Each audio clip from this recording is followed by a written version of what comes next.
How many humans are there in the UK? About 68 million, according to my figures. You can correct me if I'm wrong. Or in the world as a whole, how many humans are there? Yes, 7.9 billion, roughly, yes. But what about the number of farmed animals in the UK or around the world? Yeah, it gets a bit trickier, doesn't it? Yes. Fewer people would be able to answer that question. And in that group of people, I would put those within our governments. So figures put the number of farmed animals in the UK at any one time at around 200 million, although that's not the number we kill every year. We kill far more, around 1 billion animals per year here. And in the world as a whole, the world's farmed animal population is sitting at around 22 billion. So our global farmed animal population is 3 times bigger than our human population. So just looking at the UK alone, at any one time, we've got these 200 million lives being farmed. The vast majority in intensive units like this, where these animals are unable to express natural behavior. And it's the feeding, the watering, and the emissions associated with this epic, bloated, farmed animal population that is ravaging our environment. So here in the UK, we have campaigned on this issue at every general election since 2006. And I'm happy to say we've campaigned on this in Glasgow as well, in 2016 when we stood here for election, and earlier this year when we stood for election in Lothian region. And until we left the UK left the EU, we campaigned alongside our sister parties in Europe on this issue, on a shared manifesto in both the 2014 and 2019 EU elections. I do believe it's the first time in history that that's ever happened. And the last time we did it, we had 11 parties for animals campaigning together on a shared manifesto across the EU. So we can now move to the picture with the Christmas tree. Yes, that one.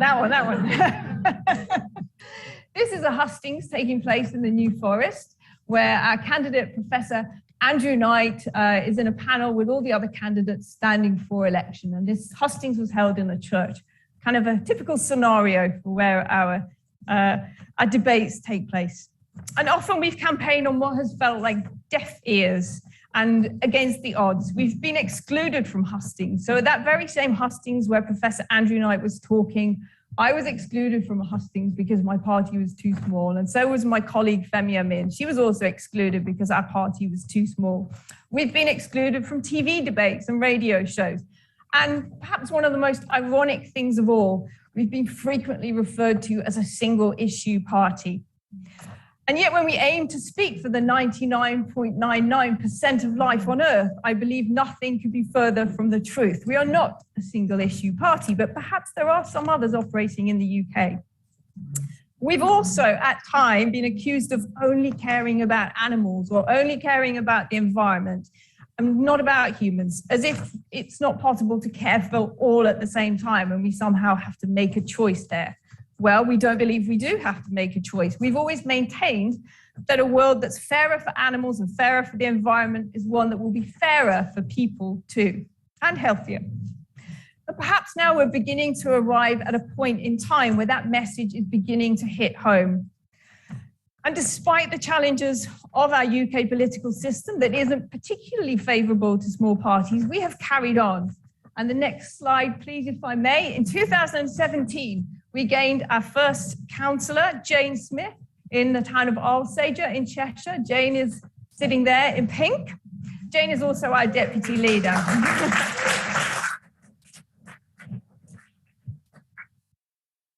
And as, I'm not sure if it was Elsa mentioned this or Christine, but around the world, there are, I think, over 100 representatives for animals like Jane, all around the world.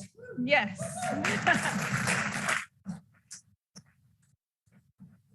That is the progress that has been made since 2002. Yes.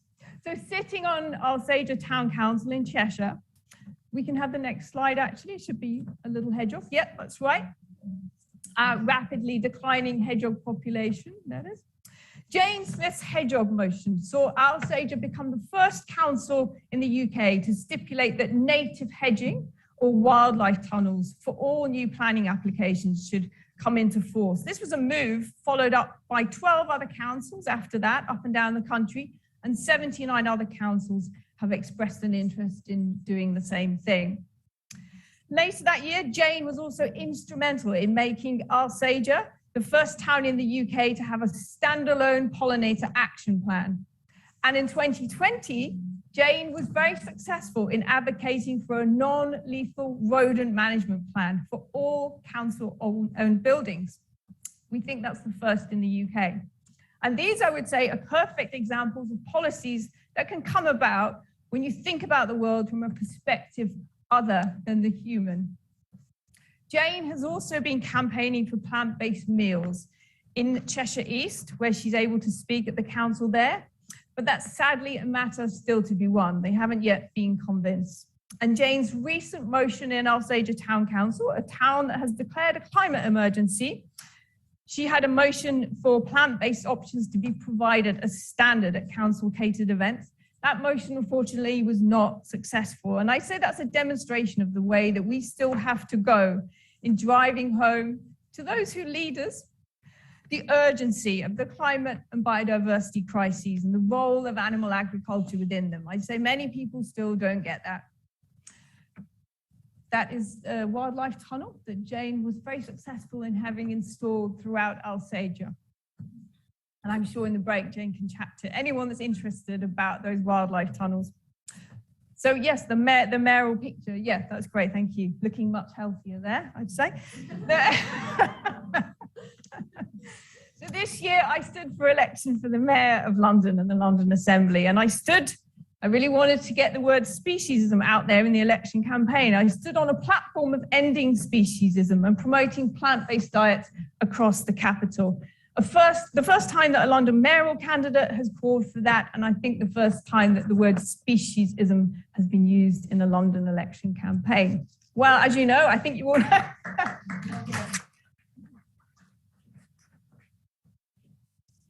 As I think you might all have realized, I didn't win. But on May the 6th this year, that mayoral vision received over 80,000 votes from across the capital. And overall, over 125,000 votes that day went to Animal Welfare Party. I hope that by doing that, a seed was sown. Next slide, please. Because the science for cutting animal product production and consumption to combat climate change is incredibly strong. I think everyone in this room knows that. Yeah, but the political will to use all the levers and the nudges uniquely available to our governments to promote a sustainable way of eating, that political will is incredibly weak. Even though, as we know, the world population is set to rise to 9.7 billion by the year 2050. Next slide. Oh, no, not next slide. Oh, well, yeah, we can have it. Yesterday, we were marching on the streets in a growing block to draw attention to this point. Yeah, it's really important that we drew attention to this point. Here in the UK, as around the world, I'm not singling the UK out now. I think this problem persists around the world. Our governments have failed. They've utterly failed to show leadership in this area. Last month here in the UK, we saw the hasty deletion by the Department for Business of a government research paper by the Behavioural Insights Unit, which recommended that people shift dietary habits towards plant-based eating. Why was it deleted? Well, apparently it had been published by mistake. So for now, government has not revised its definition of what eating healthily and sustainably means. Our Eat Well plate still features animal products. When we look at the public money spent on food catering in the UK, that's 2.4 billion per year. We're still using that 2.4 billion per year of public funds to feed children meat and dairy as standard in schools and nurseries, as well as in hospitals, care homes, prisons and government departments. We're still using public funds to subsidize animal farming and fishing and bailing out those industries when they're in crisis. Meanwhile, healthier, more sustainable plant-based food industries are not being subsidized. We're not funding the transition for farmers into new sustainable industries and jobs in plant-based agriculture. We're not supporting the development of plant protein agriculture here in the UK. We are still negotiating new trade deals, which include plans to ship animal products thousands of miles from and to our shores. Yes, in the year 2021, that's what we're doing. And it's still possible to walk into a supermarket here in Glasgow or anywhere in the UK and pick up a whole chicken, the body of a whole chicken, for less than £3. £3 for all that rainforest clearance and water use and pollution. And perhaps most bewilderingly, because I don't really have an answer for this, but as with other opportunities for emissions reduction, politicians are still not walking the talk, whether it is the menu served at the G7 in Cornwall or here in Glasgow, which there's been much talk about this fortnight. Those ideas, they belong in some kind of other era. Yes, yeah. Yes, there has been a move recently for the official menu here at COP to include more plant-based food, and I think they were very pleased with themselves with what they announced. Apparently, 40% of the food would be plant-based. But the fact that any animal products at all are being served highlights the ignorance about the devastating impact of animal agriculture and shows that that message hasn't truly been internalized by those who should be most concerned, or as one commentator put it, is a little bit like serving cigarettes at a lung cancer conference. That's not my quote. I can't take credit for it. Our leaders, and we know this, they must set a clear standard. Plant-based food must become the norm, the basis of a healthy, sustainable diet. Animal products must be the exception. Sorry, the next, oh, we've gone to the final slide. That's good. So while our politicians dilly and dally and fail to grasp the metal, global animal product and fish consumption continues to rise. If we fail to reduce animal agriculture and its associated greenhouse gas emissions, including our methane emissions, we're at severe risk of missing out on what may be, as Christy mentioned, one of the strongest levers we have to slow climate heating over the next 25 years. But yesterday, those 100,000 people marching on the street and our huge block, our food revolution block of that march, yesterday was about demonstrating that there is a growing body of people who are not prepared to let that happen. And alongside our placards we had, some of them read less meat, less heat, and that was our chant. Less meat, less heat. There were also placards which read, people make change. And I'm convinced that yes, we will. People will make change. We will no longer accept anything other than behavior that makes sense. Our speakers today, here in this room, from all corners of the globe, show us that a sustainable, healthy, and compassionate food system is here within our grasp. We are very honored that they could join us. The final slide, sorry, the field. Yeah.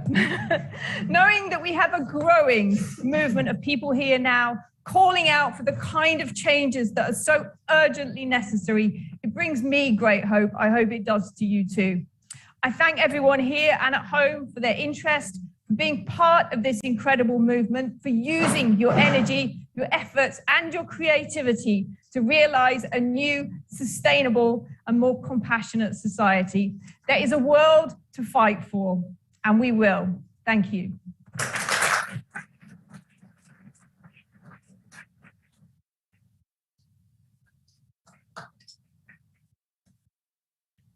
Thank you. Thank you very much, Vanessa. I'm warm. Yeah. So on to our next speaker, Anja Hazekamp. She's a member of the European Parliament for the Dutch Party for the Animals. And recently, she has been named as one of the top 5 influential MEPs on the subject of the EU Green Deal, which is no small gain. So that's really wonderful. Yeah, yeah. She uses her position to be an activist in politics, and she never ceases to remind us of that. We are activists and we're into politics, but we're using the politics to achieve our activistic goals. And she talks about biodiversity, climate, environment, health and animal welfare. And she goes into the fields and goes to watch animal transport every year, again and again. And this is really what gets my appreciation for her very high. She goes there and she watches what happens at the borders of our European Union with all these animals which are being transported over very, very long distances. I'm sure she'll talk about it in her speech, but it's something that really grips me every time over and over again. But I'm sure she can inform us much, much better about all the work she's doing. So I'd like to ask you a warm applause for Anja Hazekamp.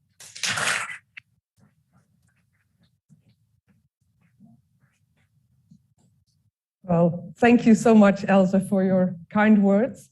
I'd like to welcome everyone here in Glasgow joining us at this event on our food revolution, and also everyone who is watching this event online. I'm going to talk to you about food because our food system is broken. It is a ticking time bomb.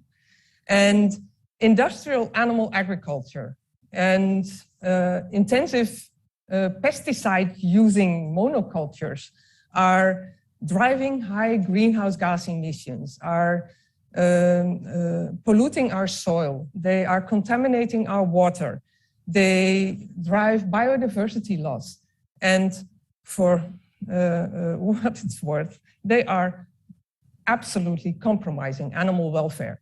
And all these things combined undermine the critical ecosystems that on which all life on this planet is depending.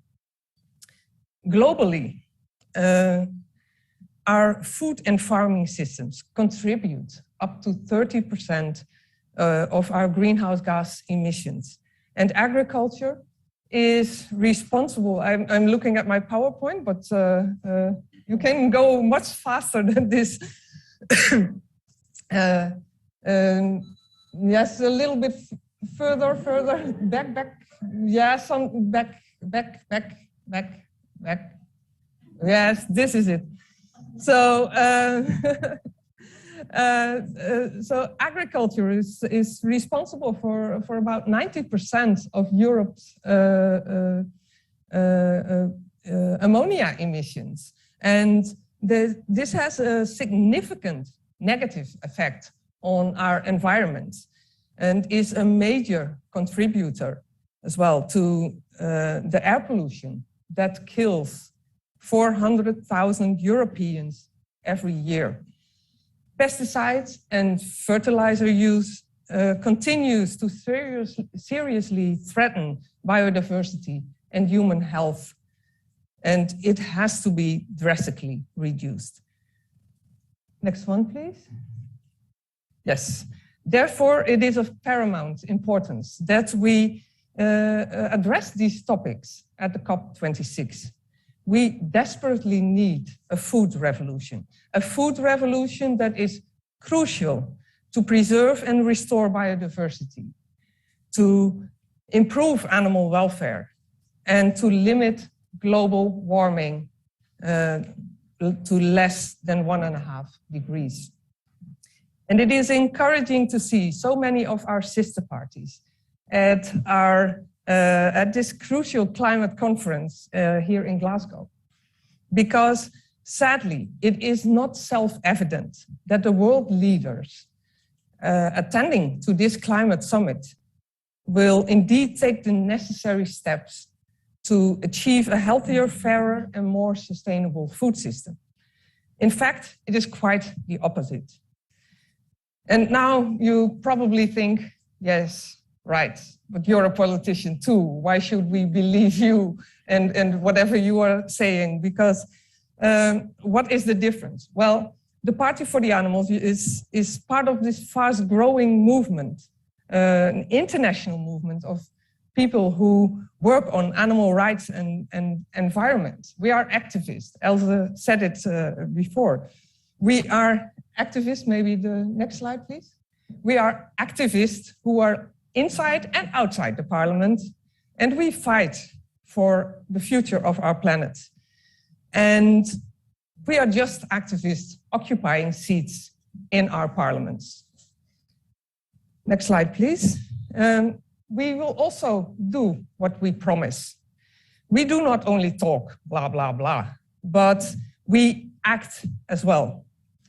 So if we say that we are fighting against climate change, we actually do. And last year we were, you see us on the top of the list at the Climate Defenders.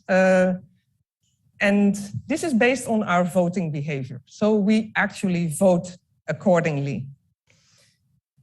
I represent the Partij voor the Animals in the European Parliament for several years now. And when I first arrived in the Parliament and mentioning the disastrous effects that factory farming has on our planet, it was a big taboo. The colleagues in the European Parliament said to me, well, you may be right, but we cannot forbid a cow to fart, aren't we? So we didn't, we were not discouraged by this. We kept continuing our fight, and at every possible opportunity, we confronted our colleagues to meet the facts, to meet the truth. Next, please. So we showed all these infographics to them. Next one, please. We showed them what happens and what are the facts.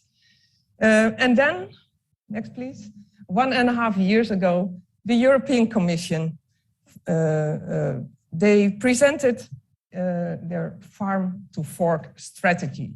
This is a strategy that is a much needed first step to make our food system more sustainable.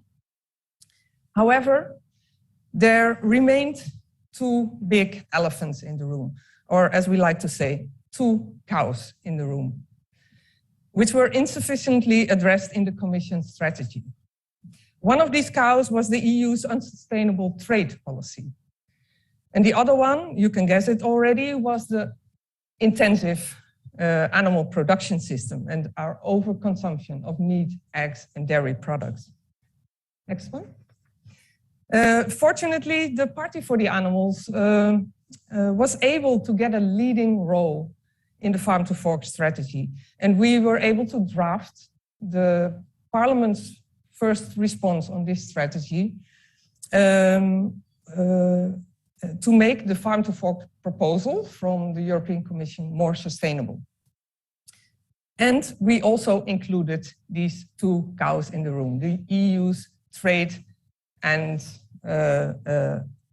trade policy and the agricultural policies. And we cannot truly restore biodiversity or successfully achieve a protein transition while we are still heavily subsidizing the intensive animal agriculture and signing free trade agreements that directly contradict these goals. The EU-Mercosur free trade agreement is a case in point. You can see here the forest fires in the Amazon. Successive studies have indicated how this agreement will fuel the rapid destruction of the Amazon forest, reward toxic pesticides use, and encourage factory farming. The EU is the second biggest importer of deforestation worldwide. And in 2017, the EU was responsible for 16% of the deforestation associated with international trade, mostly from soy, palm oil, and beef imports. And don't be mistaken, this soy is not used to feed humans. It is used as animal feed. One back, please. Yet the European Commission has not only expressed its intention to go ahead with the EU-Mercosur trade deal, but also ignoring opposition from climate and human rights campaigners, national parliaments. They are also still negotiating about 20 new so-called second generation free trade agreements with around 20 countries and regions across the world.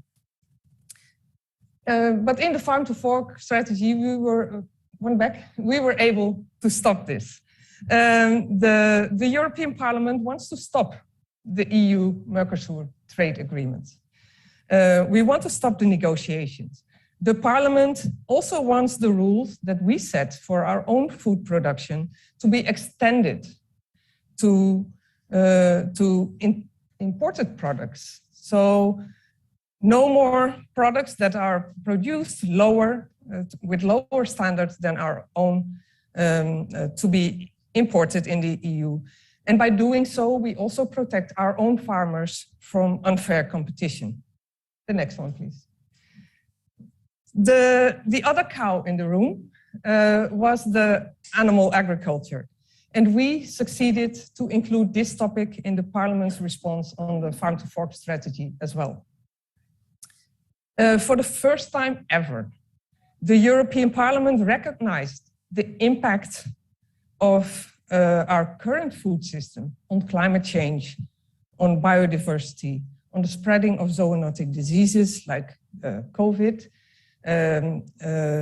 on public health, on nature, and called for a systematic reform of our food system.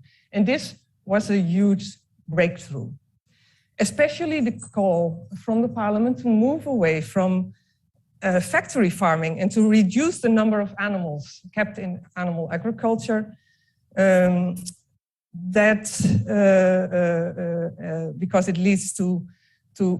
it will lead to an enormous benefit to stop climate change, and positively will affect nature, our health, and the animals, of course, involved. Being the rapporteur was a big opportunity for us to include more. So we didn't stop at these two topics, not stop at the animal agriculture and trade policies. We took the opportunity to call for binding targets, for instance, for the use of antibiotics and synthetic fertilizers. We also took the opportunity to include binding targets to reduce the use of pesticides with 50% in 2030. Of course, it could be much more, but this was a huge step for the Parliament. With the reduction of pesticides, we safeguard public health, protect our environment, and halt the decline of crucial pollinators, such as bees. Next one, please. We also took the opportunity to include demands to improve animal welfare in order to reduce the worst suffering that goes on behind the closed doors of barns, trucks, ships, and slaughterhouses. And here you can see a picture I made at the port of Midea in Romania. Elsa was talking about my trips to watch animal transport. This is a sheep. It's one of the 70,000 sheep that were transported in 2019 from Europe to the Persian Gulf, to Kuwait, where the temperature at that time was almost 50 degrees Celsius. These transports, they keep me awake at night. I still hear the screams, the cries of these animals. You can smell the engines of the ships. You can smell the animal feed, the animal manure. It is really horrific what we are doing to these sentient beings. Back to the farm to fork. We took the opportunity also to include a complete ban on, next one please, to keep animals, farmed animals in cages by 2027. And that is completely in line with the calls from the European Citizens Initiative and the cage age. We took the opportunity to call on the EU to invest in the transition towards more plant-based diets. Next one, please. in order to prevent animal suffering, in order to fight food-related diseases, in order to save precious farmland and biodiversity and limit the climate impact of what is on our plates. Next one, please.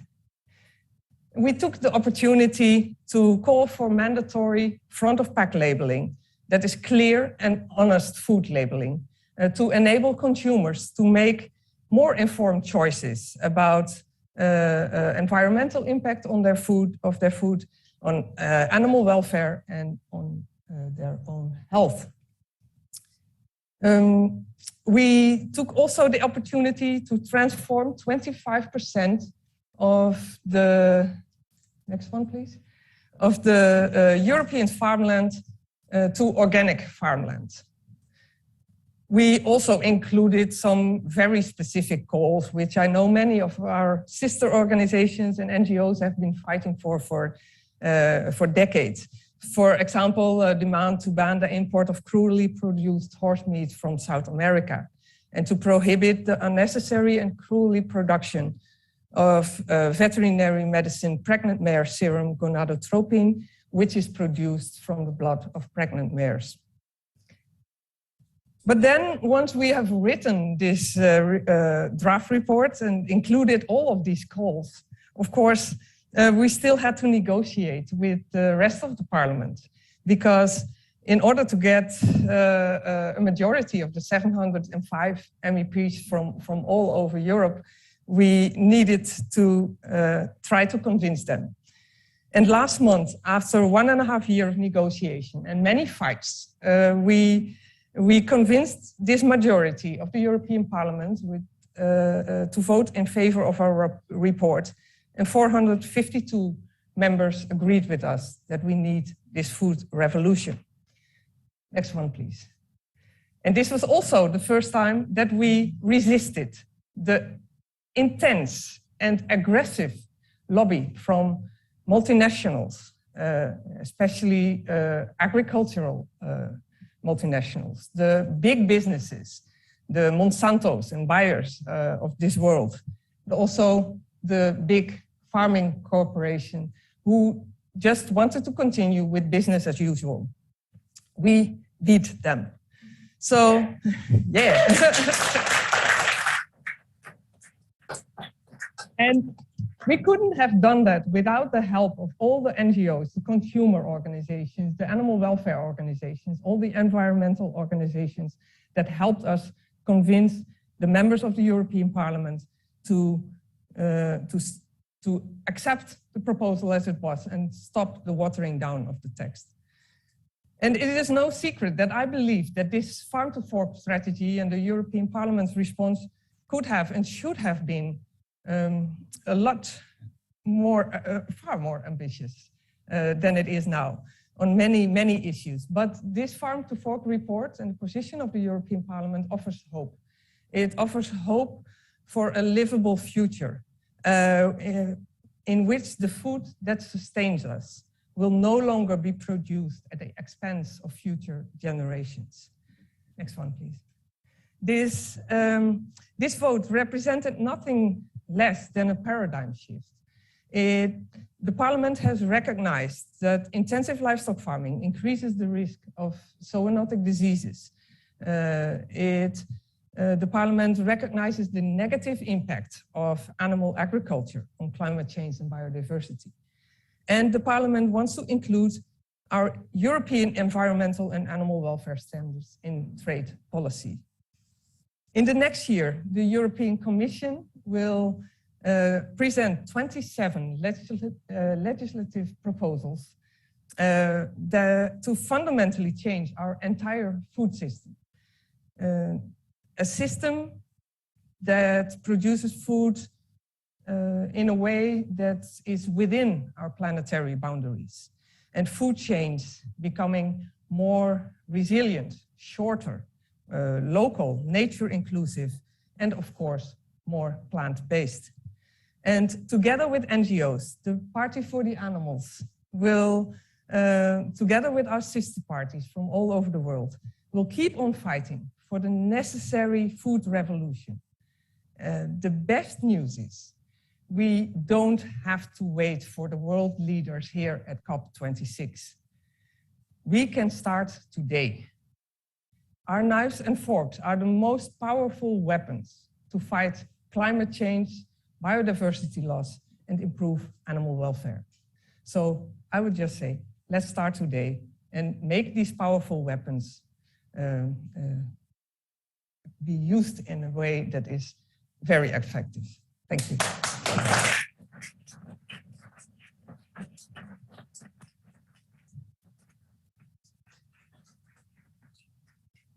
Thank you so much, Anja.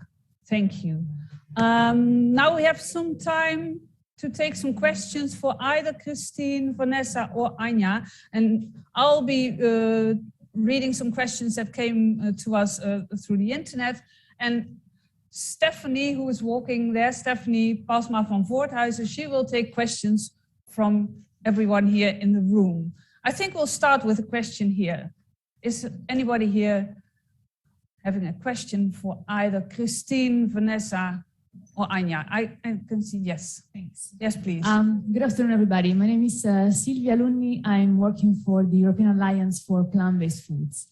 We are a multi-stakeholder coalition that represents the plant-based food value chain in the EU. And my question is for MEP Hazekamp. You said yourself you were rapporteur of the Farm to Fork strategy report, and well, the result came after a long negotiation and was a compromise, and it resisted the intense lobby of animal farming. What do you think was the, how do you think this lobby was resisted? What is changing? Is there more like societal pressure? Is sustainability a topic that is growing also within the European institutions or the parliament in your case? Are MEPs taking this into account more and more? How do you think this is evolving since the time you started? Well, it is a really complex answer for this question. I think what made us successful in fighting the lobby of the agro businesses was that we had a lot of support from citizens. We had a lot of support from NGOs like yours one, and they tried to convince all the MEPs, and they literally sent us thousands of emails asking for a more sustainable and a true sustainable food system. And at the same time, when this aggressive lobby against the Farm to Fork started, there was a lot of pressure on the way in which this lobby was actually done. It was very aggressive lobbying from the multinationals, and they kept on asking for more science-based impact assessments, and we will hear later today that there are lots of studies already done on that include the impact of our food system on environment and climate change. So we kept referring them to all these studies, like the one we will hear later on today. And I think this combined with the pressure from citizens and the pressure from NGOs, this combination was really successful. So please keep helping us. Thank you, Anja. Another question here? Yeah, that's okay. Hi, yeah, this is a question for Vanessa. I just wanted to understand, like, what is your kind of plan and strategy for getting more votes for your party in the UK?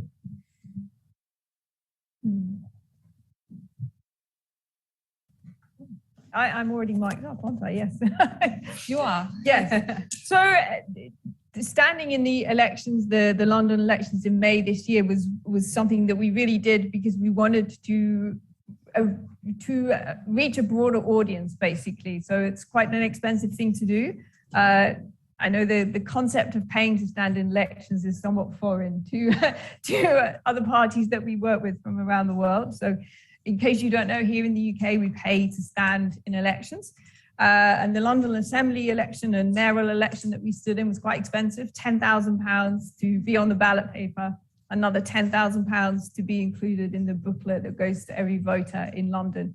So kind of a big expense for us, and we were very happy that we could do that. And that was really for us a kind of, we wanted to use that as a stepping stone to arrive at a broader audience so that we would get more media coverage. Every voter in London should know that we exist, and that we use that as a kind of platform to reach more people here in the UK.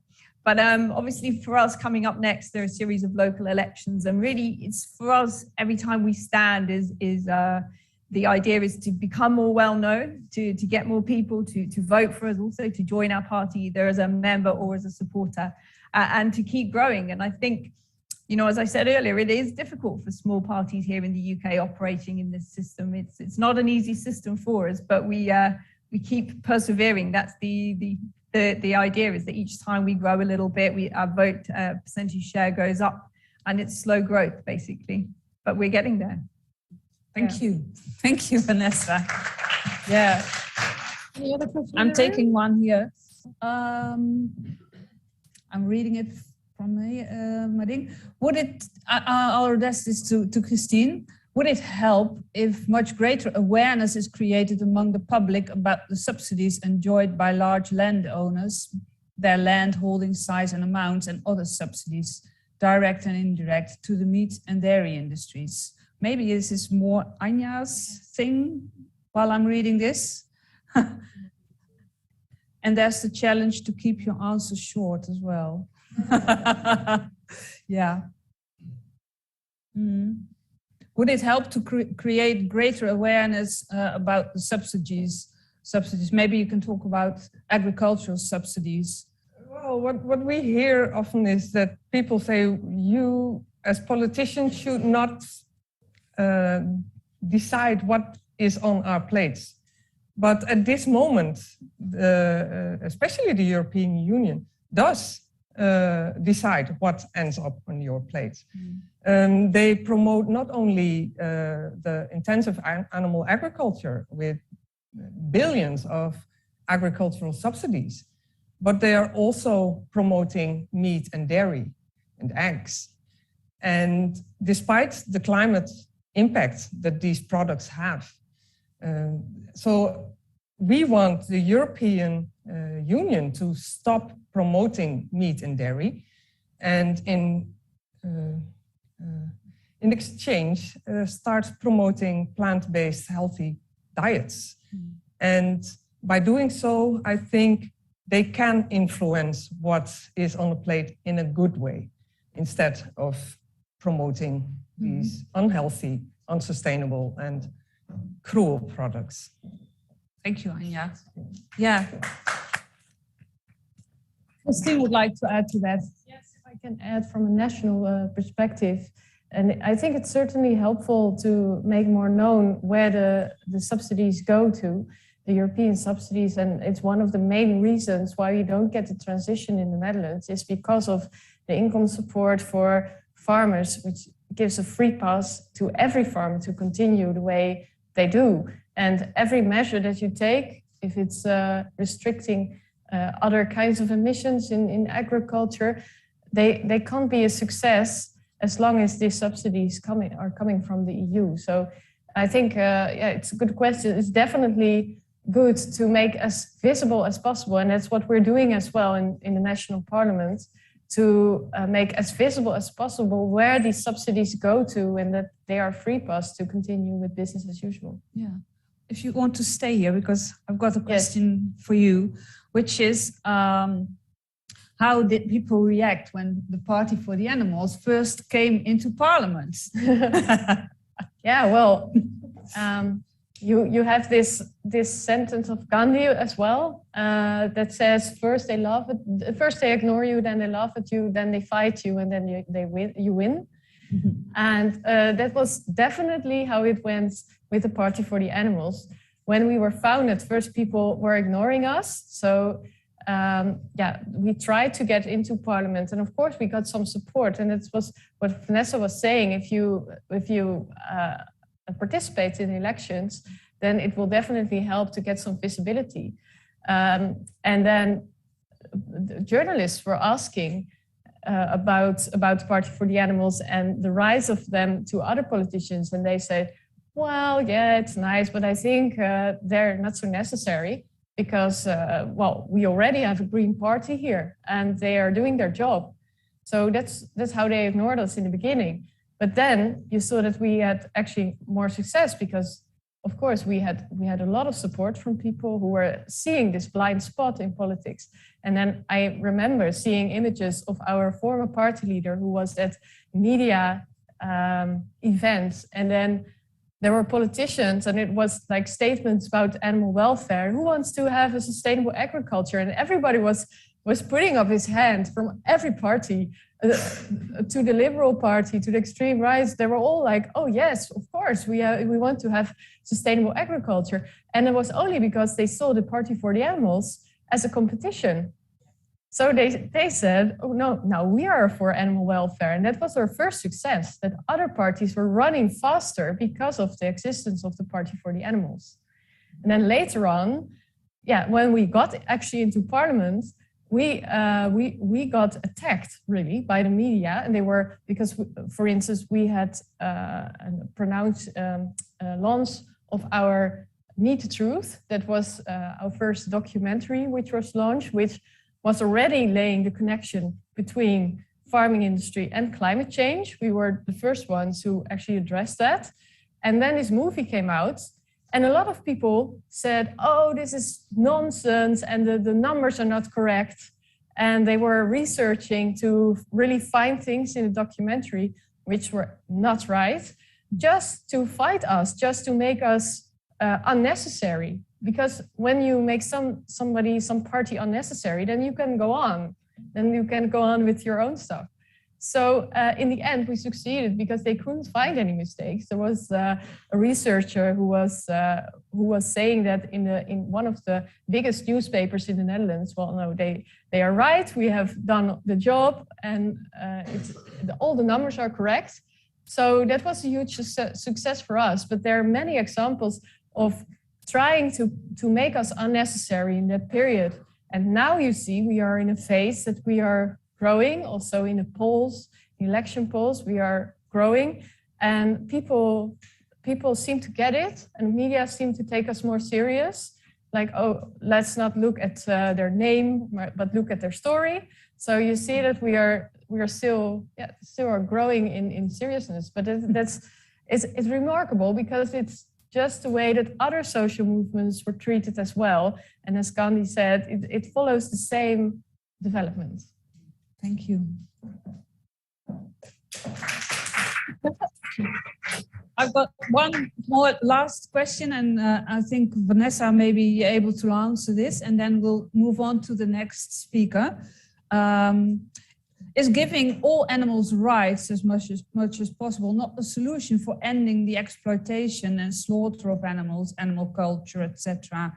And so how do we quickly arrange animal rights?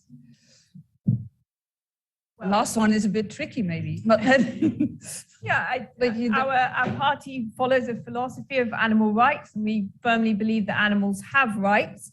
But obviously, we wouldn't give all the same rights to animals that we have. We wouldn't, say you have the right to drive a car or anything like that. So obviously, there has to be, within reason here, the rights that we assign to animals. But I think we're all it's easy to understand. We can all get to a place where all animals have the right not to suffer unduly at the hands of man. And that is what is happening on a large, epic and growing scale in our current animal farming systems. That is where the most abuse occurs, I would say, the most exploitation. And by working towards reducing the number of animals being farmed, and I would like to see it come to a complete end, but working towards that, yes, that is one way that we can alleviate the worst suffering taking place in the world today towards animals, I would say.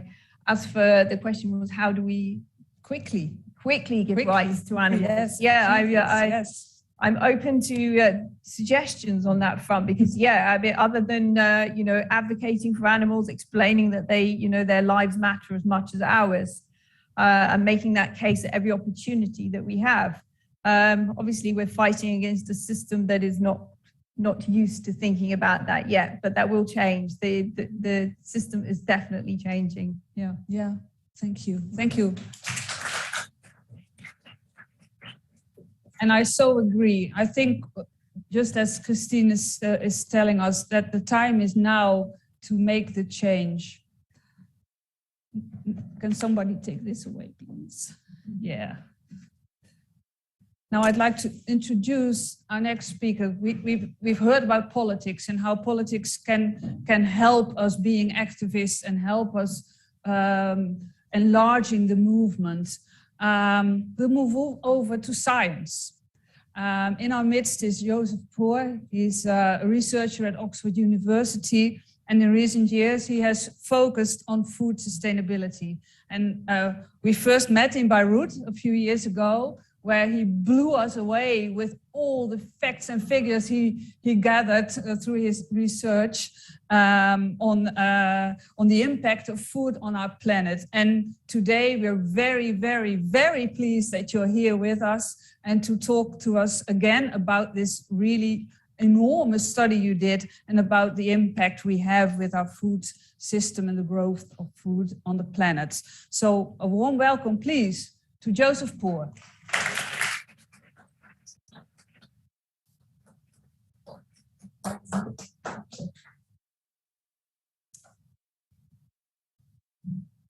Is there a click? Oh, thank you so much. Is there a clicker, maybe? Yeah, it's oh, thanks.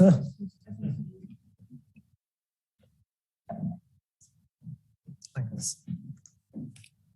Yes, I've been asked to talk about the question: could a food revolution help tackle the climate crisis? There's going to be a mix of kind of research from me and research from other people in this. So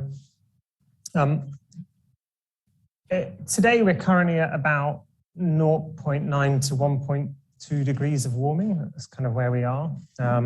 Obviously, you can see there are consequences globally already emerging for that, including, as is pretty evident from satellite photos, melting of the ice caps. 2 degrees of warming, which is the target that is set in the Paris Convention. You see some pretty catastrophic effects at 2 degrees. One of the most just shocking statistics that makes me feel awful every time I read it is that we're going to lose virtually all of the world's coral reefs at 2 degrees. And this is what we're targeting. Globally, we are targeting the loss of all tropical coral reefs, and that's through bleaching events mainly. At 1.5 degrees, which was kind of being talked about as a more ambitious target and has really been proposed by the kind of island states of the world, those who are most susceptible to flooding. Even in the 1.5 degrees scenario, you're looking at kind of 60% loss of coral reefs due to bleaching by 2070. And some estimates put it at higher kind of. You've also got at 2 degrees ice-free summers at the poles. Oh my gosh, 20 trillion of damages. It's probably not a particularly meaningful number, but by 2100, that's obviously kind of part of the human cost. And then you've got kind of scenarios that are still very much on the cards, which are kind of your 5 degrees of warming by 2100. You've got pretty catastrophic effects, such as forest dieback in tropical forests, such as the Amazon, releasing massive amounts of carbon. You've got things like permafrost thawing, releasing methane, which is a very potent greenhouse gas. These are dramatic scenarios, and it is so critical that we get a grip on this problem as soon as possible. But one thing we know is that we have kind of already transformed the planet. Global warming, climate change is going to transform it, but we've actually done it already.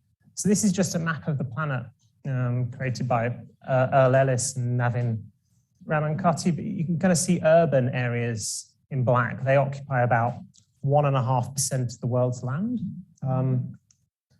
If you add cropland to that, we're currently up to around about 1/4 of the world's land use. You add rangelands and pasture, so land dedicated to grazing animals, that takes us up to about 55% of the world's land is largely farmed or cultivated or grazed in or built upon in some way.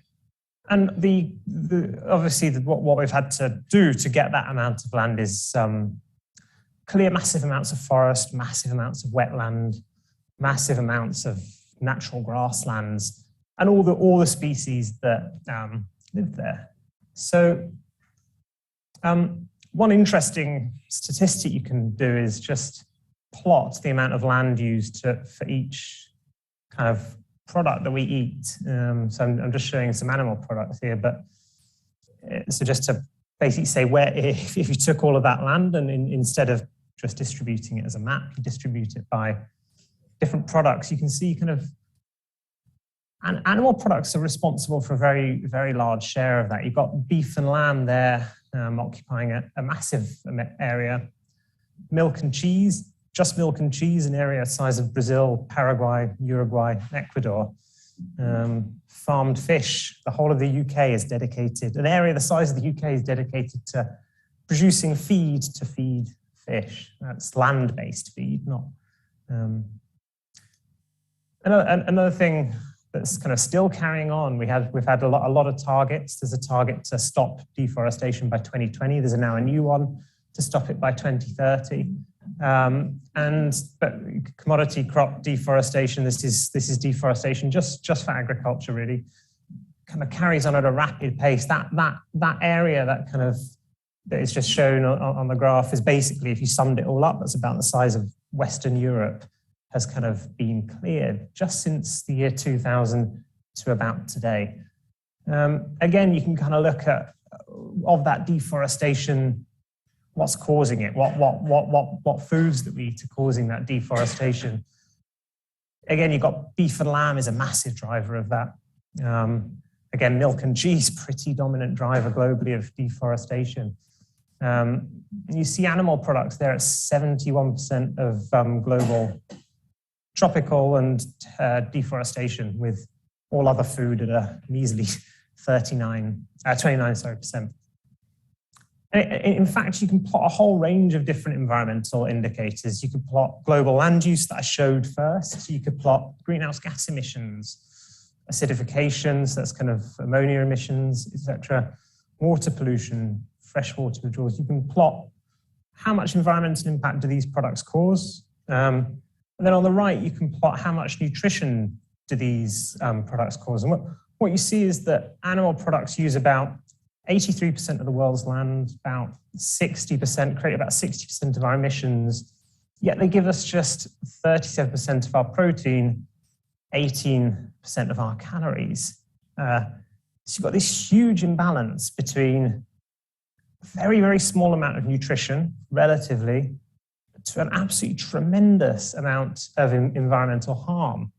And really what this fundamentally boils down to is that we have a taste preference, most of us, as humans, I say, have a taste preference for animal protein, animal meat, animal products, compared to vegetable protein. It is that taste preference, nothing else, just the taste preference, is driving this. It's driving that map you saw, that deforestation, these dramatic environmental impacts, just a taste preference. Possibly some cultural factors in there, possibly some, to be fair, some other, ingrained cultures and traditions, but I'd say largely a taste preference. What we looked at in our research is what happens if we were, as humans, able to overcome that taste preference and think instead and change our diets. What would happen if we cut out animal products to the environment? So you see large reductions in eutrophication, water pollution. So this is not just water pollution caused by agriculture. This is all sectors of the economy on left bar. So that includes everything from farming to washing detergents, everything that causes eutrophication. So your kind of animal product-free diet's a massive 40% reduction in global eutrophication. So if you're not clear, eutrophication is the addition of mainly nitrogen and phosphorus into water systems, which causes algal blooms and just general changes in the ecosystem.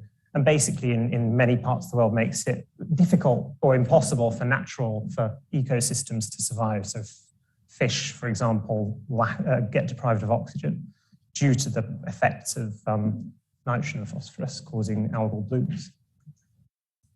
We can look at land use, global land use, both total land use, cropland and pasture, arable land use, just cropland. What would happen if we changed our diets to cut out animal products? 75% reduction in land use. That's an area the size of China, Australia, sorry, I'm not going to get this right. I think it's America, China, Australia, someone else has got this right. It's three. I should know my countries, but it's 3.1 billion hectares worldwide. It's a dramatic area. Even arable land use, huge reduction in arable land use. A lot of people think if we're not, a lot of people think how if we're still eating kind of vegetables, are we using less cropland? But we are. You can see that in the kind of data. And what if you look, just try and plot that on a per person level. So you can plot the kind of land used per person on Earth. So this is just that first map I showed, or that area divided by the population. That's about 17,000 meters squared. There's our, of that land on Earth, all of it, nature, forests, everything. There's your diet. That's what you use. It's about 6,200 meters squared. There's your no animal products diet, kind of 1,500 meters squared per person. So it's a big reduction. So changing your diet is spared about 4,700 meters squared. So these numbers are a bit abstract at the moment. You can put them in terms of football pitches, whatever you want. But what I'll do instead is put them in terms of the number of animals that could live on that land. This is not biodiversity. This isn't an abstract kind of measure. This just looks at the total number of individual animals on Earth and looks at how many could exist on an area for 4,700 meters squared of land. So changing your diet from meat to kind of plant-based foods would be enough land for 5 birds, 15 mammals, 20 reptiles, 100 amphibians. But I think for relevance for what we're talking about today in particular, it's enough land actually for 150 tons of carbon dioxide stored in vegetation. And this is a critical statistic right here. And I'll come to why this is so important in a sec. But before I do that, I'm just going to just show again. We just go back to greenhouse gas emissions. This is the total greenhouse gas emissions per person across all sectors of the economy. This is driving your cars. This is, heating your house. This is everything at a global level. And what you see is that your kind of no animal products diet is cutting those global greenhouse gas emissions by 28%. So what you've got in black is your emissions reduction due to cows not creating enteric, their own emissions. There's less manure management. So that's your first reduction in black. The green is that land that has been spared through diet change. And this scenario says that land that's spared by diet change just goes back to natural vegetation. Whatever it was before, it regrows. That's a kind of passive scenario. This is simulated with a global integrated assessment model, the image model, and is a kind of realistic abandonment scenario, a farmland abandonment scenario. One of the things I'm researching at the moment is farmland abandonment that's been happening already. Interestingly, if you look at the kind of end of the 1980s, early 1990s, global wool consumption declined by about 50%. So if you were living, 40 years ago, you're probably wearing wool. Today, you're probably wearing cotton or synthetics. That's the global trend. So this is our kind of first diet change at the global level. It's the first kind of idea of what would happen. You've seen massive farmland abandonment due to wool. A lot of it's been in Australia, and a lot of it's also happened in Central America. So that shows that if we change our consumption preferences, changes do happen to land use globally, passively. So this is that kind of passive scenario, but instead for diet change. So this is our carbon sink. You can do a similar kind of analysis for the UK. Your kind of no animal products diet today cuts your emissions, your greenhouse gas emissions by about 22%. This obviously says that diet change is important. In fact, diet change is probably the single biggest lever we have, not just to cut our greenhouse gas emissions, but to cut, as I showed in the previous slide, our land use, our impact on biodiversity, our kind of water pollution. So as a lever, there's probably nothing more powerful as an individual, as a typical individual you can really do for your environmental benefits. It still does say that there's a lot of other stuff we need to do for climate change. Climate change isn't just about changing our diets. It's a very, very powerful lever, probably one of the most powerful levers, if not the most, depending on who you are. But there's a lot more we've got to do. We've got to decarbonize the economy. We've got to change how we travel. We've got to change how we heat our homes, etc., how our industries work. Interestingly, though, another option for that land is not just to let it go back to nature. And this is actually embedded in the 1.5 degrees scenario. So what this graph shows in black is our kind of fossil fuel emissions. In green is emissions from what they call land use change, which is a very soft term for deforestation. I don't know, kind of very nice Orwellian language. But you've got land use change there. And then in blue, to achieve 1.5 degrees, you've got a technology called BECCS, bioenergy, carbon capture and storage. And they're basically, this technology means you grow crops, you convert those crops into energy through different processes, and instead of burning off the carbon, so carbon has obviously been stored in the crops through photosynthesis, and instead of burning off the carbon and letting it go back into the atmosphere, you store it somewhere. So you might store it in rocks, or there are other ways of storing it, for example, spreading it back on the soil.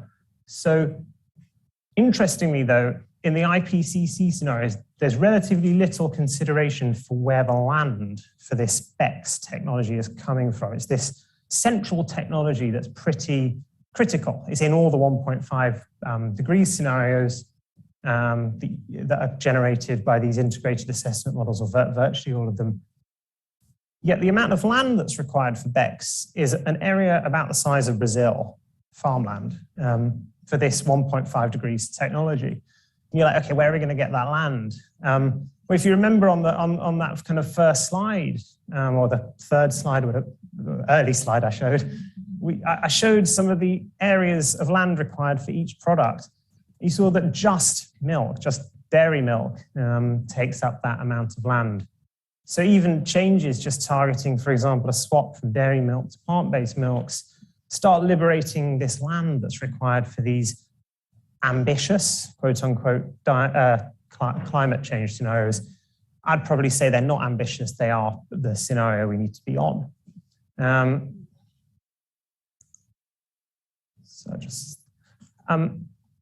Another thing we can do, obviously, we might argue that a full global plant-based diet is unrealistic, unfortunately, in the next kind of 50 to 100 years. Another scenario we might look at is, what if we could reduce animal product consumption by 50% by targeting the highest impact animal product producers? And this basically says that if you look at the data, about 25% of the environmental impact is created, about 55% of the environmental impact is created by 25% of producers. about half the producers create about 70% of the environmental impact. So if you swap out animal products and you're able to know if you, let's say, cut your beef consumption by half, but the half that you do cut out are the least sustainable producers, we can still achieve about 70% of the benefit of the full vegan diet. You can actually interestingly see similar patterns for other products that you could reduce consumption of. For example, if we consumed less oil and sugar, which a lot of people, a lot of health professionals say is a good thing to do. Less alcohol and stimulants, debatable, but yeah, if we could, if you want to cut them by 25%, you get about a 45% reduction in the environmental impacts of each product. But obviously to do this, we need to know what are the least sustainable versions of a product. And if you walk into the shops today, you can pick up a chicken or some beef that's come from the Amazon or Thailand, has been fed off Thai deforestation for maize in Thailand, for example, or Cerrado. There's no way to tell these products apart. There's no way to tell what is less sustainable and more sustainable meat. There's also no real indication of the differences in environmental impacts of, say, beef and plant-based proteins today in the shops. And I think one thing that I'm particularly interested in, and I know is becoming an increasing focus of the kind of EU debates, is the idea of product environmental impact labeling, which would basically say what is the environmental impact of the actual product that you are purchasing. And this would tell you at point of sale in the shop who's the kind of, allow you to compare the environmental impacts of, say, beef to plant-based protein. It also allow you to determine kind of who's the least sustainable beef producer and who's the more sustainable beef producer. So this could change consumer purchasing. It could be something that you could link agricultural subsidies to, rather than linking them just to what we do now, which is largely per acre of cropland with a little bit of environment in there. You could say taxes and subsidies are linked to your performance on the kind of label grade. Obviously, as well as consumer and policy changes, a labeling scheme like that would actually change the entire food supply chain before it. Because if you imagine as a farmer, to label a product, you've got to measure your environmental impact, which farmers don't really do today. A very, very small number do. As a food processor, you'd have to ask your farmers to tell you data on their environmental impact. And that would keep going up and up the supply chain. And basically, a labeling scheme would create a requirement in the entire food supply chain to start measuring, comparing, reducing your environmental impacts. So this isn't just about consumers and enabling those changes I showed earlier. It's about enabling outcome-based policy, environmental-based policy, and also an entire change in the food supply chain that came before it. So that was, and this is how it may look on some milk. So just to summarize, could a food revolution help tackle the climate crisis? So one, reducing consumption of meat and dairy substantially cuts emissions and frees up land. As I said before, that land is essential for achieving 1.5 and 2 degrees scenarios, at least likely essential if we rely on BECCS, which is a land-based technology, even if not, that kind of natural passive afforestation and revegetation is likely critical. To achieve this, mandatory environmental impact labels are a potentially interesting and promising solution. Thank you very much.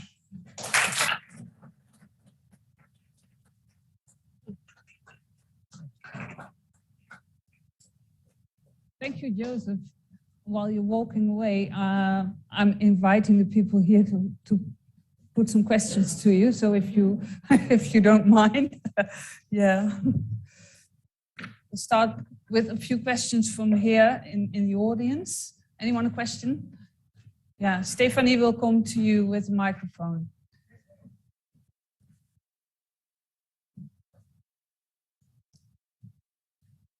Is it on? Oh. Hi, thanks so much. I'm so excited that you're here. This is, okay, your reports are wonderful.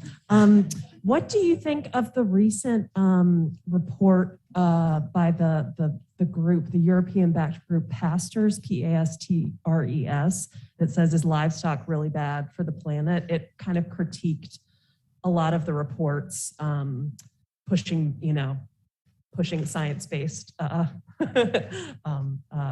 reporting about diet change and climate.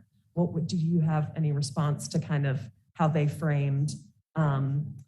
They said all of these reports are kind of misaccounting and judging everything as if they're a factory farmed. I'm simplifying, but that report got a lot of support from a lot of food ag people, and I'm concerned about that. Okay, yeah, thank you. Glad you enjoyed the research, but I can't say I'm actually familiar with this report, but I can talk through kind of some of the major criticisms that people have in general and give you like a kind of brief response. One criticism is that there are different ways to account for methane due to its longevity in the atmosphere, and that actually if you change how you account for methane, animal products are suddenly not as impactful. One thing we did was just looked at the environmental impacts of the different products and just entirely took out methane. We just said, okay, you guys are right. Let's just put methane's climate impact to 0. It's not realistic. Methane has a massive climate impact, but let's just for sake of argument, we put it to 0. You still get basically exactly the same pattern in terms of the environmental impacts. You have beef at the top, still at around, something like, hundreds of % higher than your plant-based foods. And then as you go down, you've still got pretty much the same ranking: cheese and pork coming next, chicken, and then you've got down into your farmed fish, and then your kind of plant-based food. So even if you just completely take methane out of the story, you get basically that same picture. The data's on the Our World in Data website, so where it's got methane removed. Obviously, this is a climate event. We are talking about climate, but a lot of people conflate climate with environment, and climate is just one part of the environmental challenge that we face. And really, it's hard to look at animal products with any environmental lens without seeing basically the same story. They have a massively disproportionate effect on the environment and a relatively minimal contribution to global nutrition. Other critiques include things like sustainable ranching or regenerative ranching. And people would say, okay, these are actually, if you look at these systems, they rank way better in terms of climate. One of the things we're able to do with our analysis, we had quite a big sample of farms. Admittedly, we need a lot more data, but we were still able to both simulate the ranges and look at the actual data we had. And what you saw is that even the most sustainable animal products per unit of nutrition, so normalizing for protein, still typically use more land, create more emissions than even the least sustainable vegetable proteins. So you're like, I'm obviously open to more data, and I'm sure there are some farms out there. I'm sure there are some methods of counting that could make certain production practices and certain systems look good. I'd definitely be open to seeing that data, but to date I haven't seen that. Thanks. I see questions popping up on my screen, so I'll try and pose one or two of them. Let me see. Yes, I'm just reading it to you. When we talk about the impact of animal agriculture on the climate, it seems to me, I don't know who, that the primary factor is land, as you explained, and specifically carbon absorption foregone in land used for animal agriculture, as argued by Robert Goodland. Does it ring a bell to you maybe? And Jeff Anhang. Direct emissions, including everything from the supply chain, would likely come in second. Could you comment on the relative proportions of those two factors? Which is greater? Either impact due to land use, due to deforestation as well, due to carbon absorption foregone, and secondly, direct emissions from the animals, transportation, fertilizers, etc. Yeah, so I mean, the Goodland and Anhang report, I think that was about 10, 15 years ago, something like that. And there are, in fairness, some mistakes in that. They put out this number of animal agriculture is responsible for 51%. I think was the number of climate change. That isn't accurate. They basically confuse two things. They confuse the long carbon cycle and the short carbon cycle. So the long carbon cycle is when you have something like a fossil fuel in the ground, so carbon that's very much stored in the ground. You extract it and burn it and release it into the atmosphere. The short carbon cycle would be something like some carbon is locked into some vegetation through photosynthesis, and then through respiration or through being consumed or degrading at the end of the season, then gets emitted back. That's the short carbon. There's a basic, or over the period of a year or 2 years or something like that. That's the short carbon cycle. And they included a lot of data from the short carbon cycle in that 51%. But in fact, stuff in the short carbon cycle is in balance annually, and it doesn't contribute to climate change.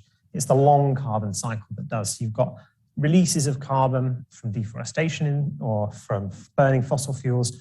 You've also got the release of other gases that are like methane or N2O that weren't being emitted into the atmosphere, new releases of gases.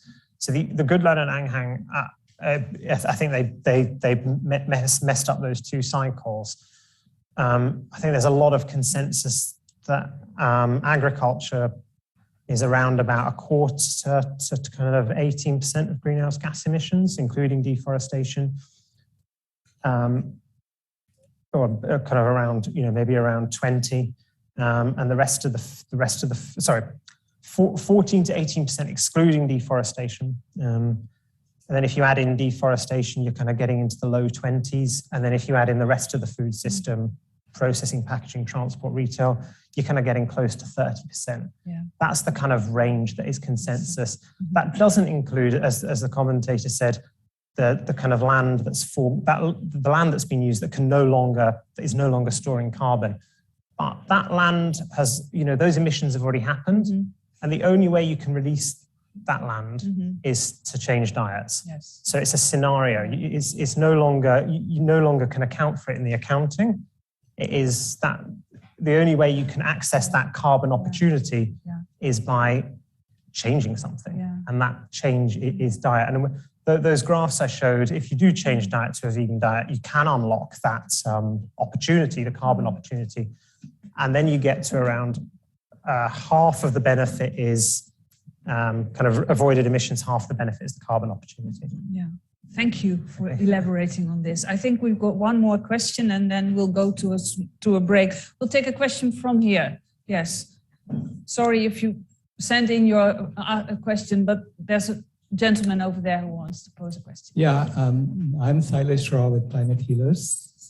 And I heard your answer about short carbon cycle versus long carbon cycle. And I respectfully disagree with that distinction between the two, because ultimately it's carbon dioxide is carbon dioxide.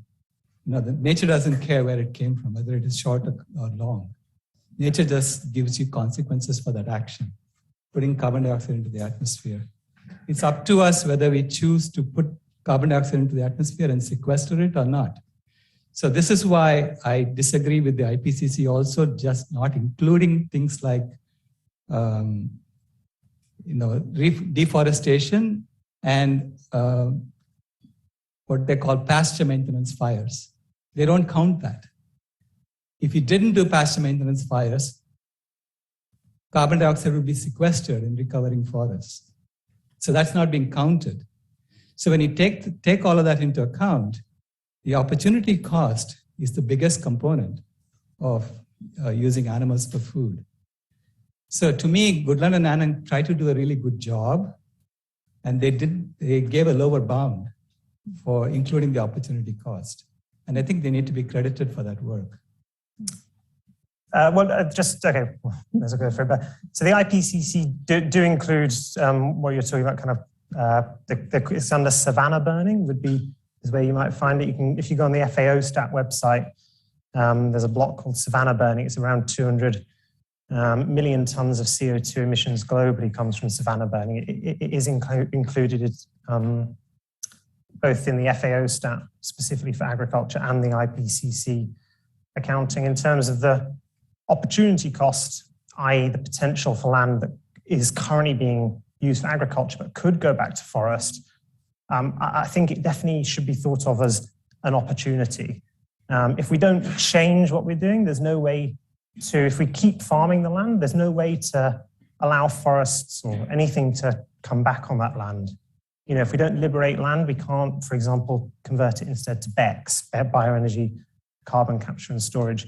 So I think it's better to think of it as an opportunity, and the way to unlock that opportunity is through diet change. Thank you, Joseph. Okay, thank you. We'll end this talk now. There's a lot more to be said about this. Thank you very much, Joseph Poore. Yeah. So we'll take a 10-minute break. There are drinks at the counter, and then we'll reconvene in 10 minutes.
Make this world a better place for people and animals.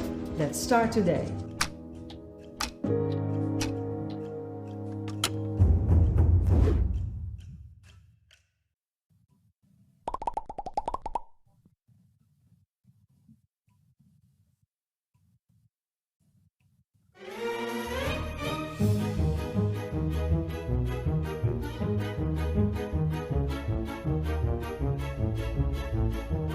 Climate change seems like a problem of a far distant future.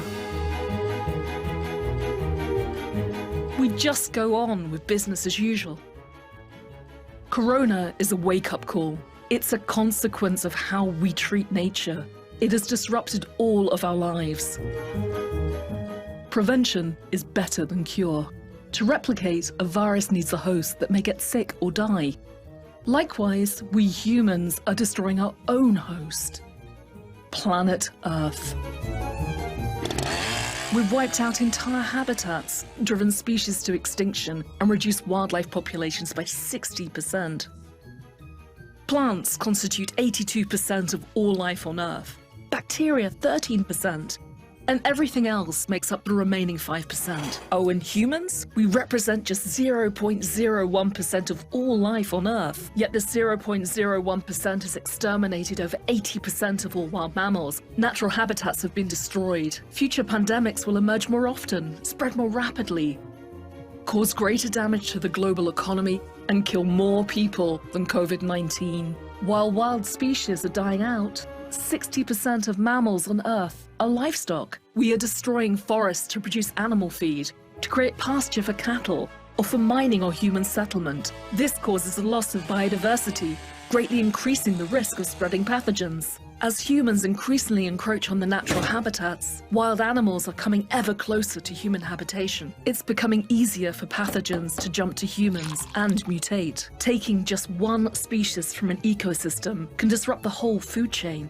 When a population of predators decreases, this has an impact on a number of rodents and deer, increasing the chances for ticks that can carry Lyme disease. In the wild, there are countless animal diseases that could cause a pandemic if just one of them jumps to humans.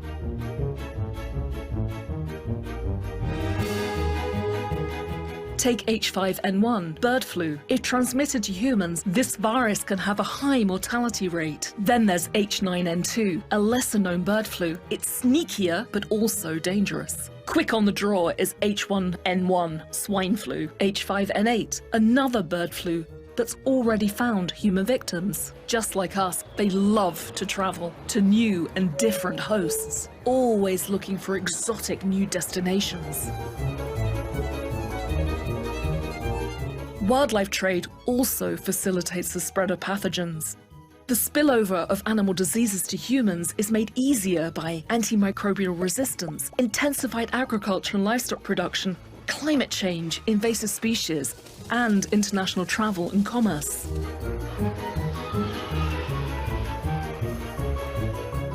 If we don't act now, drug-resistant diseases could cause 10 million deaths each year by 2050.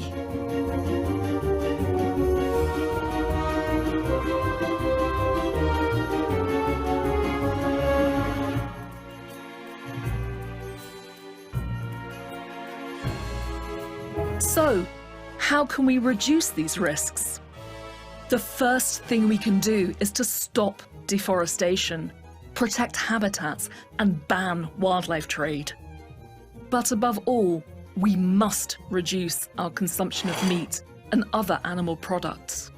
Drastic measures are needed to halt climate change and the destruction of nature. Act now and give our children hope for the future. There's a world to win.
So glad to see that the room has filled up. It's really beautiful. Yes. Our next speaker will be someone who is an expert on fighting the crisis in the international international social justice perspective. And I'm going to ask her to join us in a few seconds, and then we'll speak about the work she's doing and about the book she wrote, which may be available still somewhere in the bookshops. But first, let me tell you a bit about her. You're about to hear Laila Kassam. She has a PhD in development economics, and she's been involved in social change for most of her career, having worked in the international development sector for more than 15 years. She conducted research there on poverty and food security, which of course in large parts of the world is a huge challenge, you could say, a problem, and especially for rural development projects in the global south. She is also the co-founder of Animal Think Tank, and that's a grassroots organization which is building a social movement for animal freedom in the UK. And she is the co-editor of the book Rethinking Food and Agriculture, New Ways Forward. And we'll be talking about her book in a minute. And this book envisions a truly just and sustainable food system. And while we're talking about the food revolution, for people who are joining us later and who are now tuning in through the social media, food revolution is the theme of our side event at COP26 today. And please, when posting about this event, use the hashtags Food Revolution and Team Planet. I invite you here, Laila Kassam. Please, a warm welcome. So, Laila. You said it would be much livelier if we just talked instead of that you are talking only to the audience. And obviously you have a long history of working from within the system to make change possible. And before we talk about that, what do you see as the main drivers of the current climate and nature crisis? How do you look upon those two items? Well, I think the current multiple connected crises, climate, ecological health, social justice, they're all connected. And for me, one of the root causes is an economic system that is based on domination of nature, domination of other animals and marginalized humans, all for the benefit of a very small political and economic elite. And this economic system is driving the corporate food regime, which basically, is constantly expanding. The social and environmental costs that it produces are just put onto society and nature. And it's constantly concentrating wealth in a smaller and smaller number of corporations. And along with this, I think we have a scientific worldview that basically views nature as a machine and that we are separate from nature and above nature. And so I think actually one of the real root causes is our separation from nature and not understanding and not even feeling that we are part of nature so that we can actually exploit her and other animals and each other in this violent way. Oh, yeah. Thank you. Yes, thank you for saying that because it's vital, I think. Yeah. And well, as I said in the introduction, you have a PhD in development economics and you worked in the international development sector. And what are the main points that you took from this experience? What can you bring to this audience from the experience of your 15 years in the field? Well, I should say that I have had an increasingly I have a very critical relationship with mainstream development. And I think some of the things that I have taken, which I think are, are relevant for today, and the fact that we're, at a side event of COP, development. I mean, if we just think of the word, it is embedded with this idea of Western supremacy, that our model, our economic model and our way of life is something for others to emulate, when I'm sorry, but I don't think we've got it right. So to be imposing it on the rest of the world. And actually, I think, development is a neo-colonial project. So I think that's something that we see at COP and how exclusionary it is. So that's something that I think is really that's the lens with which I view development now. I didn't at the beginning, when I really wanted to make change from the inside, and I don't think I managed it at all, because I think the system is completely corrupt. And I think something else that is really relevant for us today is that, poverty and food security have real structural causes. And yet most of the projects that I was working on, most of the development, that we see are band-aids. They're dealing with symptoms and completely ignoring root causes. And I think, when I talk about structural causes, when we think about the actual amount of money that goes from the global north to the global south in terms of aid, we're talking, let's say $1, $24 goes back from the global south to the global north in terms of interest payments, in terms of repatriation of profits, tax avoidance. So really, I think it's the global south that has been developing the global north.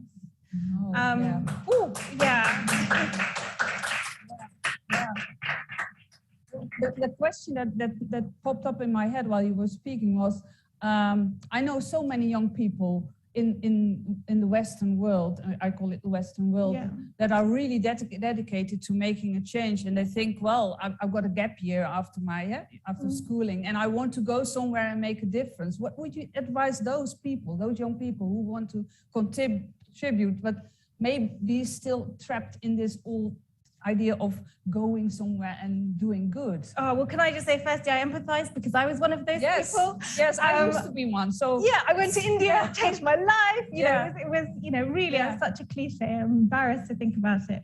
I would say that what I've learned is that because of these structural issues, there is so much to be done in Western countries that basically set the rules of the game in terms of international trade treaties, in terms of policies, subsidies. We don't have to go out to, some exotic, beautiful tropical country and be a savior. We can do so much more here, or in our own countries, and lobbying our own governments and building social movements for global justice. I'm not to say that it's not good to go abroad, but that there is something so romantic about that idea, and wanting to help others, and to be, I think this mentality of saviorism is quite entrenched, I think, in us. So I would say that there are lots of other options that could be more effective. Thank you for this answer. Yes. And well, I spoke about your book, the book you co-wrote, Rethinking Food and Agriculture. Can you tell us a bit about what's in the book? Sure. So people get maybe enthused and run to the bookshop and buy it. Well, first of all, don't run to the bookshop. It's incredibly expensive because it's an academic publisher. If you want it, email me. Yeah. And also to say, I didn't write it. I co-edited it with my amazing father, who is an expert in sustainable agriculture. And I always say that it's the book that I wanted to read and couldn't find, and so we decided to put it together, because I was, after sort of deciding to leave development, I was really putting together the different pieces of animal oppression, human oppression, and the destruction of the natural world, and see all of these as connected and mutually reinforcing and enabling and compounding each other.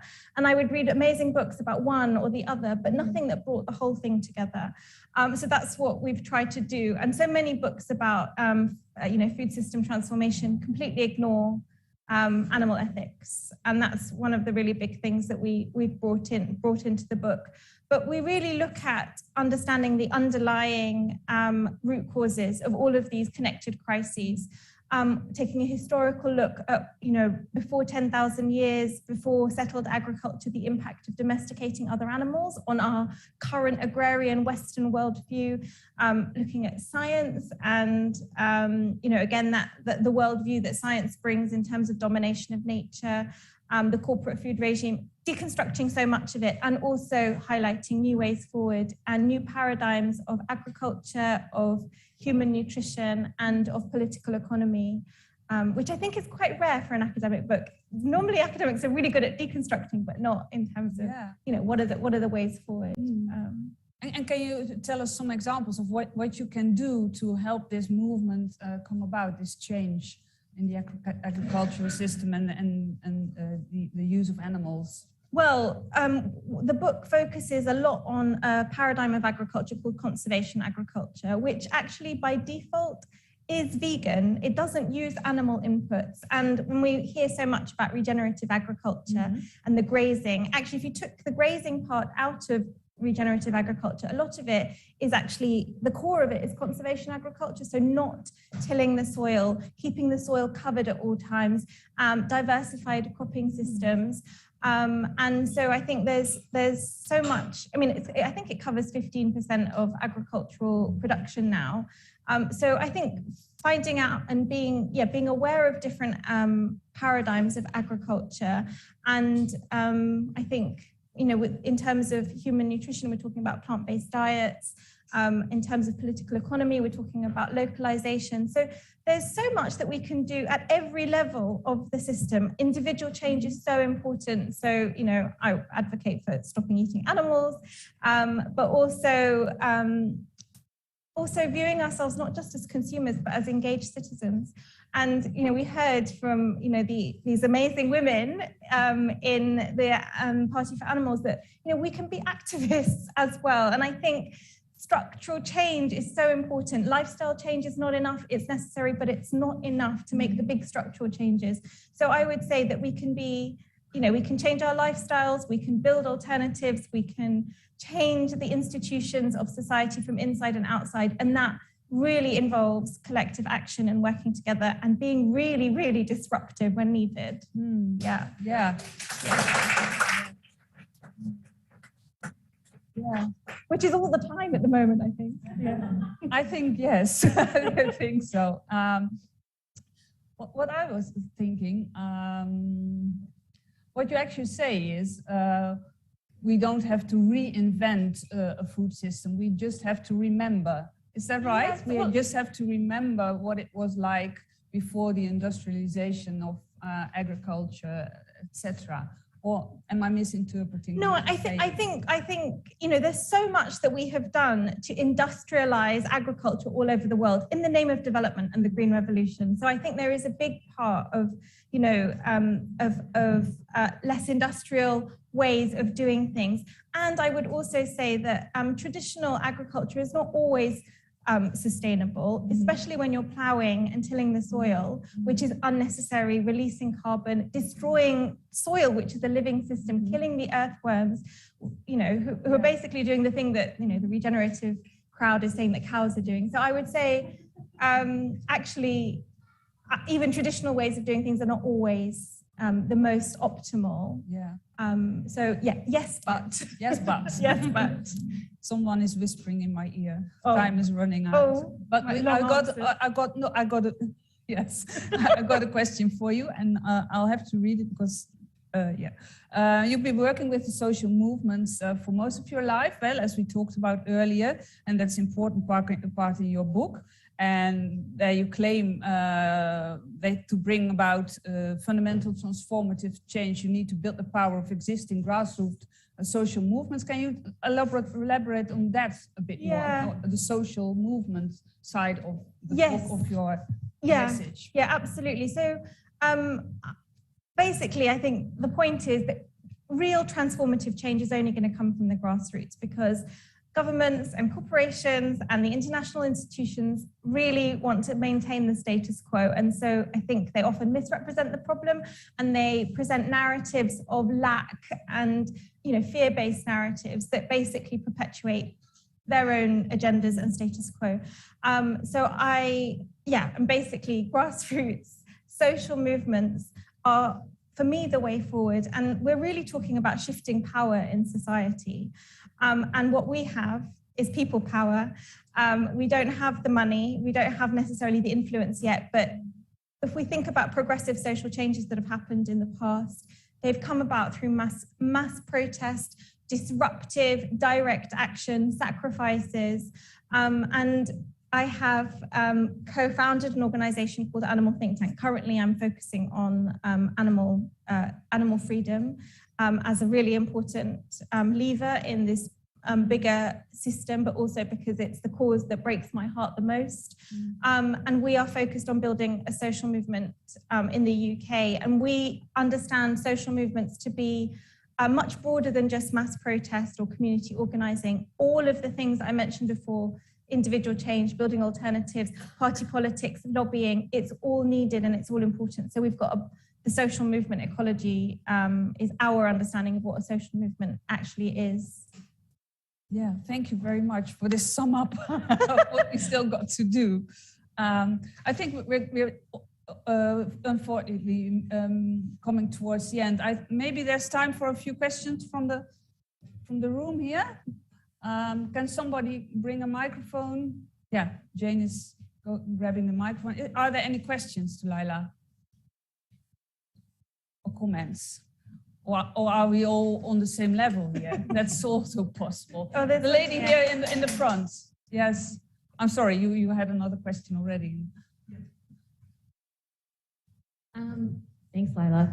One of my questions is, even within the youth climate movement, I sometimes see dismissal or trivializing the issue of animal welfare as maybe contrary to pushing for intersectional human rights, or that this is a purely individual action focused issue, whereas we should be holding corporations accountable as collective action. So it's disheartening to me as being a youth in the climate movement to see that even within the own crowd. So I'm wondering kind of if you have a response to this, or if you've seen this kind of discourse online. Yes. Yes, I faced it a lot, and it's disheartening to me. And I think that people don't, what we do to animals, that system of oppression is totally entangled with our oppression of humans and our oppression and our destruction of the natural world. And I think that there is, we have to become articulate in actually explaining those connections, because I think once people understand, there's no way that you can say that this is like a single issue or it's not intersectional. I mean, we had Joseph Poore here saying that basically, if we ended animal agriculture, we would liberate 75% of land, which, we could actually give back to indigenous communities, for example, to steward and to regenerate. So this idea that this is some fringe thing or this is a lifestyle change or a personal choice is just, I feel like I think that this narrative is really convenient for a lot of people who don't want to change. Yeah.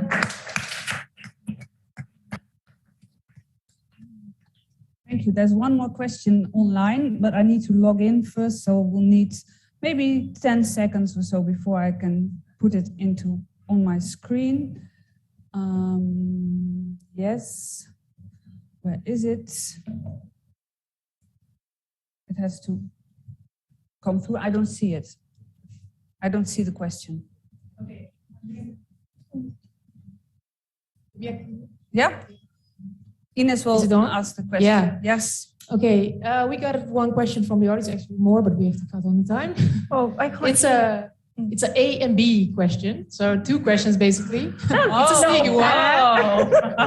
All right. So introduction. Sometimes an argument which is used against switching to a more plant-based food system is that it ignores cultures, and it's mainly white, Western idea, which doesn't take the many other different lived realities into account. This argument was also used during COP26.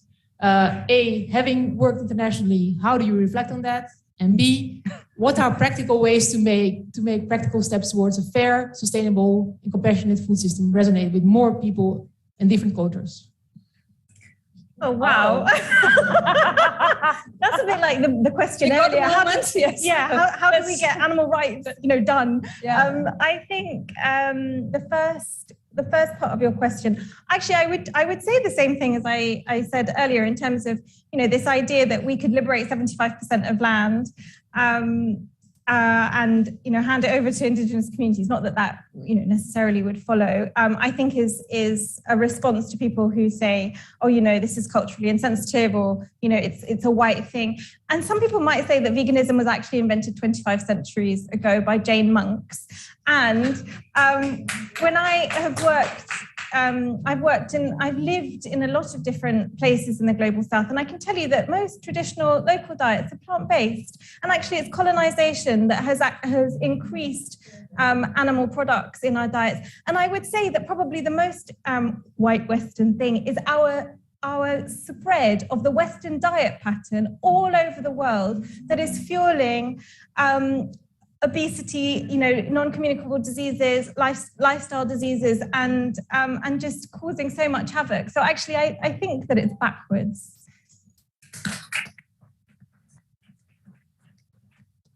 Well, thank you very much. Yeah, I'm afraid we have to stop here because I have a feeling we've only started, but I think maybe we can continue later on. A last warm applause, Laila Kassam.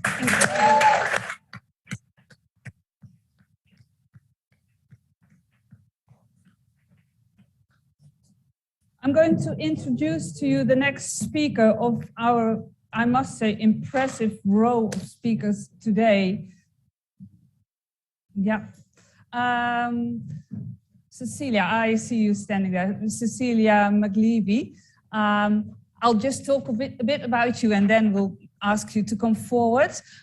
Cecilia spent most of her career on sustainability and communication. She started off as a journalist before moving on to working for the European Commission. And she's worked with different universities and companies.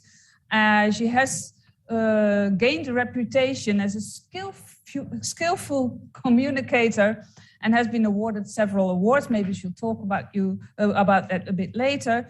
At the moment, she's a representative of the European Alliance of Plant-Based Foods.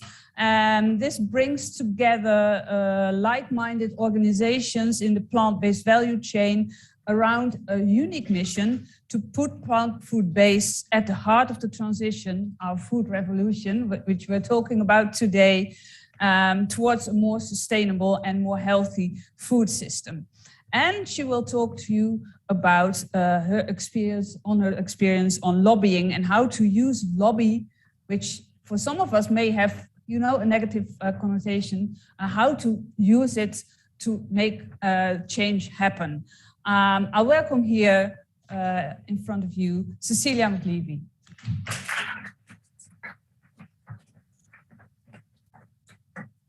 Thank you very much. And thanks very much for inviting us. And I mean, what a wonderful presentation, Laila. It really resonated with me. It made me just, I think I really want your email address, and I absolutely got to read that book. So thank you so much. And what a fantastic program and a line of prominent speakers. I feel so grateful for being here and joining the line. So I'm going to talk about food lobby and how it can be used for something good. And I think that's also what you raised here, Laila, in your presentation.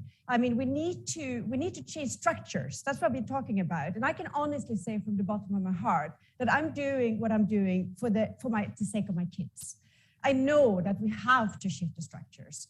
And I will actually note this because I also have daughters who wants to go traveling and change the world. And I will choose to change here, to stay here to try to change the world to a better place. So we all have heard that this is the challenge. We need to feed the world with the healthy food without damaging the planet. You also mentioned this, Laila. Actually, the case today is the leading cause of death globally is diet-related diseases. I mean, 68% of deaths globally, 73 even is the latest figure I heard, which was presented this year, is caused by those diseases like cancer, diabetes type 2, and cardiovascular diseases. So we really need to do something. And I think in this crowd here, it seems like we're very aligned on that matter. So as we heard, European Alliance for Plant-Based Food. So I work for Oatly. And I just want to tell you a little bit of a story. I joined Oatly in 2016, very shortly after I joined. And we're a Swedish little company who do oat drinks. And our mission is about helping people to shift from animal-based dairy to our drink, but anyhow to plant-based dairy. That is what we are about. And it's very interesting because shortly after I joined the company, I was approached by NGOs. And it was not just any NGOs, it was World Wildlife Foundation. It was the leading animal welfare organization in Sweden. It was an NGO called the Nature Protection Association, which is the biggest NGO in Sweden.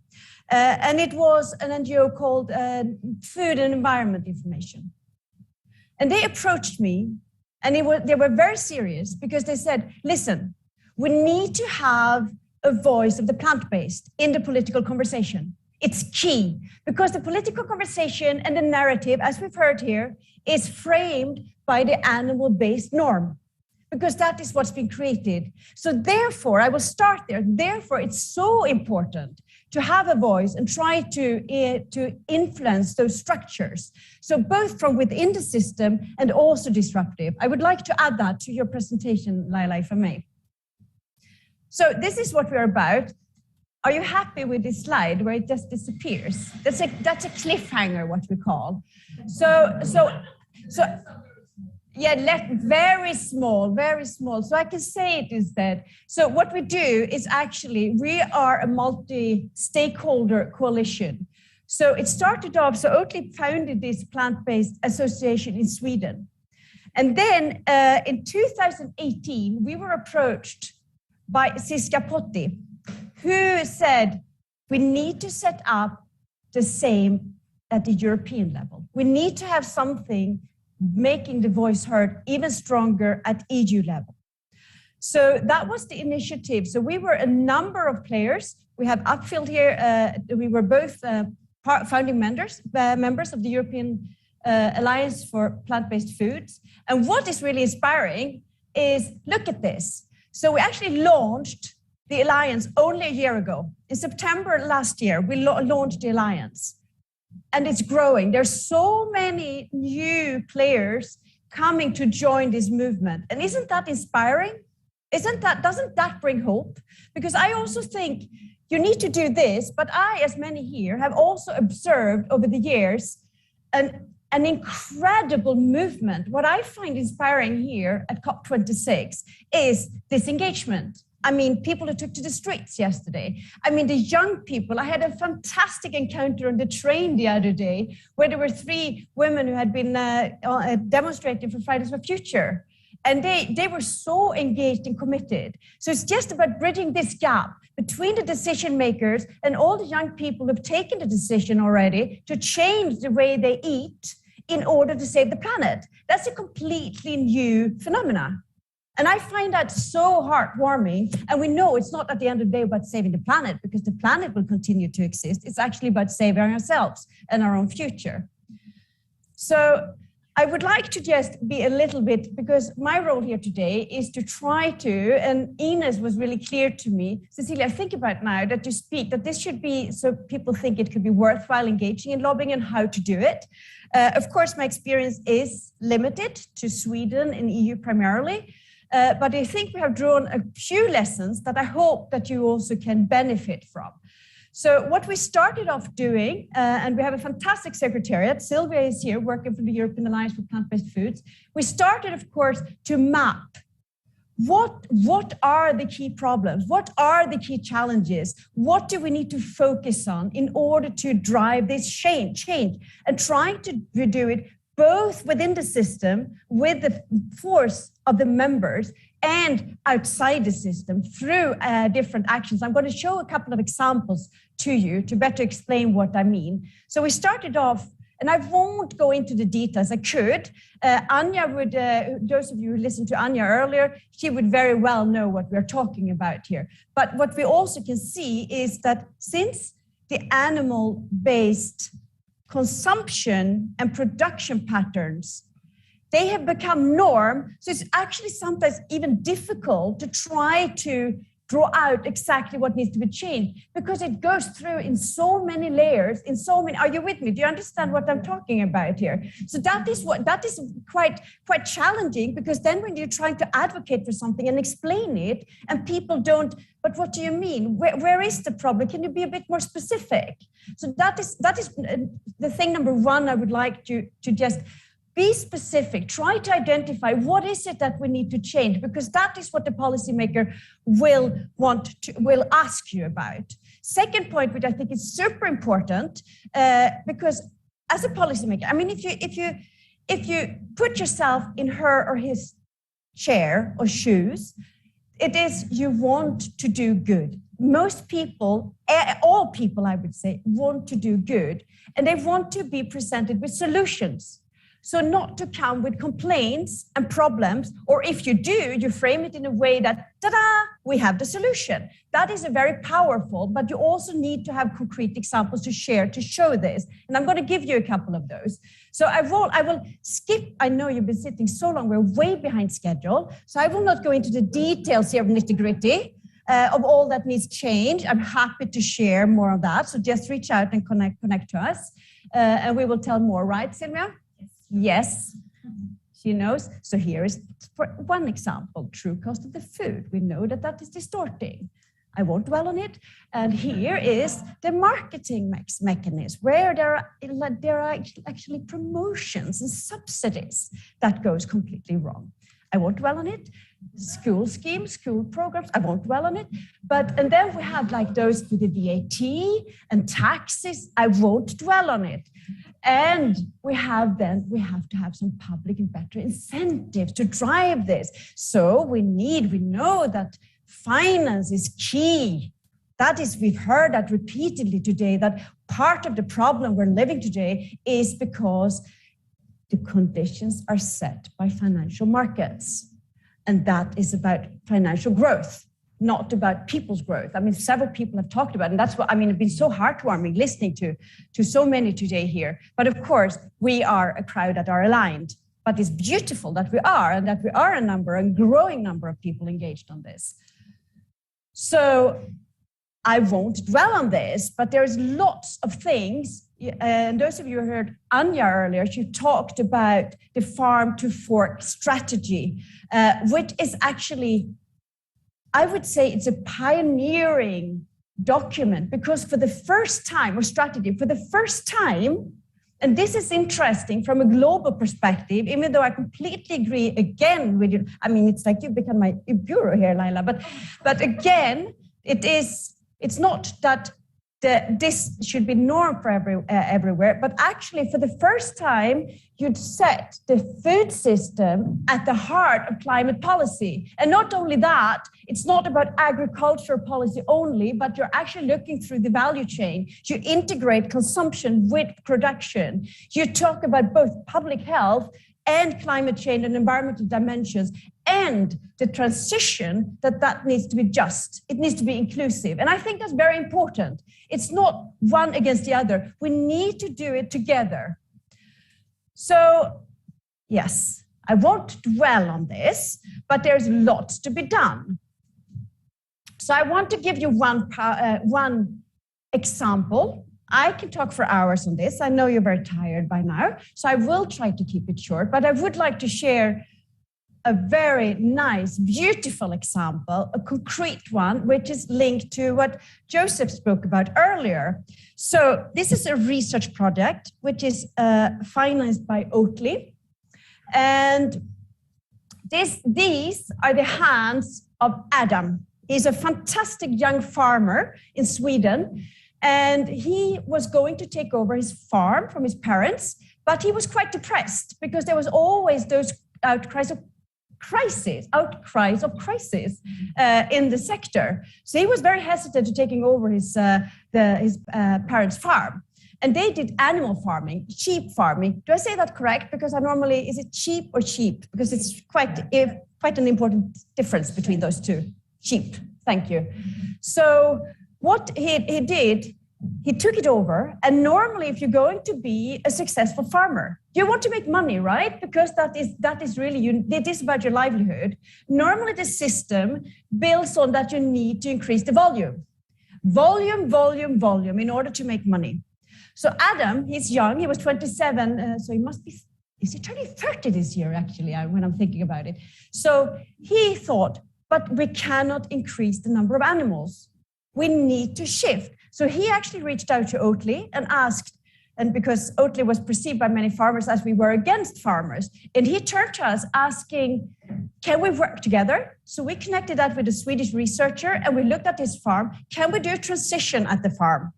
So this is one small farm and it's in Sweden, but it's quite fantastic. So between year one, so what he started off, what his little farm produced was 90% was animal production and 10% was he was farming crops for human consumption. With just a smaller change, together with Elin Rös, they looked over the farm. What can we do to diversify?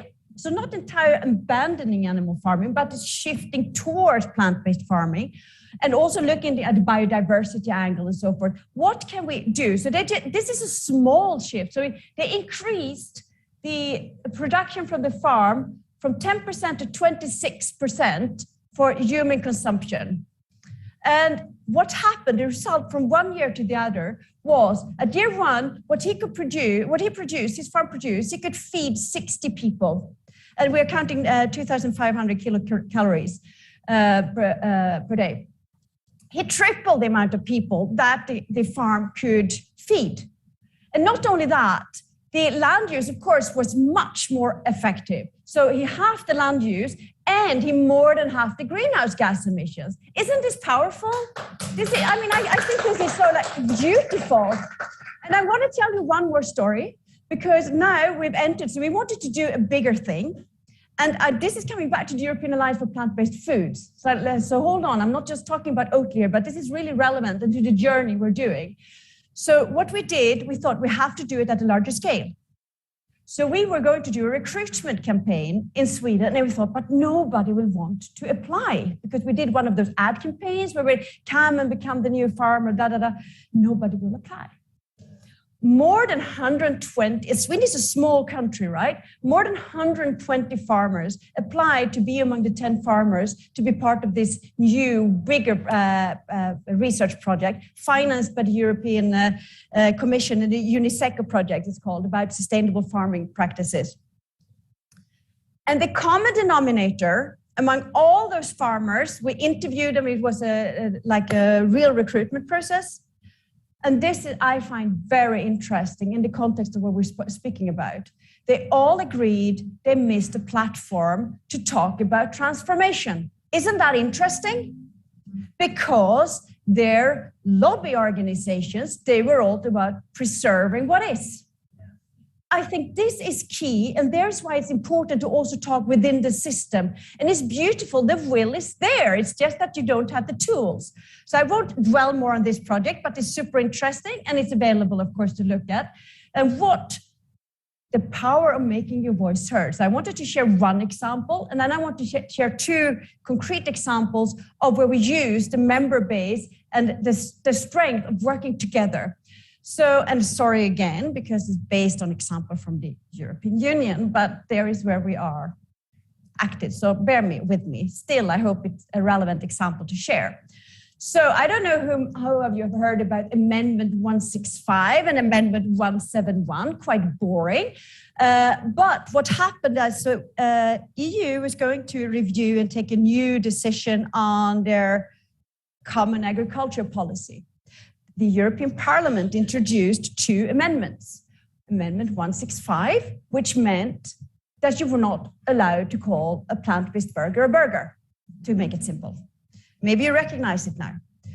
And Amendment 171, which meant that you were not allowed in any way to refer to plant-based dairy substitutes with in any way referring to dairy preferences. So we were not allowed to say milk-free, for instance. We were not allowed to say for lactose intolerance, things like that. It's absurd. It's really, really absurd. But the thing is, if you sit there, you don't understand it because it's quite difficult to explain. So we started, and this is the strength of alliance. That is the second thing I really want to send with you. So first is good to know your stuff and try to be clear and distinct. Do your stakeholder mapping and know how to reach who to reach out to. Third, the power of good examples. And 4, act together. I mean, that is really the strength of it all. To use the people who are engaged, then we can do a change, make a change. So this, here I was trying to explain here. I mean, it's so absurd. I just get upset when thinking about it. So what we did, and this is just quickly to very many clicks here. Hope you're enjoying it. So this is just very quickly to explain to you. So key institutions within EU is the European Commission, who drafts proposals, and then you have the European Parliament and the Council. Anja works in the European Parliament, and they negotiate and agree on a text. That's very simple. I won't dwell on this either, but there's much to be taught. So in October, 23rd of October, there was a vote in the European Parliament among thousands of amendments, and among those 2, what we did was that we worked together, the alliance, and the alliance constitutes several players. So, for instance, Per and I, we work within the food industry. So the food industry wants change as well. Absolutely, must. And farmers and several NGOs. Lara's here now as well from ProVeg. Consumers, and I'm going to show you how we mobilize consumers and through our partners and also the scientific community. Working together, you can make a difference, I promise. So what we did was that we joined forces. We had meetings where we actually spoke together and agreed who does what. We were aligned on the messaging, and we used all the strengths that different partners had in the alliance. Even though we worked with completely different things, we were so aligned on the objective and what we wanted to have done. And it was a beautiful collaboration. It was fantastic. And what happened was we gave it a name, the veggie burger ban. We had to find something in order to make it stick. So we did lots of different things, and we created a petition, and we collected 270,000 signatures to this petition. So that was a really effective way on involving normal people, so to speak, grassroots people. Turn to you all the time, Laila. You could almost be up here, yeah? And look, it attracted so much media attention because, of course, media is still key as well in setting the narrative. Would you agree with me? And there's where social media, of course, we can have an increased power over. What was fascinating was when the vote took place on the 23rd of October, there was such a huge resistance after this campaigning. So all the parliamentarians that have been reached by this campaign, they did reject 165. However, 171, I know it's a boring language, but this is what politics is about, right? So 171, that passed through under the radar. And I can promise you, all of us who saw, we were celebrating. And then when 171 went through, we couldn't believe our ears because that one was so absurd. You cannot even say milk-free. Come on, guys. We were so upset. We couldn't believe how stupid can it be. But that was because people didn't understand. They thought they had been presented with a narrative that was just status quo. It wasn't really meaning anything. That is the story that we fed on. And we focused on the veggie burger ban. So we had to pull up our sleeves, work together again. We're coming back to our little timeline. I know it's a little bit boring, but it's just to understand. So we launched the European Alliance for Plant-Based Food here in September. We had the vote in the European Parliament in October. Then they start their negotiations. So now it's very important not only to try to convince the European Parliament, but the Council, the ministers of all the different EU member states, and also the Commission to make them understand what the problem with this is. And we had to do it again. I mean, they were a little bit sick of us, I think. So we had to go over and make our argument again. And then how do we do it so people can understand and relate to it? So then we came up with, we have to stop the censorship, plant-based dairy censorship. So that was a campaign we ran. And there were lots of engagement. It came through. Greta Thunberg, she tweeted on it, and you know who that is, right? And then there was several members of parliament that went out in a letter. And we started a petition again, and it was almost 500,000 people who signed that petition and got covered in media. We worked together, did lots of things. And what was beautiful is it got dropped in May 2021. So we can now say that our products don't contain milk. Isn't that amazing?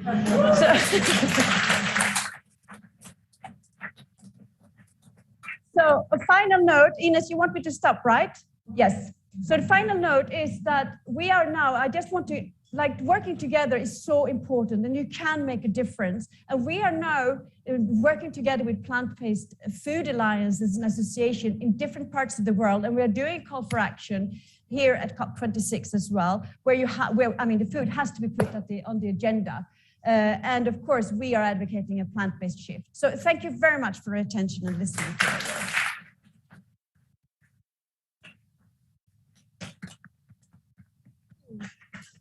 If you can stay for one more minute, then we can take one question from here, from the room, and one which comes to us online. So Stephanie is coming to you with a mic.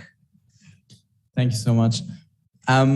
Just one question. Who comes to the absurd idea of these two amendments? Do you know where those ideas were created and who put them forward in the first place? What do you think?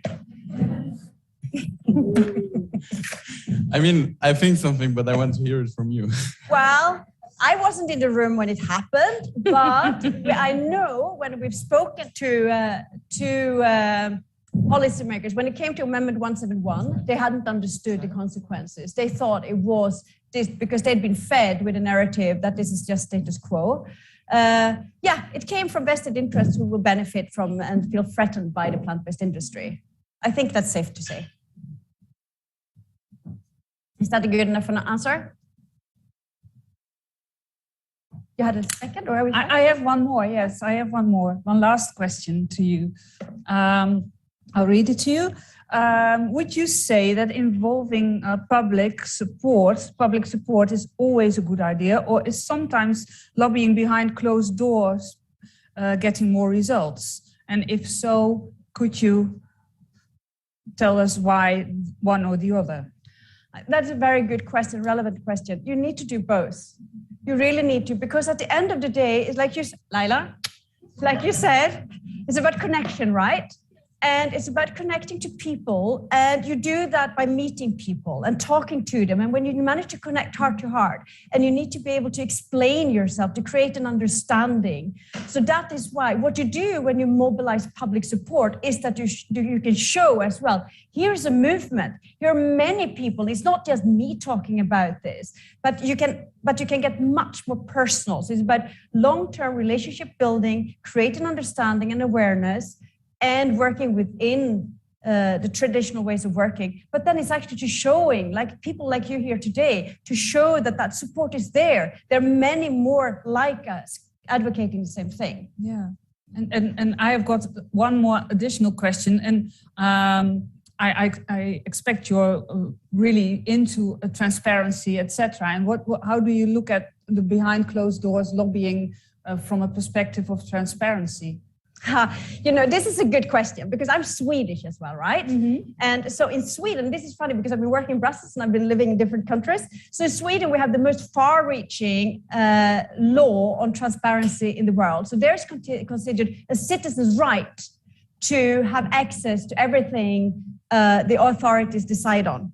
Other parts of the world, it's seen as a violation of the individual's rights when it's published. Do you recognize this? So that is a really tricky question. It is. And I think so. So in some parts of the world, it would be perceived as a bad thing, and in others, it's a good thing. I think as a politician, you need to speak to different stakeholders in order to have an informed opinion on things. The trick is to make it equal. So you're not in the lap of one stakeholder. I think that is what's very important. But you have to have the conversations, otherwise you have a huge gap. How would you know otherwise? Yeah. I hope you'll be staying with us for the rest of the program or some more time, and we can talk more later with people here. But for now, I'd like to thank you. Thank you very much. Applaud you. Thank you.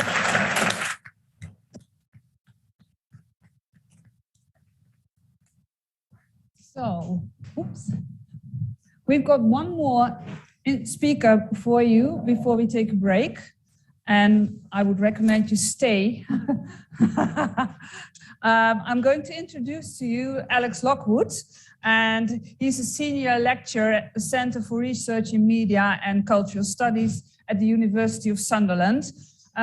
He's won several academic awards for his research work. But he's also the author of the famous book, The Pig in Thin Air, although I must admit I haven't read it yet, and the report of planting value in the food system on policies, principles, and legislation that can lead towards a sustainable plant-based food system, of which, of course, we are talking throughout the day. We are talking about this food revolution, and he will tell us some more about that and about the book and the practical steps we can take towards the food transitions we need to make. Please, a warm welcome to Alex Lockwood.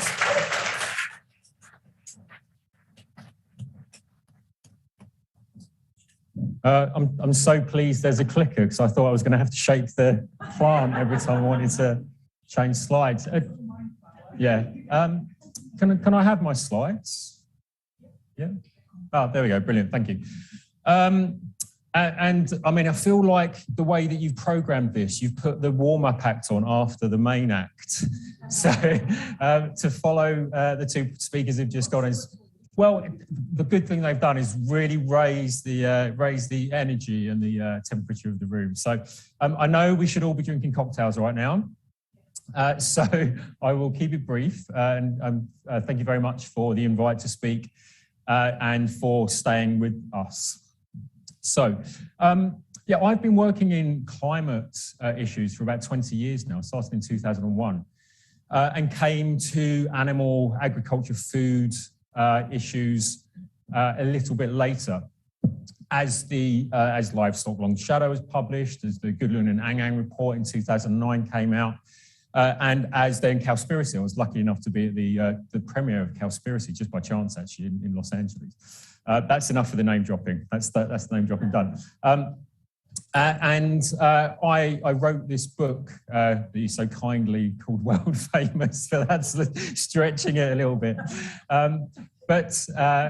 It was about the journey into building the relationship between climate and the food we eat, from the point of view of people who, from my point of view, of not really understanding that and coming to understand it and making those connections.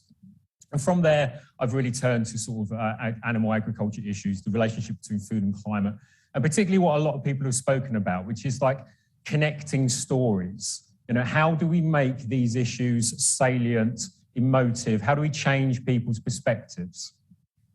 The work I'm going to talk about today is very much practical. It's about how do we do these things. So both the what and how we go about it. And actually, the audience for this was very much policymakers. You know, how do we get as vegans, as animal activists, and the politicians will know this better than I do. How do we get a permanent seat at the table when food and agriculture is being discussed, rather than just being invited in for the session around veganism or plant-based or animals, for example? How do we make it a permanent seat at the table? So I'm going to talk a little bit about that. And I think it's relevant for everyone, every activist as well, whether you're grassroots or politician or academic or a writer. It's about them connecting stories. It's about the messaging and the messenger and who you are speaking to, who the audience is of your messages. And it's therefore very important to think about speaking their language so that your message is heard. I think that's the most important thing, that if you go away from anything thinking, well, that was quite policy heavy, I didn't really want to speak about that. It's not. It's about the fact that you need to find the way to connect your story to the person who you want to change. So I'm going to talk about this report, Planting Value in the Food System, that I wrote for the Vegan Society here in the UK. It was published this year. It was meant to be launched at COP last year, actually, but we know what the pandemic did to all of that. And it was very important about how we went about what we did, as well as the outcomes. So I'm going to talk a little bit about that, the legislation, the policy asks, the leadership and responsibility, and then taking the fair approach. And the frame, if you like, for everything we did was thinking about how can we make the food system fairer? And if it needs to be fairer, then it needs to be fairer for everyone, which includes, obviously, animals. And if you look at the food system we have either in the UK, Europe, or globally, it's clearly a very, very, very unfair food system for particularly, as Vanessa said, 99.99% of the beings on this planet. So, importantly, what we did was get everyone around the table. And it is a metaphor. Sometimes we actually did it in real life before the pandemic struck. But it was about making sure that the message that we were going to speak was going to be heard by the people we wanted it to be heard by, the policymakers. And policymakers weren't really listening to the vegan voices in the UK, but they were listening to farmers. They were listening to other policy and food experts. They were listening to people like Joseph Poore with the data and the science. As a NGO, such as the Vegan Society, how could they be heard more? And so a large part of that was about building alliances, the thing that Camelia just spoke about working together, building alliances, and sometimes building alliances with people that you don't necessarily agree with. And that's really important. And so it's like Martin Lyons, chair of the Nature Friendly Farming Network here in the UK, said, if I can agree with 80% of what you're saying, I'll work with you. Yeah. And I mean, he's mainly an arable farmer, but he still uses sort of animal products in the farming. But he could see that together, we would have a stronger voice. So that's sort of what we went around about. We had four main themes, thinking about how we can make practical changes to the food system in the UK and provide lessons and responsibility, service responsibility, not hierarchical dominant responsibility, but service responsibility to the rest of the world to show that we were taking responsibility for our historical climate emissions and also for our historical role in sort of exporting and offshoring our own food security. So the four themes were taking a multi-criteria approach to food policy, embedded within a coherent legislative environment. We need farmers and their voices to shape policy and practice. A plant-based food system has to be fair for everyone, and a plant-based food system provides real public value.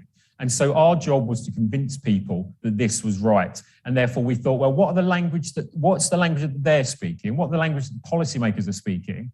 And how can we convince them that we're speaking the same language and communicate on those grounds? So, when I talk about, if you're talking about a multi-criteria approach to the food system, what does that mean? It essentially means that like systems thinking approach. What does that mean? It means that actually the food system is complex, like the human body system. It's complex. It has lots of different parts. And if you only think about one part at any one time and ignore the other parts, you can't think about how the system interacts. That's essentially it. I mean, we all innately, I think, understand that.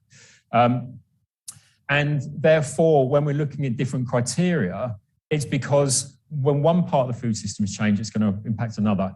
And also what we need to think is that actually, do people really want to hear our message if, for example, in the UK, there are 4 million people living in food poverty? How are you going to persuade them that a plant-based food system is the right food system for us together? You're not going to be able to do that unless you're speaking with empathy, with compassion, and with connecting stories to understand their experiences, and also how we can change the food system and how to be better so that it gets rid of food poverty. You know, these are really important issues to take up. And as Vanessa said earlier, you know, animal welfare parties, animal parties around the world are not single issue parties. The Party for the Animals is not a single issue party. It's single issue party. That is right. Yeah, so a single party issue. That's right.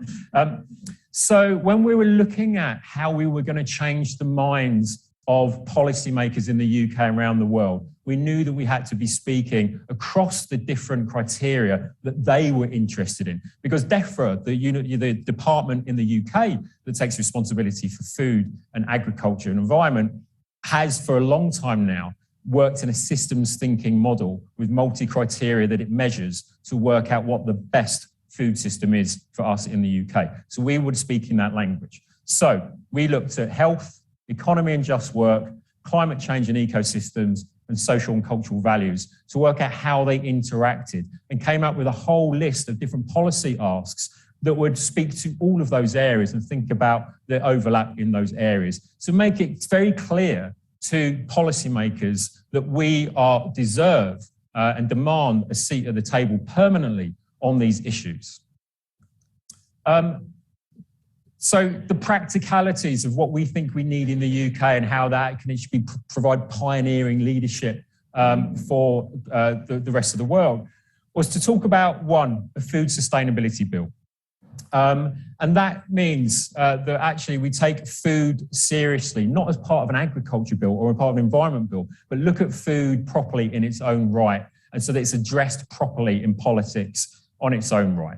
So a food sustainability bill would actually address all of these elements and not reduce food to a subset of some other economic aspect of the system. We also spoke about in the UK a well-being of future generations bill. And this is really a piece of interesting sort of practical legislation that is currently working in Wales in the UK, which is introduced in 2015 by a woman politician. And I think that is actually relevant as well, because actually there are elements here where we're looking at that are about sort of some of the compassionate, empathic politics that comes not from top-down patriarchal white men who look like me. So, a Wellbeing of Future Generations bill requires that all future legislation is looked at through the lens of this bill. And at the moment, it's working in Wales very much around transport, new planning, for example. Agriculture doesn't really get a look in, actually. So even when legislation is in place, it's the enforcement of that legislation that's really important. So we needed to look at that as well. But we thought, well, it's actually an Aboriginal and Indigenous knowledge idea, this anyway, because this is about looking 7 generations ahead. So it's important to credit that and recognise that. And the third bit of legislation that's there, it's like oven ready if Boris was doing this presentation, it's oven ready to go, is an end to animal slaughter bill. And again, we proposed this as the piece of legislation that was going to be ready once the public and politicians feel it's credible and believe that it can work. Because actually, if this wasn't this is the one that we would want to put as the number one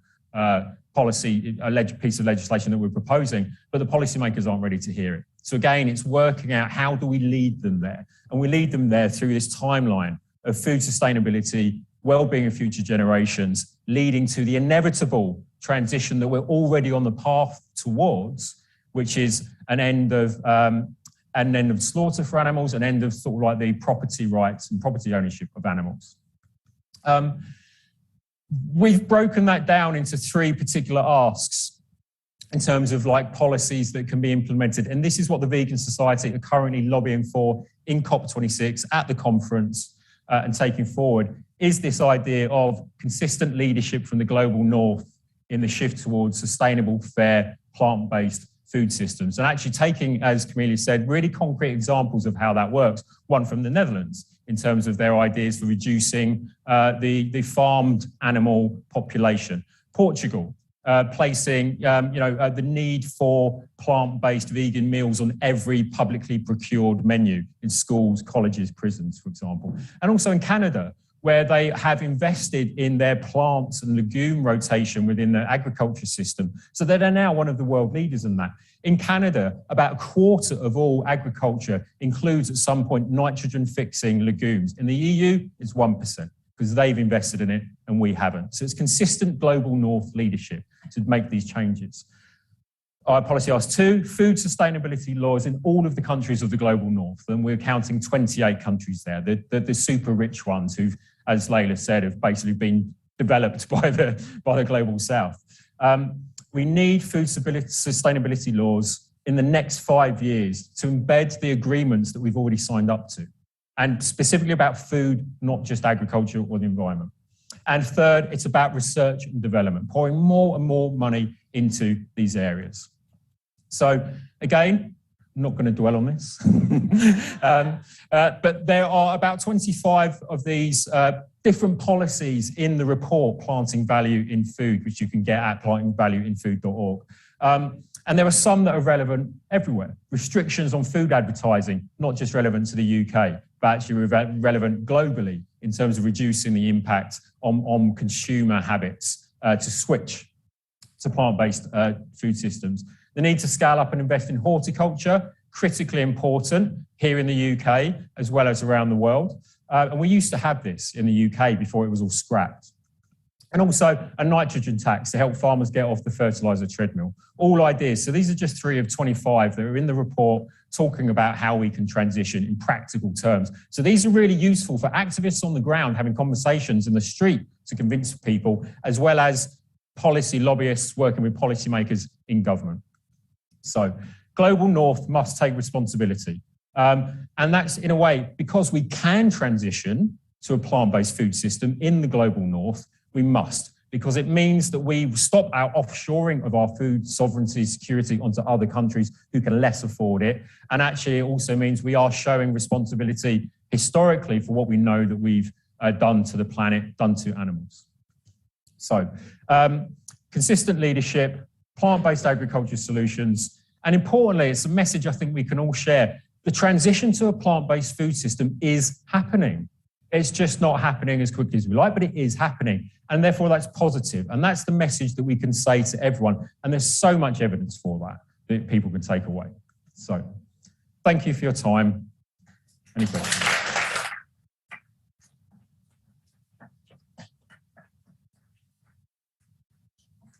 Thank you very much. Would have been better, or well, it would have helped me read. But yeah. Okay, thank you very much. I think we'll take one question from the audience here, and then meanwhile, I'll try and check if there's a question online before we go to break. Thanks for the great presentation, the great work. I'm just wondering, Alex, do you know about what is the active lobbying inside the COP? Are there people here from the Vegan Society who are working on that, taking this forward? They are. They're here in Glasgow. Yeah, they're actually currently at bar 78 waiting for me to start dinner when we get Okay, there. so they're not here. But okay. they are, yeah. And so essentially the focus really is about these 3 policy asks. And actually they've been quite successful in having some really interesting conversations globally, or with UK policymakers, with UK parliamentarians, and with EU and global organisations as well. But it's around those 3 policy asks. And actually what's interesting has been the majority response has been quite cool on the first and second. Of course, we're showing global responsibility, so it's just words. The second one, people have been very cool on in terms of, I can't remember what it was now. Blimey, my mind's gone blank. But the 90% of people, their ears are pricked up, their eyes have lit when we talk about research and development. So research and development into something very practical, such as nitrogen-fixing legumes, everyone's gone, we can get behind that. And actually thinking about the small steps for policymakers. I know we're beyond the time for small steps, but we are. but it's how do we speak to those people who think they're not yet beyond that? Maybe it's one of the chinks in. It's actually because if you do massively increase the research and development for plant-based, it builds the case for it, and then you get it into the system, and then the farm, as Cecilia said, the farmers transform, and that's what's really important. I also find that very often more research is a trap. Don't you agree? Because in politics, it's often used as an argument not to proceed, not to take those steps that are necessary. Which is why their eyes lit up. Yeah, but that's why they wanted. Let's do some more research. Oh yeah, let's do that. Yeah, it's why their eyes lit up. But actually, if you can get the money for that, which does feed into the plant, the increase in the plant-based proteins that are going into the food system, that makes plant-based food. The price comes down, the availability goes up, the plant-based innovators can make more moves. So it's one of the things that is practically possible. So yes, totally. There should never be a switch from the focus of we want the plant-based food system for all, the fairness. But meanwhile, we're also negotiating around getting this extra money. Thank you. Yeah. One last question, and I'll read it to you. It's from Canada, from RAM. It goes, Western Europe's ecological footprint should extend far outside its own borders, of course, primarily because of a meat and dairy-centered diet. We've been talking about that a lot today. And can this be framed as a risky, insecure way to live by depending so much on imports even for food, and thus appeal to people's concern for greater security? So produce locally, instead of transport, etc. Yeah, absolutely. I mean, one of the things that we are finding that does resonate with policymakers in the UK is the question of food sovereignty. And actually, it wasn't necessarily a big issue even 5-10 years ago. But maybe now there's no transport. Well, exactly. These things happen, don't they? The shocks happen, and then all of a sudden the reality hits. But it's really important morally, because we are offshoring our food needs onto those countries that are much more vulnerable to shocks than we are. And it's also really important for climate, because obviously the less miles, the more we eat seasonally, the more we invest in our own infrastructure, particularly horticulture. There is no argument against it, apart from the argument from the big lobbies who want to continue growing the pineapple somewhere, shipping it to Thailand, and then shipping it back to the UK. Yeah. So we end the conversation with you here. Thank you very much, Alex. Warm applause.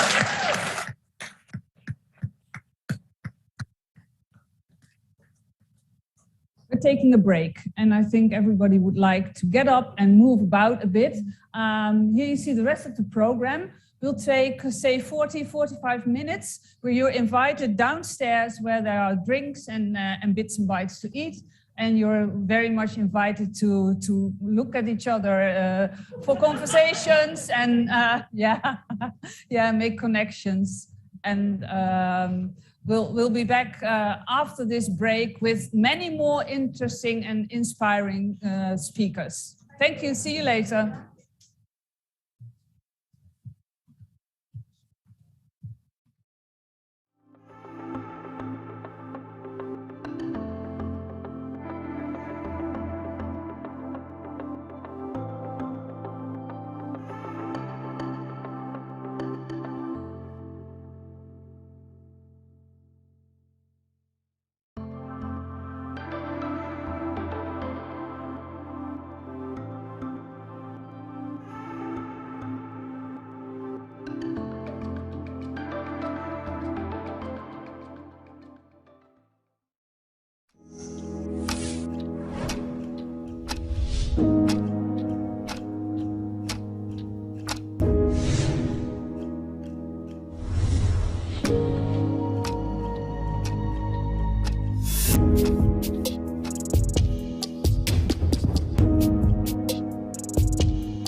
make this world a better place for people and animals. Let's start today.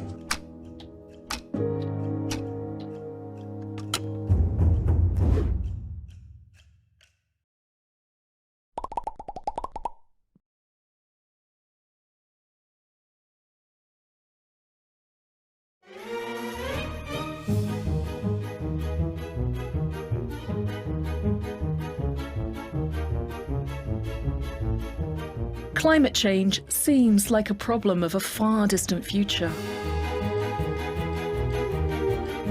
We just go on with business as usual. Corona is a wake-up call. It's a consequence of how we treat nature. It has disrupted all of our lives. Prevention is better than cure. To replicate, a virus needs a host that may get sick or die. Likewise, we humans are destroying our own host, planet Earth. We've wiped out entire habitats, driven species to extinction, and reduced wildlife populations by 60%. Plants constitute 82% of all life on Earth, bacteria 13%, and everything else makes up the remaining 5%. Oh, and humans? We represent just 0.01% of all life on Earth. Yet this 0.01% has exterminated over 80% of all wild mammals. Natural habitats have been destroyed. Future pandemics will emerge more often, spread more rapidly, cause greater damage to the global economy, and kill more people than COVID-19.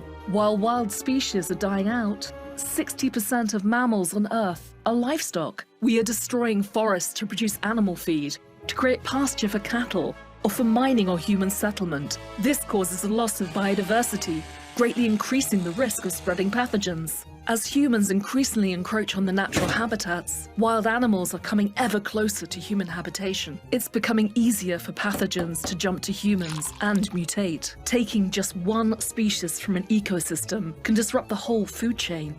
When a population of predators decreases, this has an impact on a number of rodents and deer, increasing the chances for ticks that can carry Lyme disease.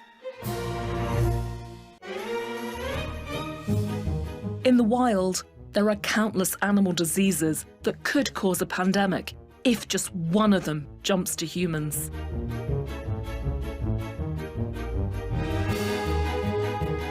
Take H5N1, bird flu. If transmitted to humans, this virus can have a high mortality rate. Then there's H9N2, a lesser-known bird flu. It's sneakier, but also dangerous. Quick on the draw is H1N1, swine flu. H5N8, another bird flu that's already found human victims. Just like us, they love to travel to new and different hosts, always looking for exotic new destinations.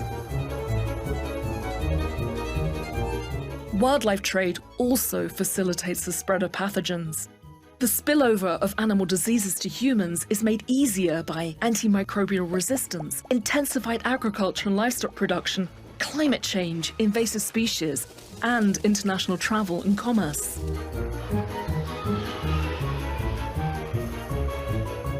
If we don't act now, drug-resistant diseases could cause 10 million deaths each year by 2050.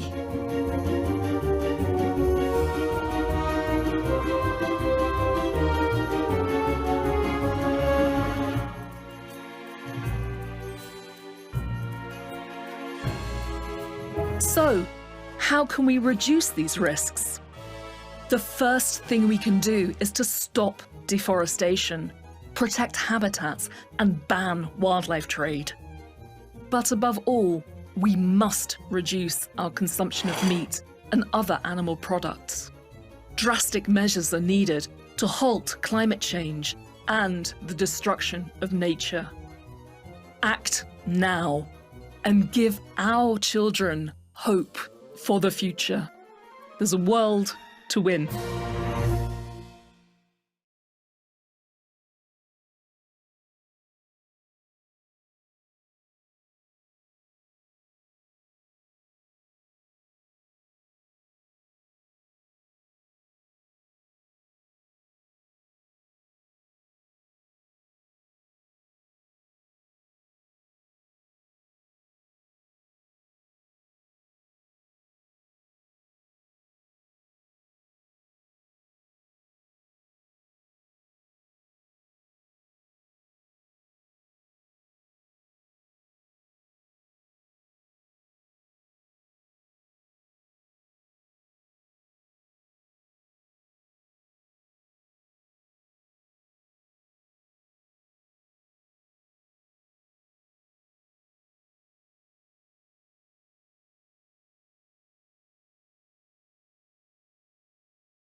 make this world a better place for people and animals.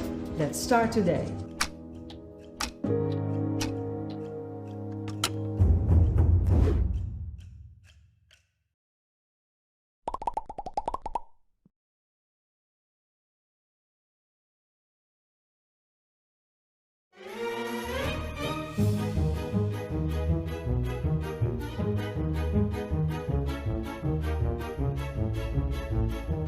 Climate change seems like a problem of a far distant future.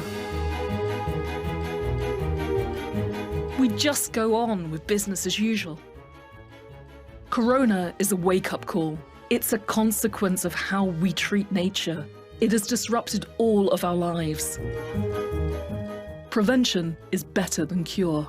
To replicate, a virus needs a host that may get sick or die.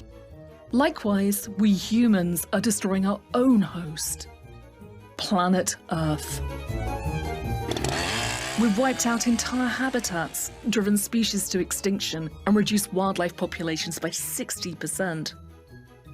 Plants constitute 82% of all life on Earth, bacteria 13%, and everything else makes up the remaining 5%. Oh, and humans? We represent just 0.01% of all life on Earth. Yet this 0.01% has exterminated over 80% of all wild mammals. Natural habitats have been destroyed. Future pandemics will emerge more often, spread more rapidly, cause greater damage to the global economy, and kill more people than COVID-19.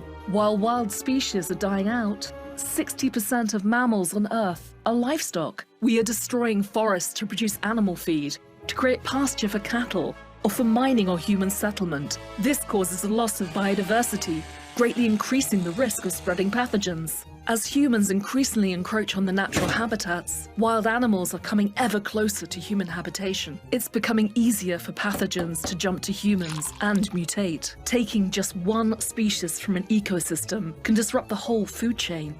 When a population of predators decreases, this has an impact on a number of rodents and deer, increasing the chances for ticks that can carry Lyme disease.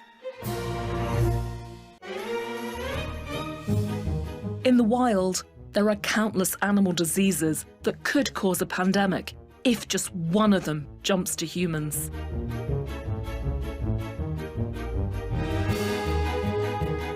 Take H5N1, bird flu. If transmitted to humans, this virus can have a high mortality rate. Then there's H9N2, a lesser-known bird flu. It's sneakier, but also dangerous. Quick on the draw is H1N1, swine flu. H5N8, another bird flu that's already found human victims. Just like us, they love to travel to new and different hosts, always looking for exotic new destinations.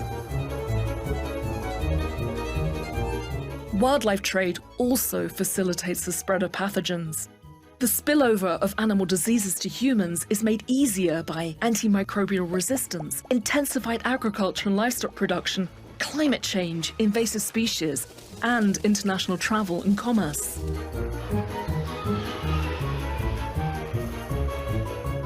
If we don't act now, drug-resistant diseases could cause 10 million deaths each year by 2050.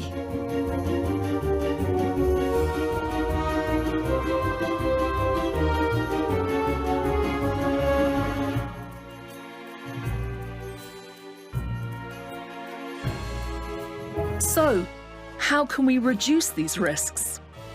The first thing we can do is to stop deforestation, protect habitats, and ban wildlife trade. But above all, we must reduce our consumption of meat and other animal products. Drastic measures are needed to halt climate change and the destruction of nature. Act now and give our children hope for the future. There's a world to win.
Good evening, welcome back.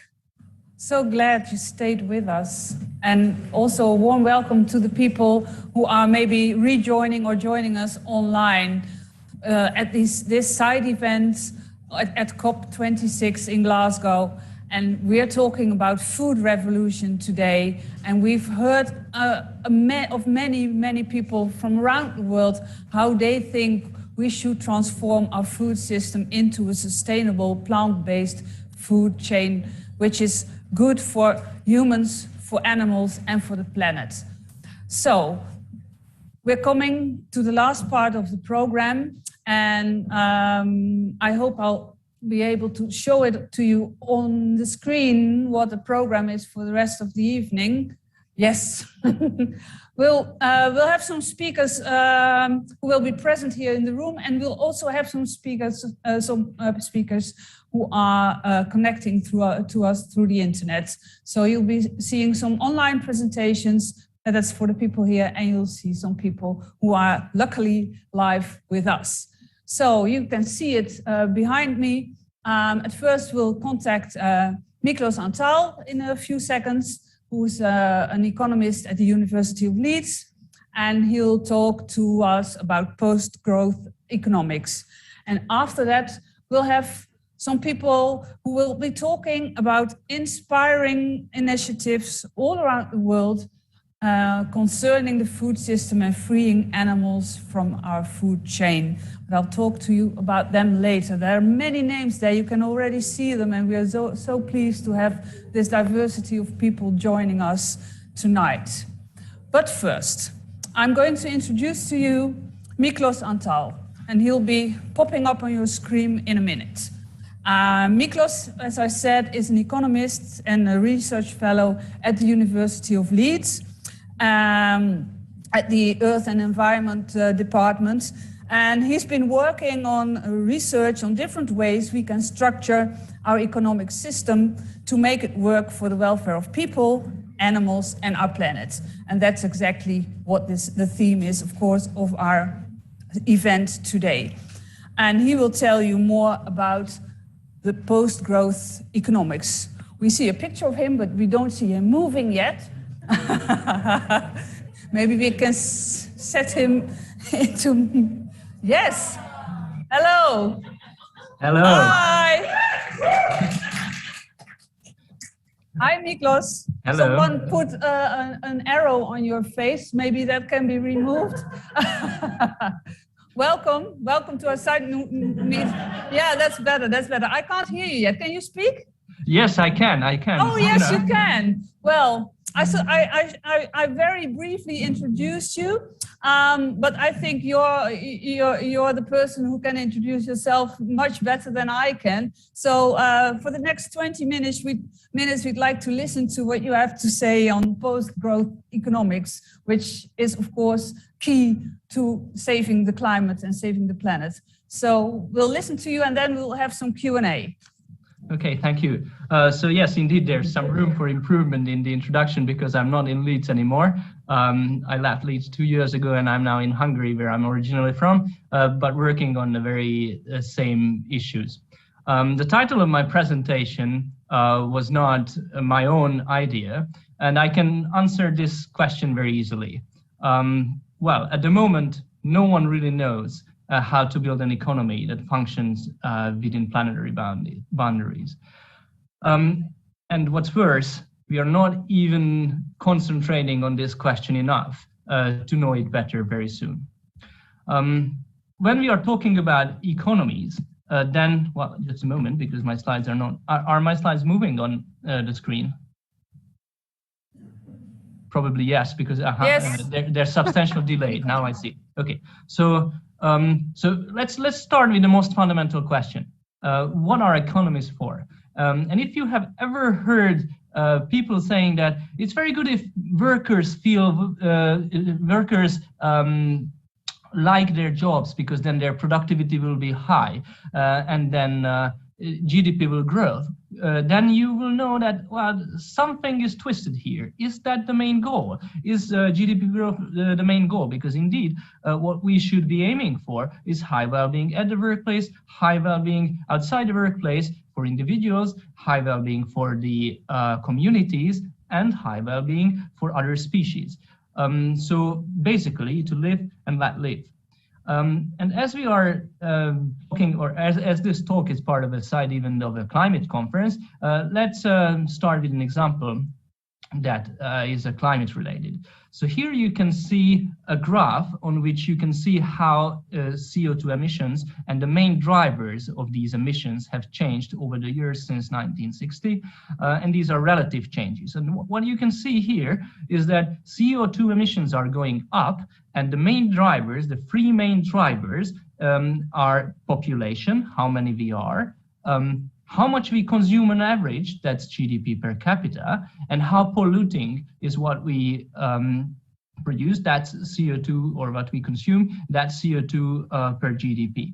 And you can see that the last one is improving, population is growing, and the most clearly important driver is how much we consume. So GDP per capita, that's a very important driver. Even slight dips can be observed on the CO2 graph. If so, that means that we have to do something about it. There are two main options.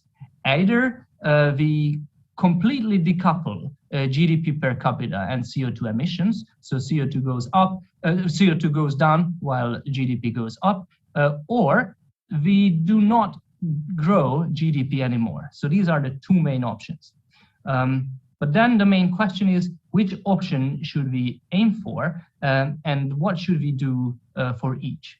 And then the first option is the current option, with growth. So if we look at the current system, the goal is to increase consumption with good social and environmental impacts. So that would be green growth. We would call it green growth if we could grow the economy while environmental impacts were good.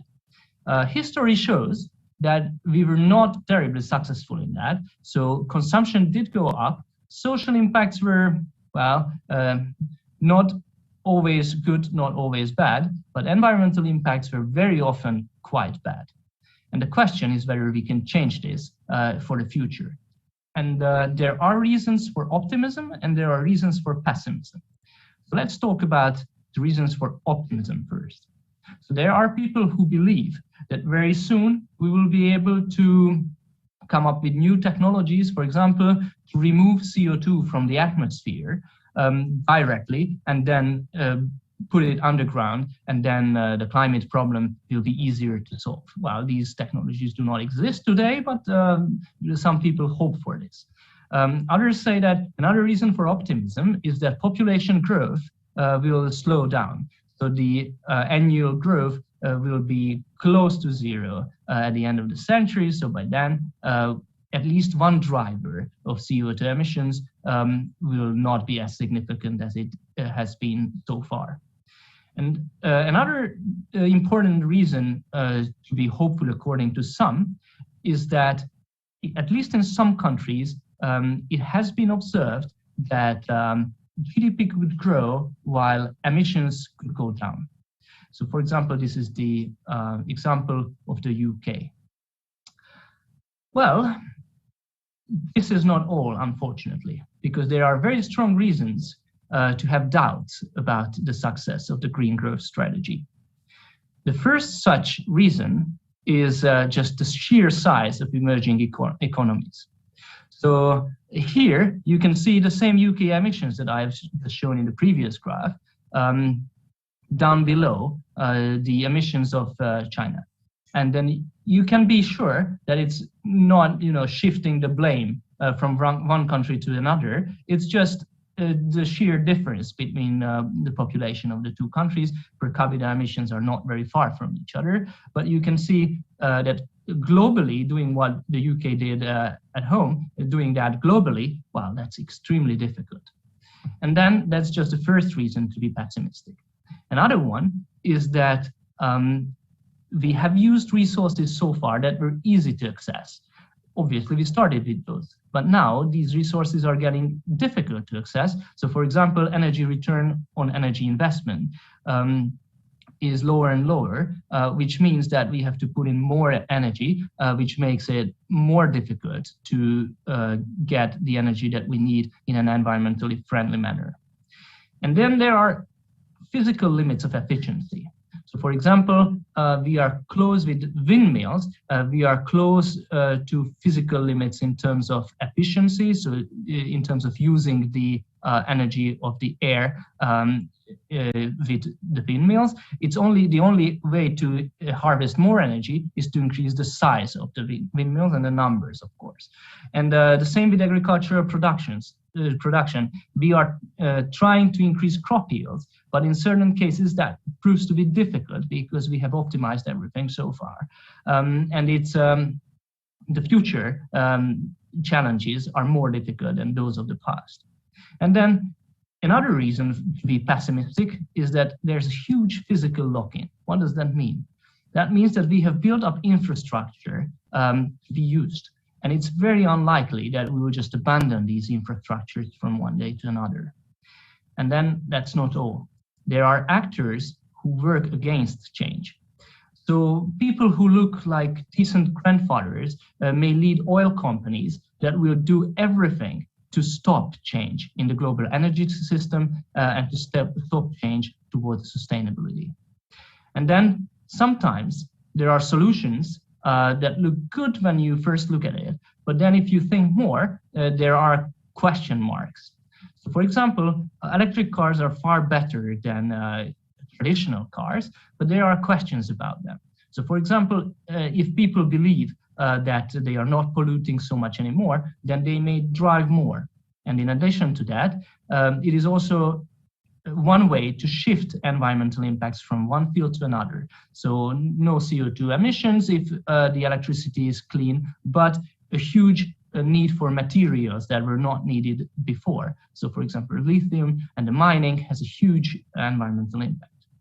So if you look at this picture, you can be very skeptical about the chances of green growth. So what's the other option?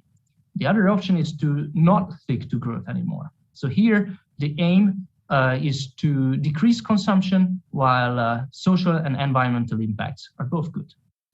What we have seen so far is that when consumption went down, aggregate consumption went down, then environmental impacts were sometimes good, sometimes bad, but more positive. The first graph showed that these dips were visible on the CO2 graph, but social impacts were generally quite bad. And the question is whether we can change that. And again, there are reasons for optimism and there are reasons for pessimism. The first reason for optimism is that more consumption does not necessarily increase well-being. So there's a limit above which it's just not good for people to have more, to consume more. And simultaneously, when others consume more, that may have serious impacts upon us.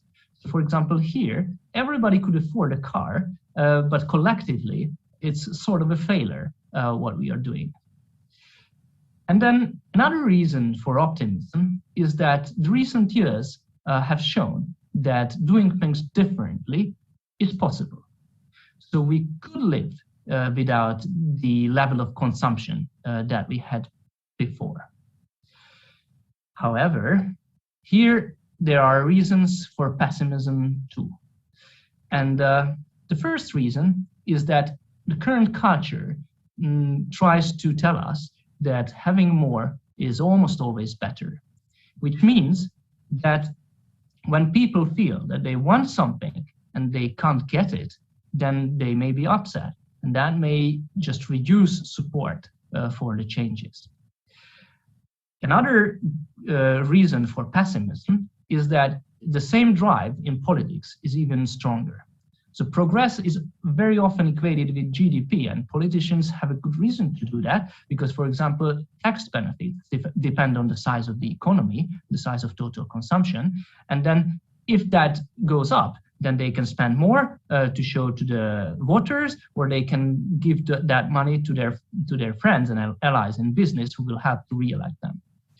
And then there are people who favor the status quo. They stand to lose a lot of money if growth falters. And then the same is true for countries. So countries are competing with each other, and then those who are stronger in the economic competition, they can put through their interest better. So that means that politicians have double reasons to be interested in growth. And then think about stock markets.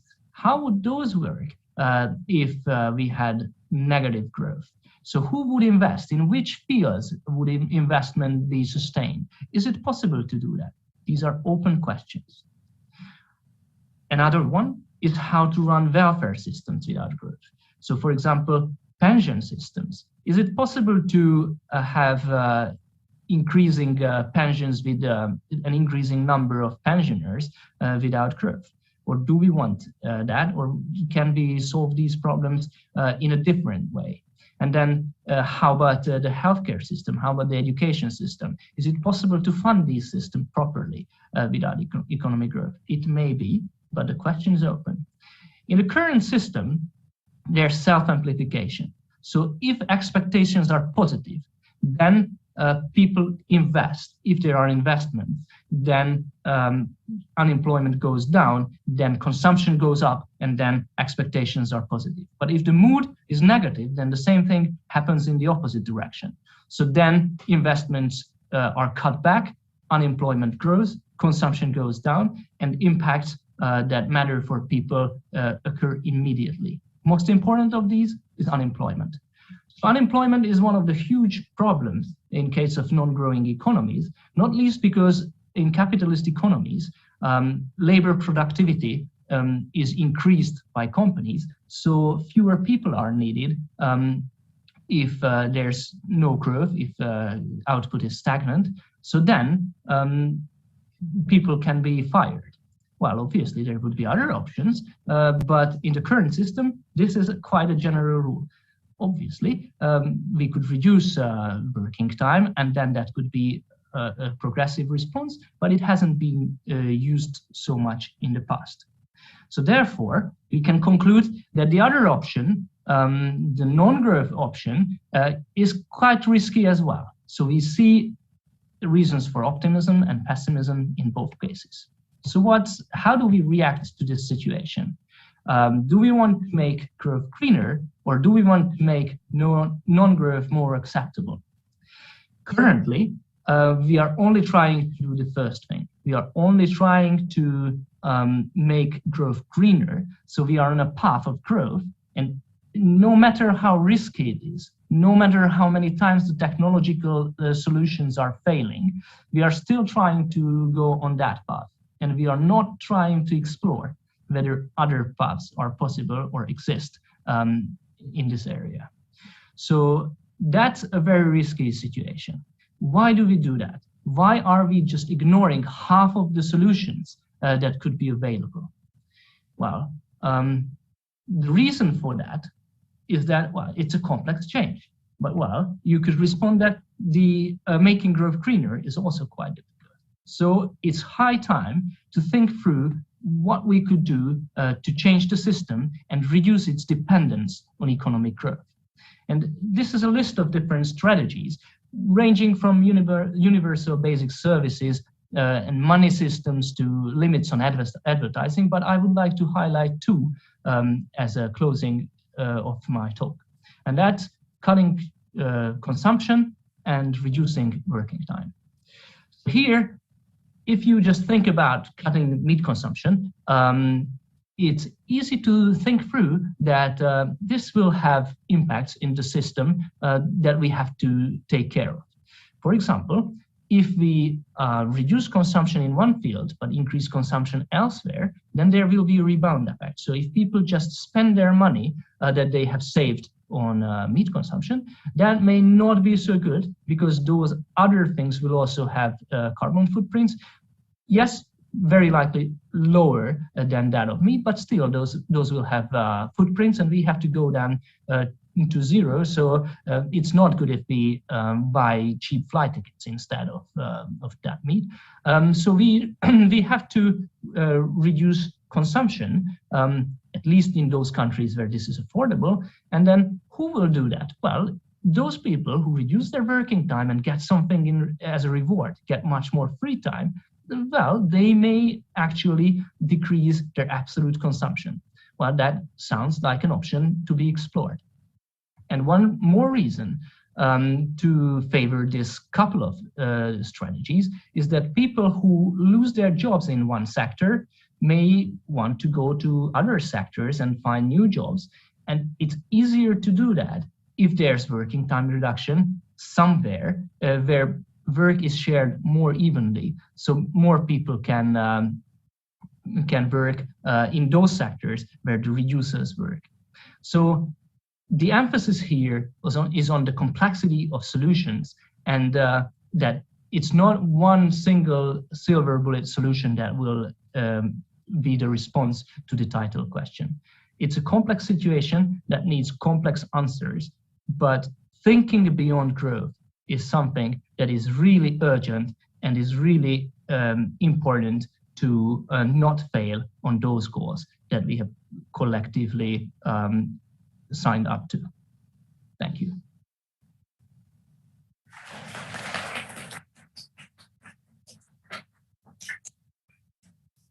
Thank you very much. Maybe we can enlarge the screen and see you in full glory. Especially this part. Yeah.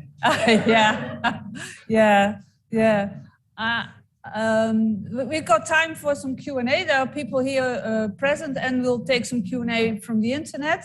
And we'll start with 1 or 2 questions from the people in the room here.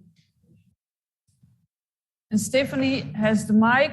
Are there any questions to Miklos while I make my...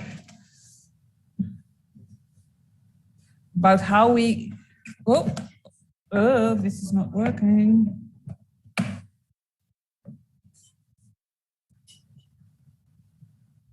Maybe I'll just go online and see. Are there any questions online? Oh, there's a question here from the cameraman. Or not? He's walking away. Maybe your presentation is so clear that everybody thinks understands we need to go there. We're so complex that it's quite difficult to ask questions. I'm going to log in onto the tablets and see whether we got questions from the audience worldwide, all the people who are joining us online. So I need my glasses for this, excuse me. I'll start with one. Are there any countries or initiatives of working on post-growth economics that you know of? Yes. Are there any examples you could mention? Yes, obviously there are quite a few. So if you look at that list of strategies, many countries and many regions are experimenting with some of those. So there are countries that are experimenting with, for example, a universal basic income. There are many countries and many firms that are trying to do working time reduction. There are millions of people who can choose lower working time in several European countries. There are new trials coming on just now. So for example, Scotland is also starting one very soon. Spain is starting a big experiment with working time reduction very soon. In Germany, there are like millions of workers can go down to 4 days if they want.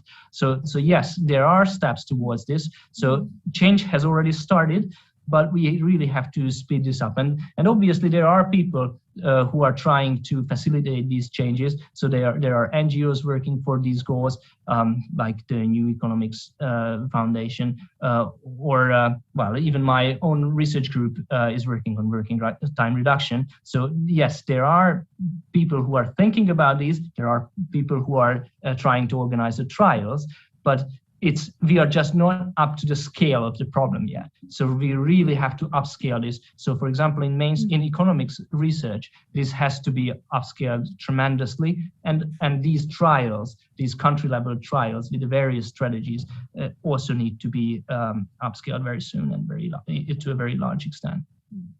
You sound rather optimistic about this. Well, I'm not optimistic or pessimistic. I believe that it makes sense to do this regardless of what happens.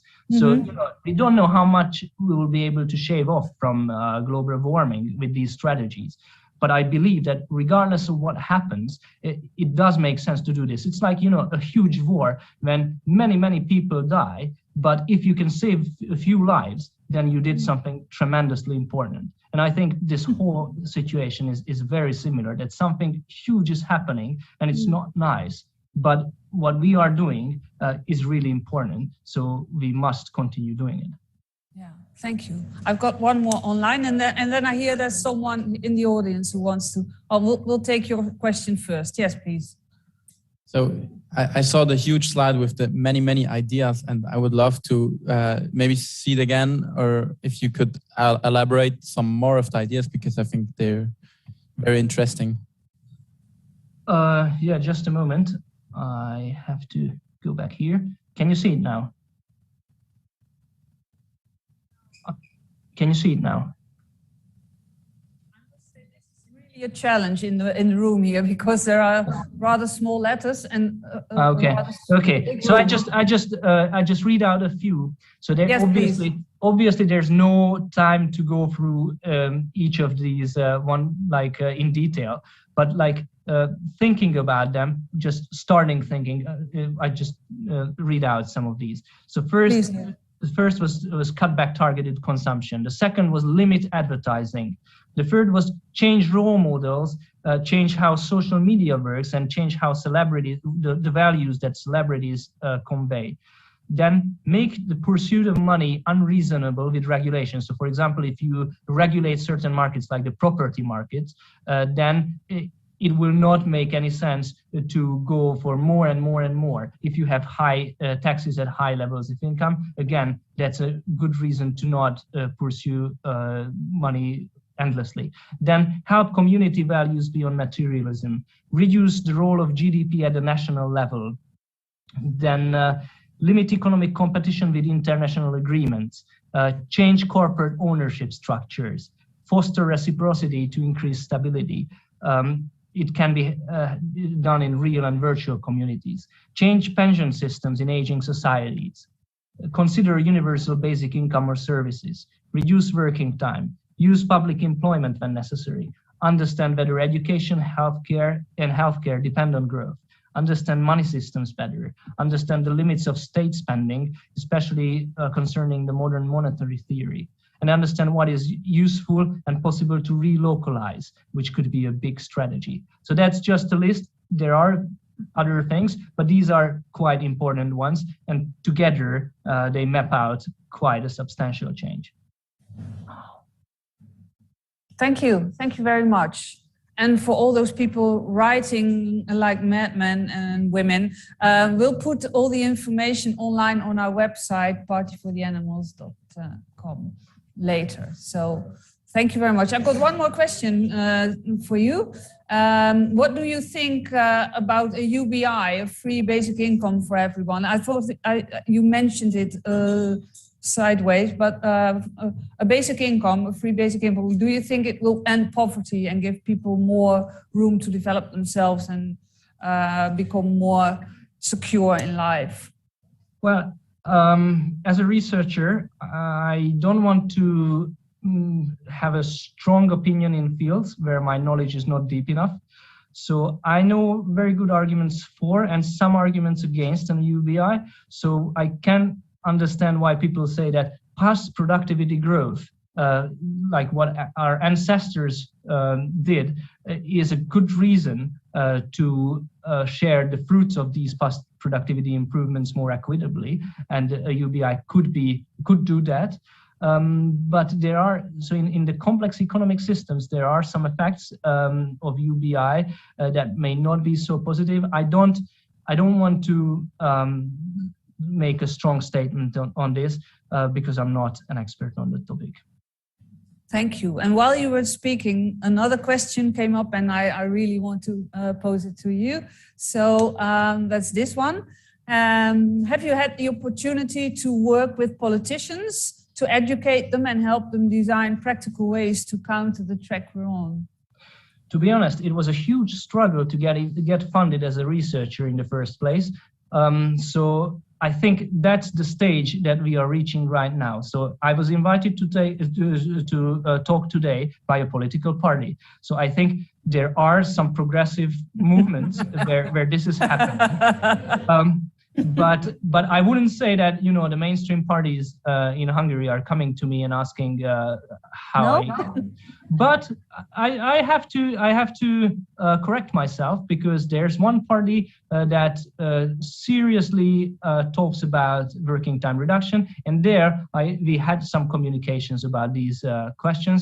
But the whole set of strategies is not yet in mainstream politics, but things are changing fast. So 5-10 years ago, the climate issue was nowhere near in the media where it is today. And the same can happen to the growth question, because what we see around us today is just getting more and more unbearable. Great. So there's a positive light at the end of the tunnel. Yeah. Well, thank you very much. I think we'll end our meeting here. Really nice hearing you speak about your investigations, your research, and hope to meet you live sometime in the future. Thank you very much. Thank you for the opportunity. Thank you. Yes. Before we continue, I'd really like the screen to be moved forward, because here in the room we can't see anything. And maybe we can change the split screen, because when I was sitting there, I couldn't see Niklas at all because of the reflection of the light. So sorry for the interruption, but it's not okay like this.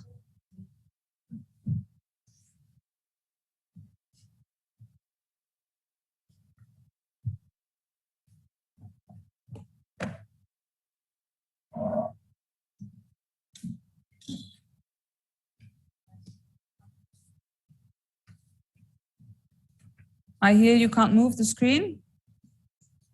That's a shame, really, because it's almost invisible. Okay, so then we'll just have to continue as it is. If you don't see enough, please feel welcome to come a bit to the front of the room, because that's the only thing we can do at the moment to increase visibility. So now I'm going to introduce to you a few people who are going to talk to us about initiatives they've undertaken in their own community to make our food revolution happen. And all those people are going to tell you one or two examples of what they're doing, and they'll all talk to us in a short amount of time. Some of them will be here in the room, and some of them will be online. So there are two blocks. We have 2 rounds. So we will have 1, 2, 3, 4, 5 people speaking. Then we have some questions, and then we have a few others. And then we'll have a wrap up at the end of the evening. First, I'd like to introduce to you, and she's been with us all day, Rebecca Knowles. Please come forward. She's from Farmers for Stock-Free Farming, and she'll speak to you about her initiative for 5 minutes, and then we'll go on to the next 5 minutes. I thought it was 10 minutes. Oh, then it's 10. I'm very sorry about that. Yeah, it's been getting shorter and shorter. Yeah, I'm very sorry that it's 10. It's 10. Okay. Excuse me. Thank you. It's 10 minutes. Thanks everyone for staying beyond the break. I'm sure the free booze had absolutely nothing to do with it. And I know I must be looking tired, because somebody said to me on the break, "Are you retired or are you still working?" So my self-esteem's taken a little bit of a dip. But anyway, Farmers for Stock-Free Farming is a Scottish-based grassroots movement established to help farmers and crofters transition out of environmentally burdensome animal agriculture into fairer, greener livelihoods. Fairer for the planet, of course, fairer for people, and that includes for the farmers themselves, and also fairer for the animals. We started really with the idea back in 2015. I'd lived abroad for a good part of my adult life, and when I came back to the UK, and I live in the Highlands of Scotland, I was really happy because the vegan movement was really, really growing. But when I looked around at the fields around where I live, it seemed like that farmers were not changing at all. In the farming sector, it looked like business as usual. And worse than that, this gulf was growing between vegans and farmers. And I'm sure we're all aware of this, that farmers felt that vegans were going to put them out of business, and vegans were calling farmers harmers. And it seemed like we'd forgotten that farmers will always be the people who produce our food, right? And if we really want a food revolution, we have to focus on production as well as consumption. So back in 2018, we started lobbying the Scottish government for the shift to plant-based production and plant-based consumption. For anybody who doesn't know, agriculture is devolved in Scotland, so it's different from agriculture down in England. So we were in one particular meeting with two members of the Scottish Parliament, and we were extolling the benefits of the shift to plant-based production and plant-based consumption. And one of these farmers stopped us in our tracks. I've got a clicker here, right? One of these farmers stopped us in our tracks and said, one of these members of Parliament stopped us in our tracks and said, you know what, if you want to shift to plant-based production in this country, you're going to put 60% of Scottish farmers out of business. And that kind of, gave us pause for a minute. And we disagreed with him, but we felt we had to show that he was wrong, because what we wanted was a just transition for all farmers, not just some farmers. So in that moment, really, Farmers for Stock-Free Farming was born. And what we did is we developed 3 roads to stock-free farming, which means that no farmer need be left behind. And these are our 3 roads: growing crops for human consumption, farming carbon capture by leaving the land alone to rewild, and diversifying into non-traditional agricultural activities. But before we delve into those, let's take a look at why did that MSP say we would put 60% of Scottish farmers out of business if we shift to a plant-based diet? Well, what he was talking about is Scotland's maybe unique situation, maybe not so unique, in that 77% of our agricultural land in Scotland is either rough grazing or permanent pasture, and therefore deemed unsuitable for growing crops for human consumption. So what were these farmers going to do? They were not going to be able to be part of the plant-based revolution because their land would not support growing crops. So that's why we developed the 3 roads to stock-free farming. First one, growing crops for human consumption. If you have the kind of land that can support that.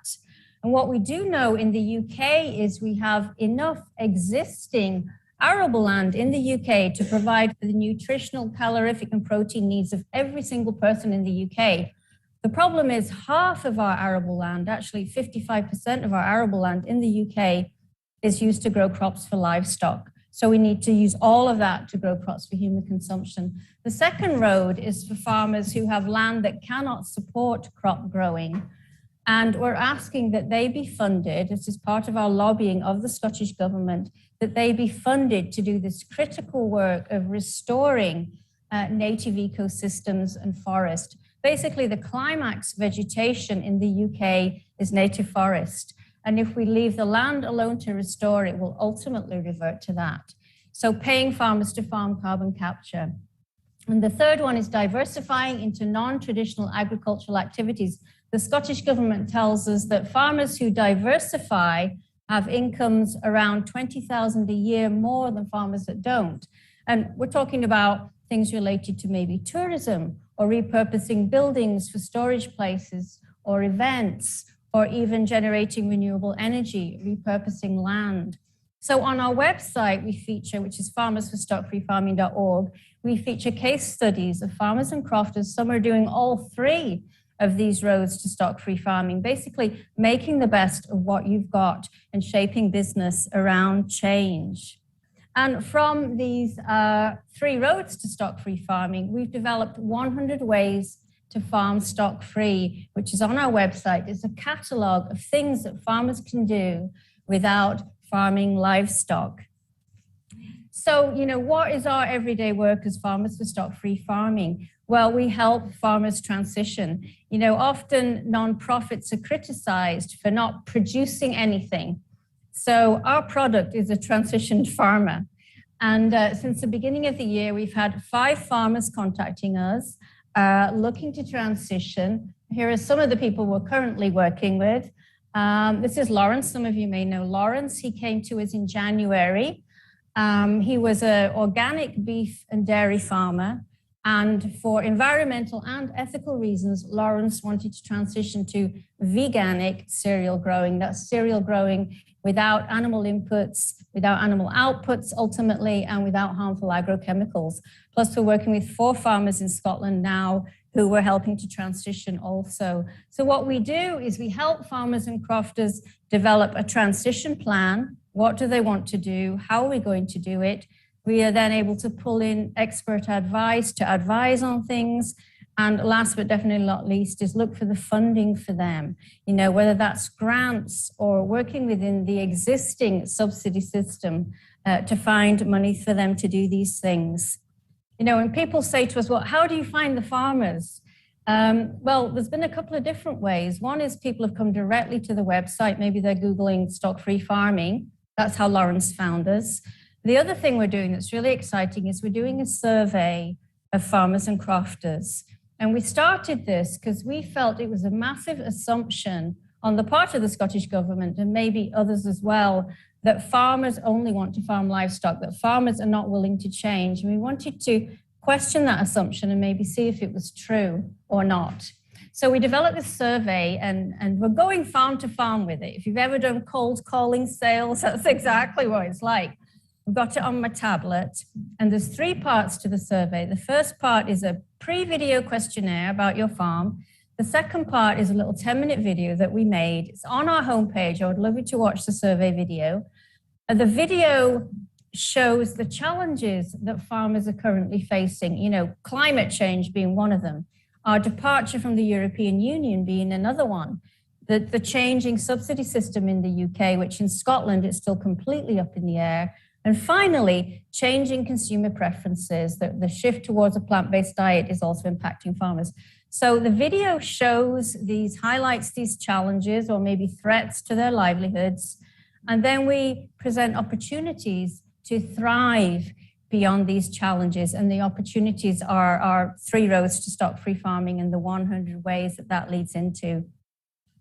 The results of the survey have really been amazing. You know, it's shocked me.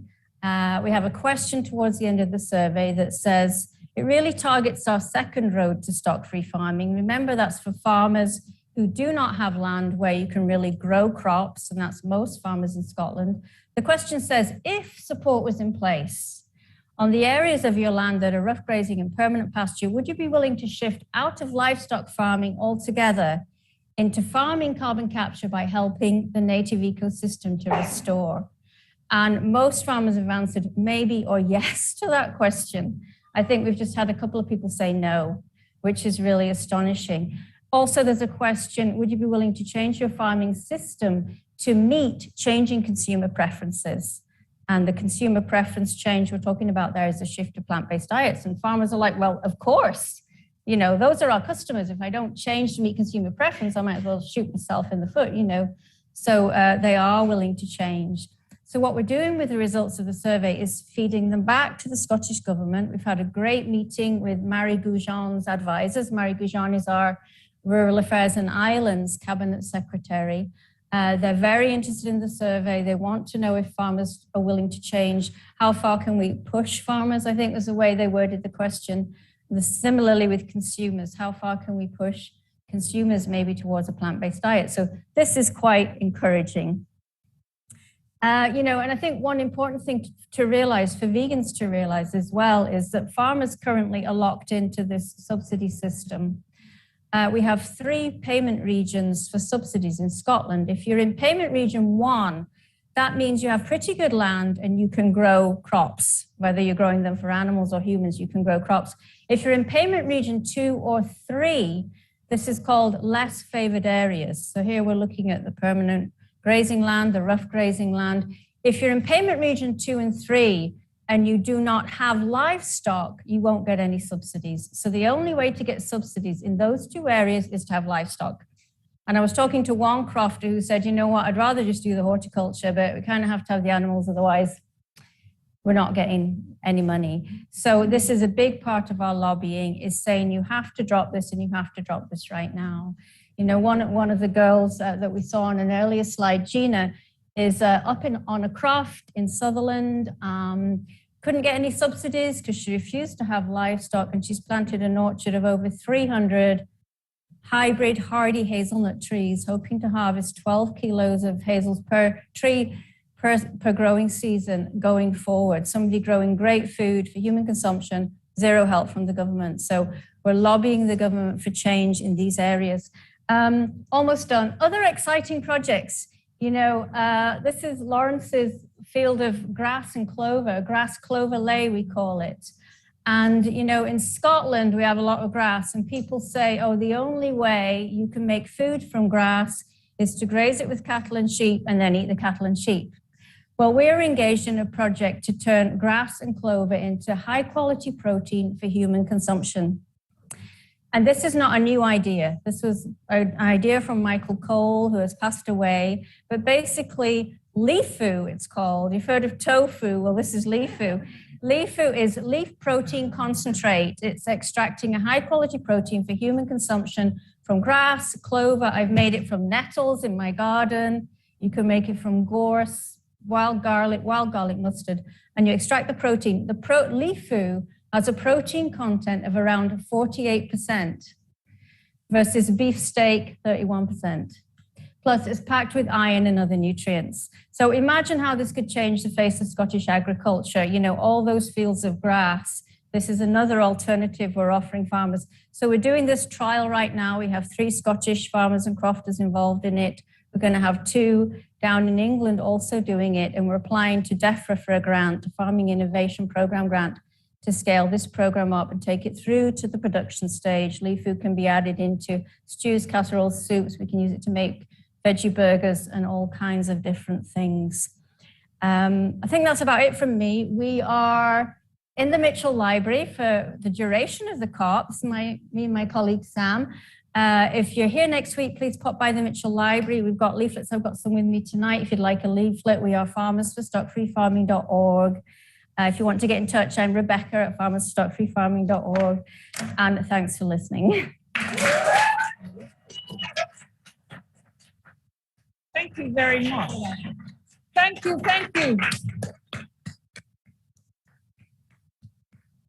I don't know about you, but this is just what we needed at the end of the day. It's so literally down to earth and so practical. Thank you very, very much, Rebecca. Yeah, and local, yes. Yes, so to all the Scots being here, this must be a homecoming adventure. Thank you very much. We'll be in touch with you. Yeah, so the next speaker I'm going to introduce is Seb Alex, and he is a spokesperson for Lebanese Vegans, and he is somebody who can really introduce himself very well. We're looking forward. Hi, Seb. Good evening. Hello, good evening. Nice to can you see hear me and well? hear you. Yeah, so we'll start the time very shortly, and we'll listen to you and how you are coming along in Beirut. Perfect. Thank you very much. So, first of all, I want to thank all the organizers of this event. I'm very happy to see so many people taking part in raising awareness on the actual things that we can do to fight against climate change, to fight for a better world, more sustainable world, more just world for the animals as well. My name is Seb Alex. I'm from Beirut, Lebanon. I'm an animal rights activist. I used to do a lot of grassroots activism on the streets and things like that. And then I started doing lectures. And of course, due to the pandemic, everything had to be canceled. So now I concentrate on creating social media content, online content. I am also a part of Lebanese Vegans, which is an organization in Lebanon, obviously an animal rights organization in Lebanon, the only vegan organization as we speak. And for those of you who don't know, in August last year, there was a massive explosion in the city of Beirut, the third or second strongest explosion in the history of mankind. It completely destroyed the whole city.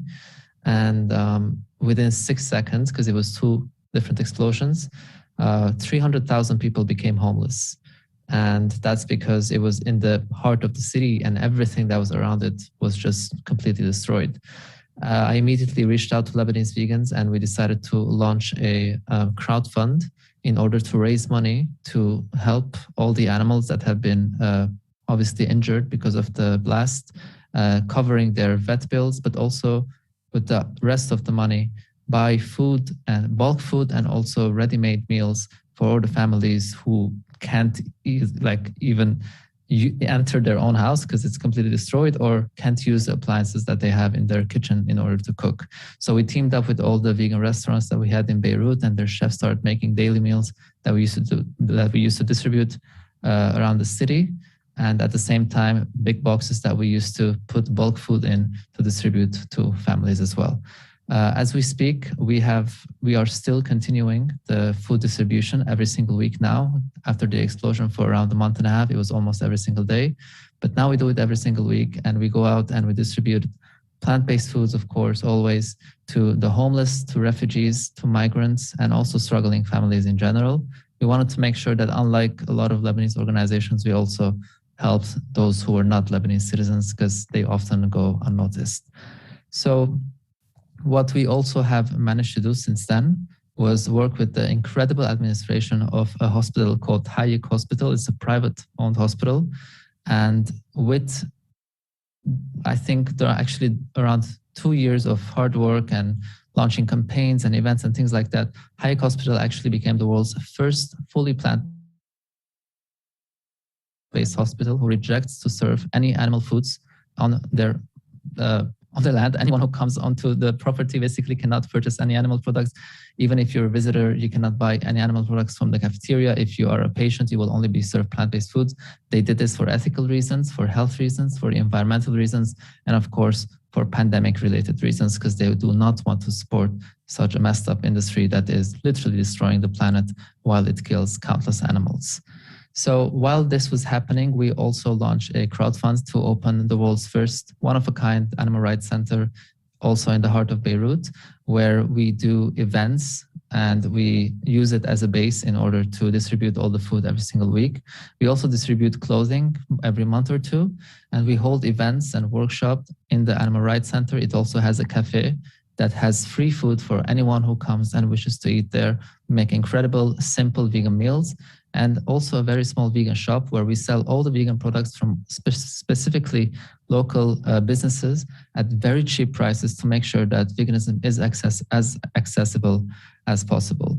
Now, one thing that I want to mention today, of course, Lebanon is in the Middle East, so I do want to give a few numbers about that area, the MENA area, MENA, that stands for Middle East and Northern Africa. So MENA is the largest importer of food in the world. The production of chicken specifically has been blowing up in the past decade. So the government, even the European Parliament, is helping out with projects of chicken farming because they see it as a less polluting, let's say, or resource-needing industry. Of course, they don't look at the ethical side or not even at the health side. They just see it as less unhealthy as meat, and they consider that healthy. Because, of course, if you compare anything to meat, it's probably going to be less unhealthy. So when it comes to the sustainability in the MENA area, these countries are very vulnerable to sea level rise due to climate change. About 7% of the total population lives in areas where elevation is less than 5 meters above sea level, and a large share of economic activities, urban centers, agriculture, and population is concentrated in coastal areas, which are exposed to increasing risks of flooding and land erosion. So agriculture consumes nearly 85% of all water withdrawals in MENA countries, exceeding the global average, by the way, which is approximately 69%. Half of the population of MENA already live under conditions of water stress. So where I grew up in Lebanon, water is not something you have all the time. So there's the water that you get from under the ground, and then you have to pay for someone to bring and fill up your basically huge tank of water. So people who live in buildings have to chip in together to get water.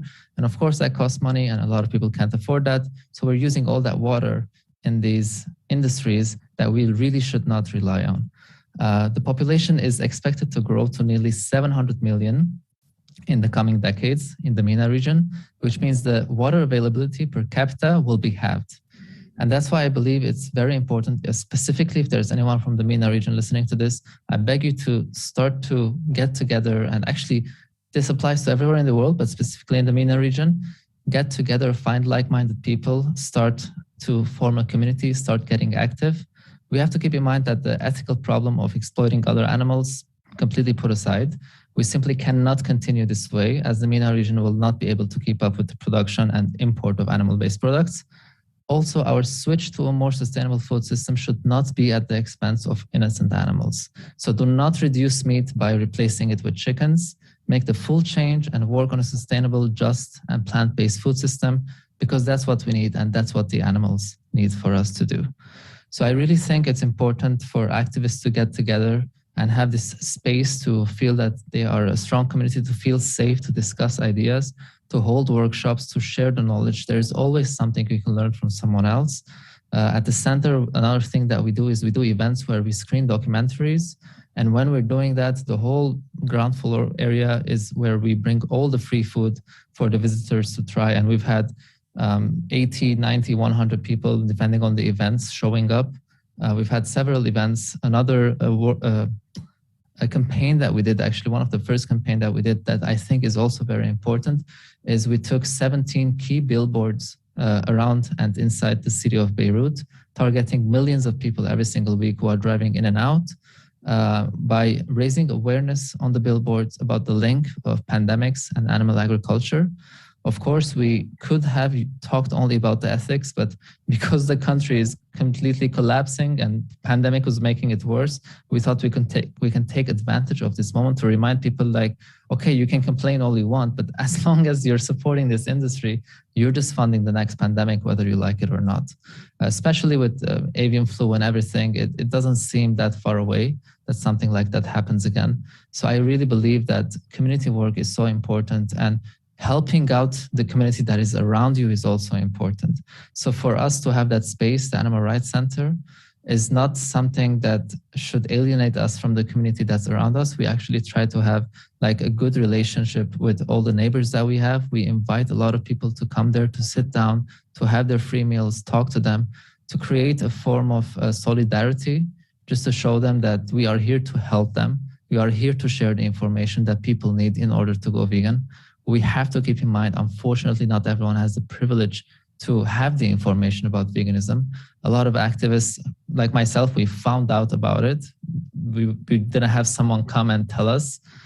So it's very important to give that information. And one thing that we do to make it easier for people to make the switch is we collaborate with the hospital that I mentioned, Hayek Hospital. Every single time someone in Lebanon wants to go vegan, of course, on the website of Lebanese Vegans, they can directly get a free contact and a free appointment with the nutritionist at the Hayek Hospital, who will help them in doing the switch to a plant-based diet, because of course, not everyone has the information they need to do that switch. So I think in general, the idea of creating a space is very important, a physical space, but also a space in the community where people know, okay, this is the group, this is the community that is fighting for this cause, and they know that they can come to you at any time if they have any questions, if they need any help, if they want to do anything. And a very simple example is one of the main organizations, the most famous one, let's say, in Lebanon, that was working on helping the families that fell victims to the explosion. That organization was actually running out of money, and they reached out to us to ask if we can help them out.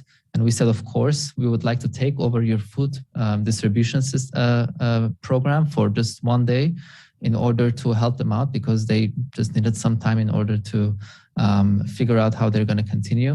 And the fact that we created that link gave us a lot of exposure. We even had Reuters come in person and film the whole program, everything that we were doing, talk about our work, talk about how veganism was taking over Lebanon. Especially, of course, not everyone is doing it because they want to, but as the economy collapses, we realize that although a lot of people like to say that veganism is for the privileged and not everyone can afford to be vegan, the second there's a collapse in the economy, suddenly no one can afford to buy meat.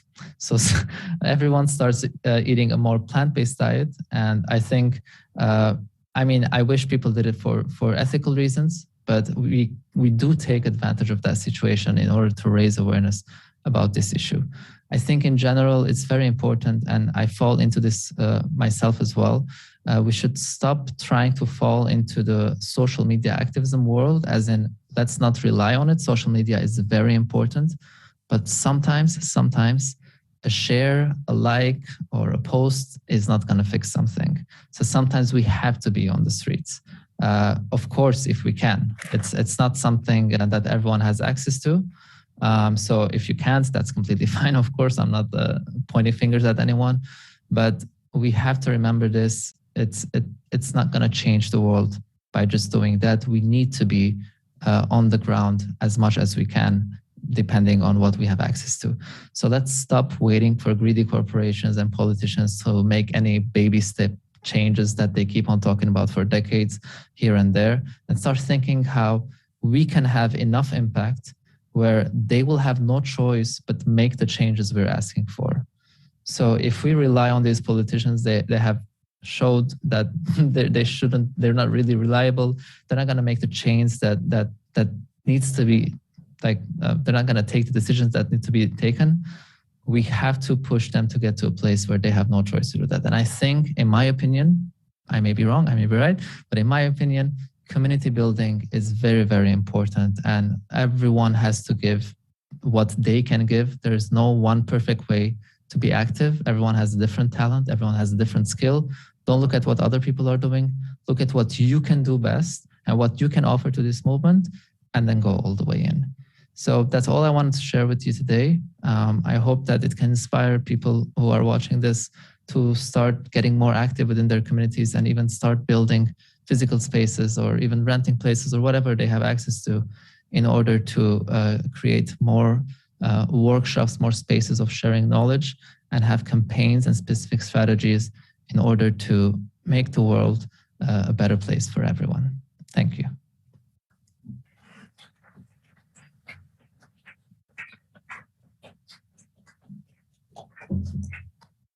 Thank you very much, Seb.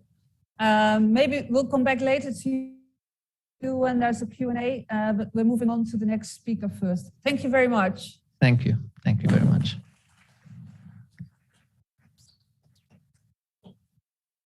Next, I'm going to introduce to you, hey, that's a different name than I have on my list. We're jumping to Dusan Pajovic from the Green New Deal for Europe. And I hope he's online. He's from Serbia, I forgot to tell you. And here you are. Hello, welcome. Thank you. Welcome to Glasgow. Thank you. Yeah. Glad to be here. I introduced you and as the person who is going to speak to us for a few minutes about the Green New Deal for Europe. So the floor is totally yours. Thank you very much. I'm from Montenegro, by the way, but yeah, we are neighbors at least. Should I share the screen, or the presentation is ready? How do you prefer it?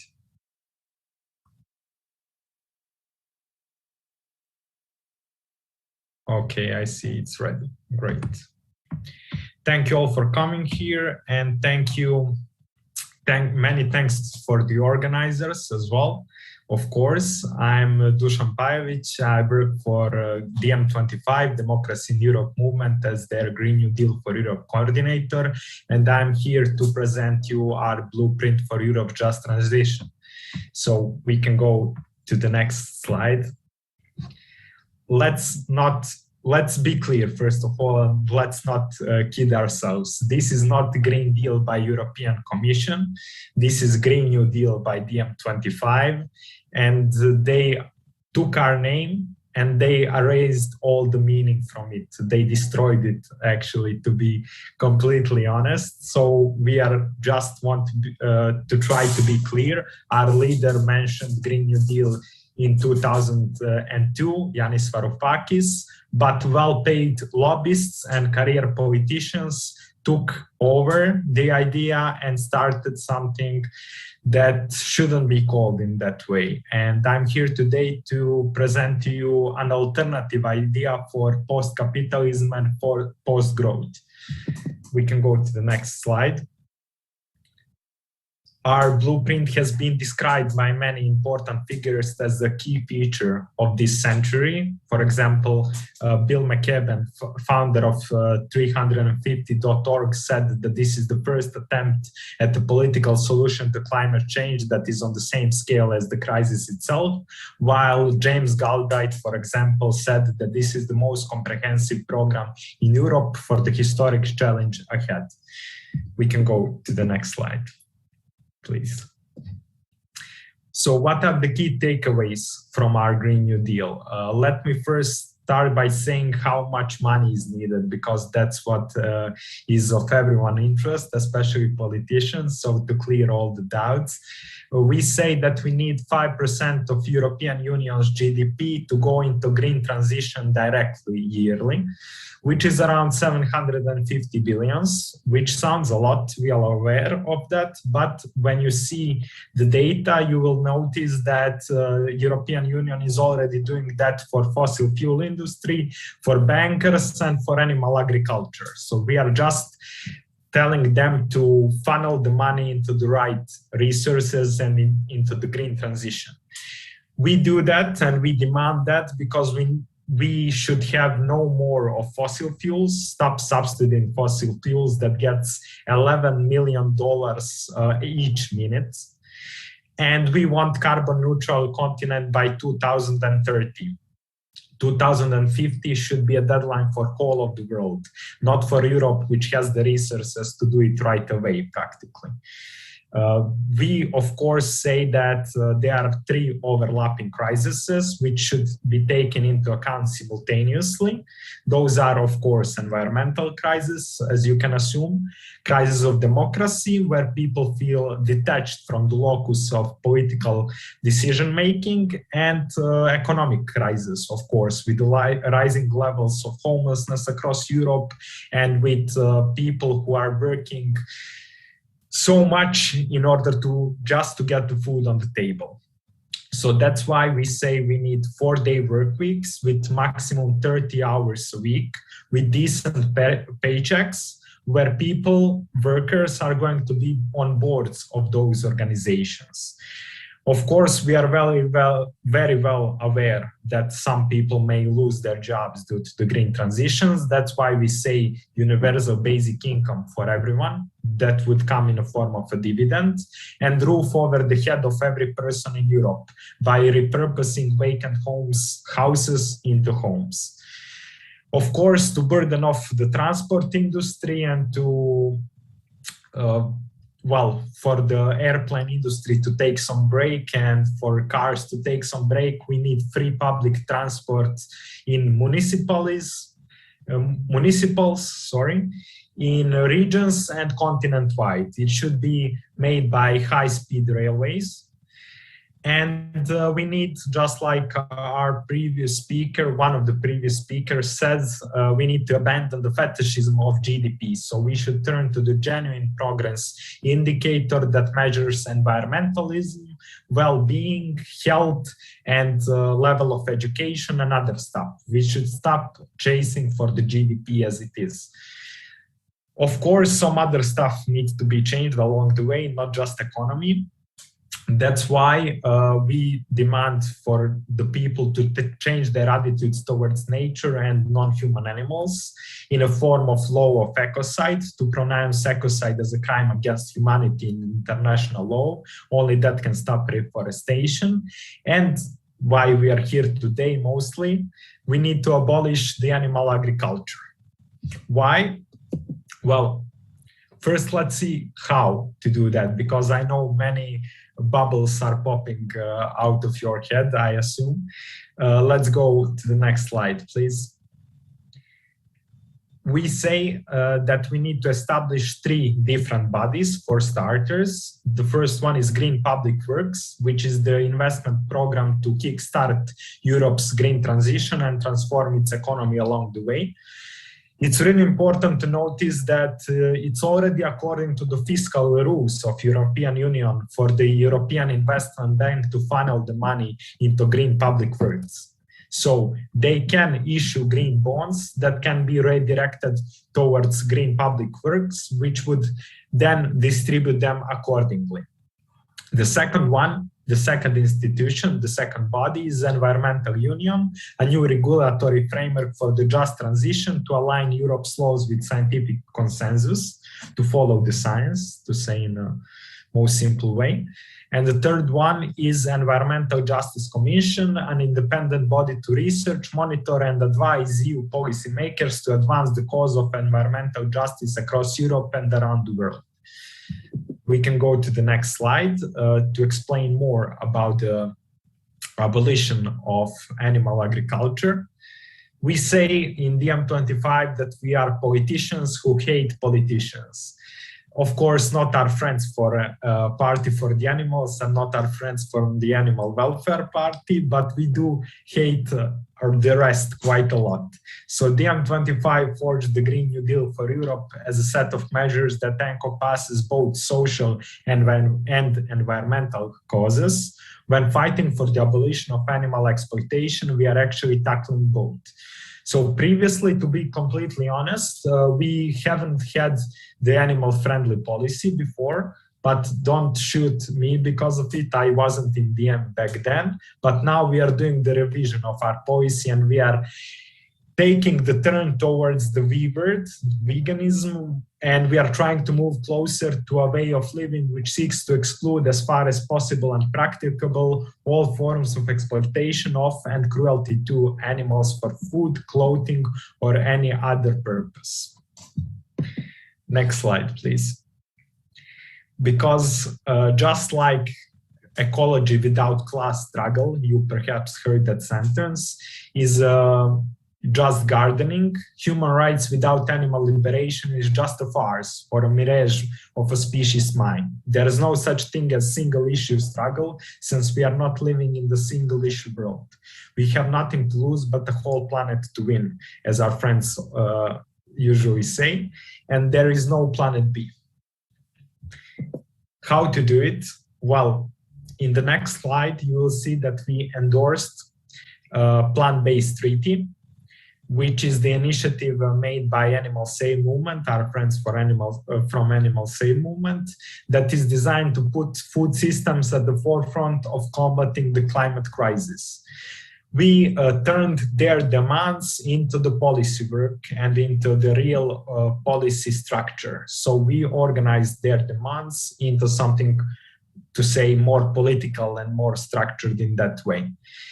Next slide, please. That's why we say that we need to relinquish, redirect, and restore.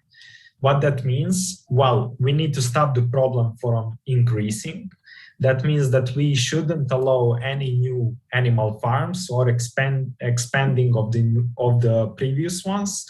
We shouldn't allow any new large vessel vehicles operating. And we need to redirect all of the resources that are now going into animal agriculture towards the plant-based alternatives and reforestation. So substitutes, big substitutes that animal agriculture gets should be now made for fruits and vegetables. There should be only plant-based option in cafeterias. There should be many other animal-friendly alternatives on demand. Also, we need to restore the habitat destroyed by animal agriculture by transforming dividends of animal agriculture towards the money for the reforestation and towards the making cities greener. Next slide, please. We have no more time left and we need to commit to the action today.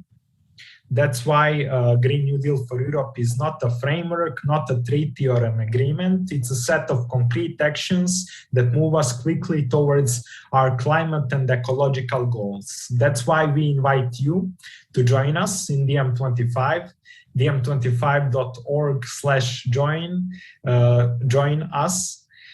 And then we can move the world closer to the post-capitalism and post-growth. This is all for us, from me. Thank you very much for listening and for being here. And once again, many thanks to the organizers.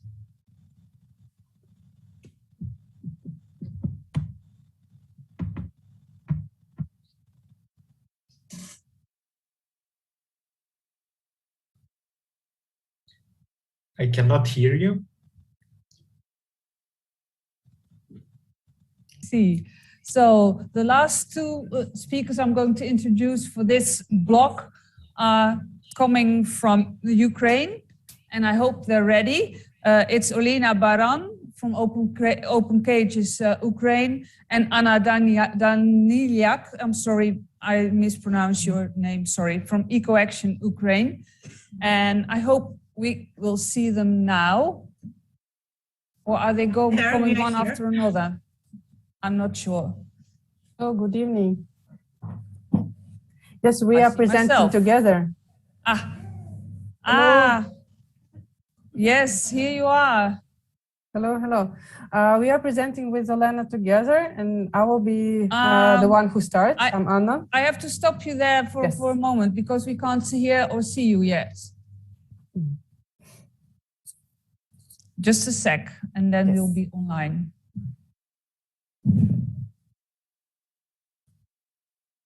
Yes. Yes, welcome. Hello. There we go. So now welcome you can to Glasgow. Yes. Thank you very much. Greetings to Glasgow, greetings from Ukraine. Yes. Thank you.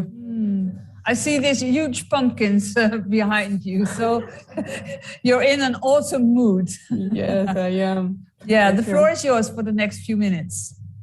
Thank you. Welcome, welcome everyone, and happy to see so many familiar faces and new faces. Happy to be your presenter tonight. And can you show the presentation? Yes. So we and my fellow presenter from Ukraine, Olena, have a joint presentation on the practices and the initiatives that we have here in Ukraine that help us to turn food production and consumption in Ukraine be more sustainable and greener. Next slide, please. So I'm from the NGO called the Eco Action, and I will bring a bit of context of agriculture, climate, and environment. I will go on with the several initiatives of the local resistance and citizen science initiatives. Afterwards, Olena will bring her experience from the open cages with the documentary production, the ban of the foie gras production in Ukraine, and how the plant-based diet goes popular in our country. Next slide, please. A bit of the context for your understanding. For sure, agriculture in Ukraine can be considered a holy cow of the economy. You can see some numbers. It's really the driver of the international trade for us. It brings 40% of the revenue, export revenue, and gives 10% of the country's GDP. And some of the features include of the agriculture that 60% of all territory of Ukraine is an arable land, and in some regions, especially in the south, this percent goes up to 90. That's one of the highest rate of the arable land in the world. And another feature is that in recent decades, there's a very strong industrialization of the sector happening, including those related to the intensive livestock production, especially those on the industrial poultry and pork production, where during the last decade, the poultry production, industrial poultry production rates raised by 2 times and by 1/3 for the pork production. The next slide, please. Other features this time related to the climate, that agriculture produced 13% of the greenhouse gas emissions in Ukraine, which is relatively not as big as the energy sector, for instance, with almost 70%. But yet, what is important here is a tendency that agriculture, among all other sectors, show the biggest or the sharpest tendency to growth. And again, over the last 10 years, the emissions from the sector grew by 30%. And if the business will go on, business as usual will go on, until 2030, the emissions will grow for another 60%. Besides being a big contributor to the climate crisis, agriculture is very vulnerable to climate change. Another features include very little official data on actual environmental impacts. Like here we have this overall estimation on the greenhouse gases, but the more local you go, the less information you get on the actual pollution of air, water, soil, etc. And also currently we have very weak environmental policies and practices taking place on the ground. And this picture over here is like just a very visual example of side effects of the agriculture, where the pile of waste from the poultry factory is just accumulated like this on the bare soil with no cover.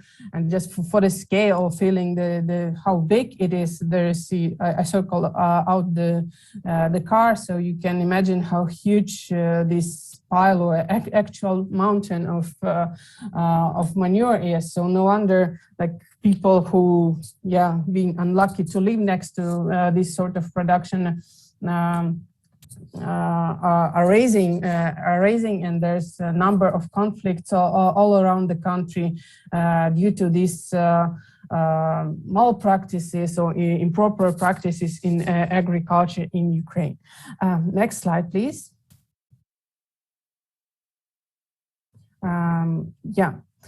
So this, like on your left side, I guess, you see the map that we made ourselves just to visualize for us how many are those conflicts related to the intensive livestock production in Ukraine. And these are the cases that either we in Eco-Action are familiar with, or those that became like very famous due to the vast media attention. But I assume there's many more that are yet not as vocal or not as visual yet. With these examples, I want to introduce one or a couple of instruments that we are using in our work in Eco-Action. Is to help the locals to raise their concerns, to raise their voice, either through media work, media attention, direct actions and strikes. And also we strongly encourage to use the compliance mechanisms of international financial institutions who are actually the big investors in this kind of business in my country. Next slide. Yes. So another instrument that we are started to use and who proved to be quite a powerful one is a citizen science approach. And it helps us a lot to show the invisible. As I told you before, we have one of the issues that many public or civil initiatives are facing, that we are missing the actual data on the environmental impacts. And often where is no data means there is no problem. And to overcome this, the citizen science, and especially with related to the water analysis, really a great help to investigate how big is the impact. for us, there was a number of inspiration from other countries and a couple of local initiatives from the rural areas here in Ukraine. And this year, just to see how big or how big is the impact of agriculture, we initiated the expedition in search of clean water, where we visited 10 regions of the country and 14 communities within 2 river basins. And next slide, please. There will be some numbers on our expedition and our findings. Yeah. So, yeah, on the map, you can see the locations where we traveled during our expedition and some numbers. All in all, we tested or collected almost 140 water samples of ground and surface waters. And we tested in the place, in the field, for 9 parameters for of the water quality. And yes, we were focusing a lot on those related to the nutrients pollution, so ammonia, nitrates, nitrates,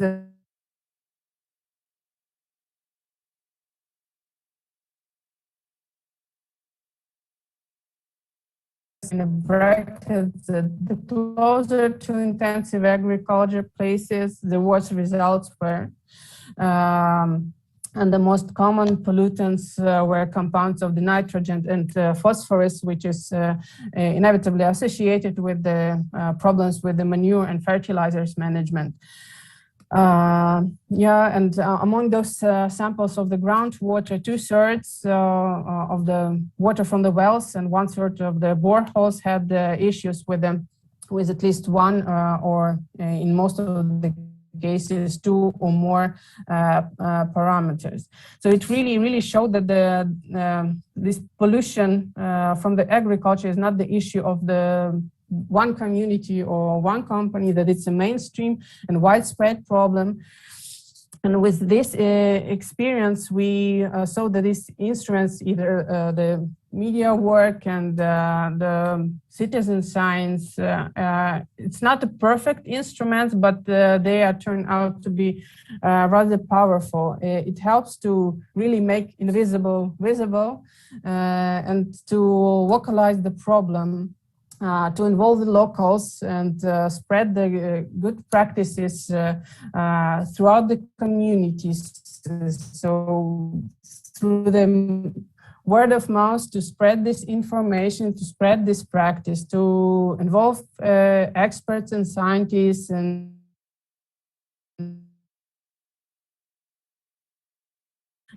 raise media attention, public pressure to really make change happen. The floor to my colleague Olena Baran from the Open Cages. Olena, you're welcome to continue. Thank you. Next slide, please. Yeah, you could just continue the same presentation, please. And what I'm going to speak about, as Anna already mentioned, is first our travel to make a video, a documentary about fur farming in Ukraine, because the goal of my organization, Open Cages Ukraine, is to inform public about the reality of factory farming. It's about battery farms, fur farms, and other examples of cruelty to animals. So in spring this year, we traveled around the country with our partners from Unique Planet to show the truth about mink farms. Some of them, by the way, as we found out, work illegally. So here is what we investigated. Yeah, next slide, please. We showed numerous violations of environmental legislation and biosafety rules, unauthorized disposal of animal carcasses, dumping waste, violations of hygienic and sanitary norms, and during animal keeping and waste transportation, and many more. We showed stories of locals fighting with corporations, going to protest against farms, as they realize that the only thing they get from fur farms is pollution, dangerous pathogen, stench, and manure. In the video we made, one of the local activists actually ask people in villages where they are planning to build a new farm not to give them even a chance and not to trust their empty promises about creating jobs. Next. Local activists even managed to set a precedent by stopping a working mink farm. As evidence, by the way, they used water tests provided by Anna's organization. And yeah, you could see the court decision here on the screen. Alas, For Farm just changed its name and continued operating, but local activists continue protesting. Overall, over the last 3 years, activists and local have prevented the building of 5 fur farms in Ukraine. And after our video had been published, the Environmental Prosecutor Office opened a lawsuit regarding numerous violations of fur farms which we demonstrated. And so the footage of our video has already been attached to the case. And some statistics. 3 years ago, no one in Ukraine even talked about closing fur farms. But the awareness is growing so dynamically now that 54% of Ukrainians now are in favor of banning fur farms in Ukraine. And we do hope that Ukrainian parliament will vote for the bill to ban fur farm altogether. And actually, this is exactly what happened with foie gras farming in Ukraine. So that's the next slide. I want to share the story about our banning of foie gras. And if you ask what's wrong with it, I need to say that firstly, foie gras means force-feeding birds to fatten their liver, which is incredibly inhumane and causes tremendous suffering. And secondly, it's bad for the environment. So the next slide. Some of the facts about how bad it is. But we have the positive story about it, which I want to share. So next slide. The story I want to tell you started in spring 2018, again with video, when an activist shared with us materials he shot during 1 month of his work on foie gras farm. The footage of vomiting, dying, and dead birds shook the world. The factory where the video was made was also closed. The president of New York-based organization, you can imagine how far New York is from Lviv, called Voters for Animal Rights, showed a video from Ukrainian factory in New York City Council, and it helped. The local deputies agreed that the practice was extremely cruel, and actually they banned foie gras sales in New York. And their MP, Colin Rivera, called the ban historic. Some well-known British, Danish, and Ukrainian restaurants stopped serving foie gras after watching the video, and of course, after protests of local activists. But we wanted a complete ban of foie gras production in Ukraine, and we were pretty persistent and achieved our goal. After many attempts, alliterations, and delays, Ukrainian activists made our parliament vote for the bill named 2451. They adopted a welfare law which amends dozens of articles in Ukrainian legislation. We are particularly proud of our team of volunteering lawyers who made sure forced feeding of animals, including breeding and rearing of geese and duck to obtain and sell foie gras, is forbidden now. By the way, the law comes into force tomorrow, so we here are going to celebrate the occasion. And the last thing which I want to share with you is our campaign called UA Plant-Based. Its aim is to support producers, retail chain, and restaurants that have already plant-based options or want to develop in this direction. We want to change public opinion, share scientifically sound information, and strive to involve Ukraine in the global plant-based movement. UA Plant-Based, together with Kyiv International Institute of Sociology, conducted a study on food preferences. So now we know that 11% of Ukrainians have already given up eating meat, and 2 of them do not eat any animal products. And those rates will rise as 30% of people are already interested in plant-based alternatives to meat. The number of people who became vegetarians or vegans due to the environmental aspect increased by 159% compared to 2014. So it's one of the main reasons people are going vegan. The Ukrainian food market is actively responding to such trends. Plant milk is produced now not only by some local micro companies, but also by the giants of dairy industry. The same goes for meat alternatives. In the last 2 years, almost a dozen new producers of plant-based meat have appeared in Ukraine. And now it's also getting easier to find these products on shelves. So they are available not only online and in small vegan stores, but also in big chains of well-known supermarkets and restaurants. Last week, UAE Plant-Based with partners presented a range of Ukrainian meat alternatives at the 24th exhibition World Food Ukraine 2021. And for the first time in the history of exhibition, there was a separate all plant-based location dedicated to vegan alternatives to meat, which we are really happy to present. And we make sure that there are more vegans in Ukraine by holding the UAE Plant-Based Challenge, where we educate participants about a healthy vegan diet. For now, almost 13,000 of people have joined and got all the necessary information and support, and we aren't going to stop. Thanks a lot for listening to us, and you may contact me and Anna anytime for any other details.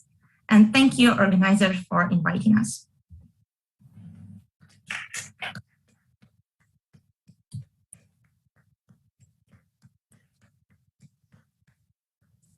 Thank you both. Thank you. So we come to an end of this block. I think we'll just take 2 or 3 questions here from the audience, and then we'll move on to the last part of the program.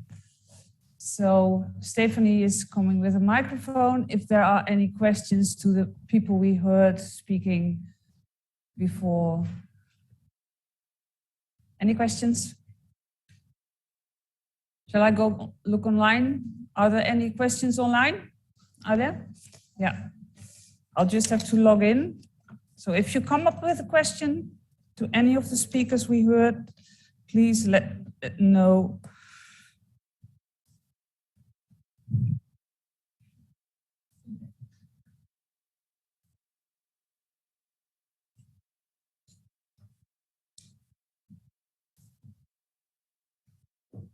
There's a question for Rebecca.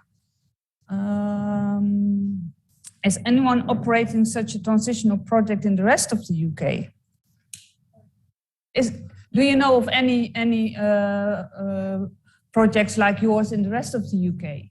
Well, we are active in England as well. Yes, you are. Lawrence, who is the farmer we've helped transition, we're helping transition down in Dorset, which is the south of England. Yes. He's actually joined our team. We're putting together an advisory team to help other farmers. So Lawrence is in England. We have another team member down on the border of Oxfordshire and Buckinghamshire. So yes, is the answer to that. Yeah. Wonderful, wonderful. Nice to hear. Thank you. There's a question for Seb. Is Seb still with us? Yes, you are. Here you are. I'll just take one. Let me see.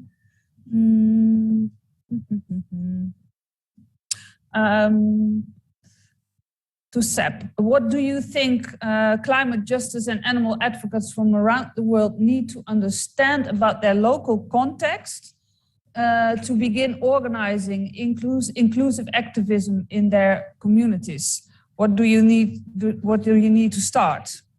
I think comprehension about your community. Yeah, I think the best thing to start with is what the community actually needs. For example, when the explosion happened in Beirut, it would have been kind of stupid if we went around doing activism about animal rights before the explosion happened. Not that it's never good to talk about animal rights, but is it effective? So we knew that at that moment, people didn't need to sit down and talk about veganism when they've just lost their houses. They needed food, ready food or boxes of food. So we used that as a way of raising awareness, because within each box of food that we provided, we also had a small flyer about plant-based eating in a healthy way, and also very small messages about veganism and links and things like that. So I think same thing with environmental issues. For example, if we address anything that's happening in Lebanon, we would look at what environmental issue Lebanese people are facing, whether that's air pollution or water scarcity. We don't have a lot of water. So take what the community needs and talk about that and link it to the cause that you're raising awareness about. Yes, yes, that's key. Thank you very much. Yes. Let me see, are there any other questions I'm going to pose now? I think that's it for the moment. So I'd like to thank you all again for joining us, for being with us in Glasgow, and maybe we'll meet again at another occasion. Thank you very much.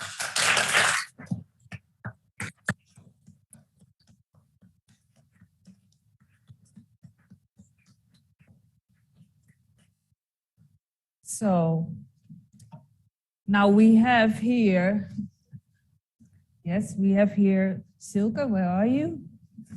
Been waiting. You were supposed to be here with Kevin, but he didn't make it. I'm sorry. But you got Juliet, yes, so. Yes. Yeah, well. No problem. Exactly the same, but well, you look a bit different. But sorry, Kevin. Well, tell us about your project, please do. Yes, so thank you for inviting us. It's so great to be here, and thank you for providing the space to present the Food at COP campaign.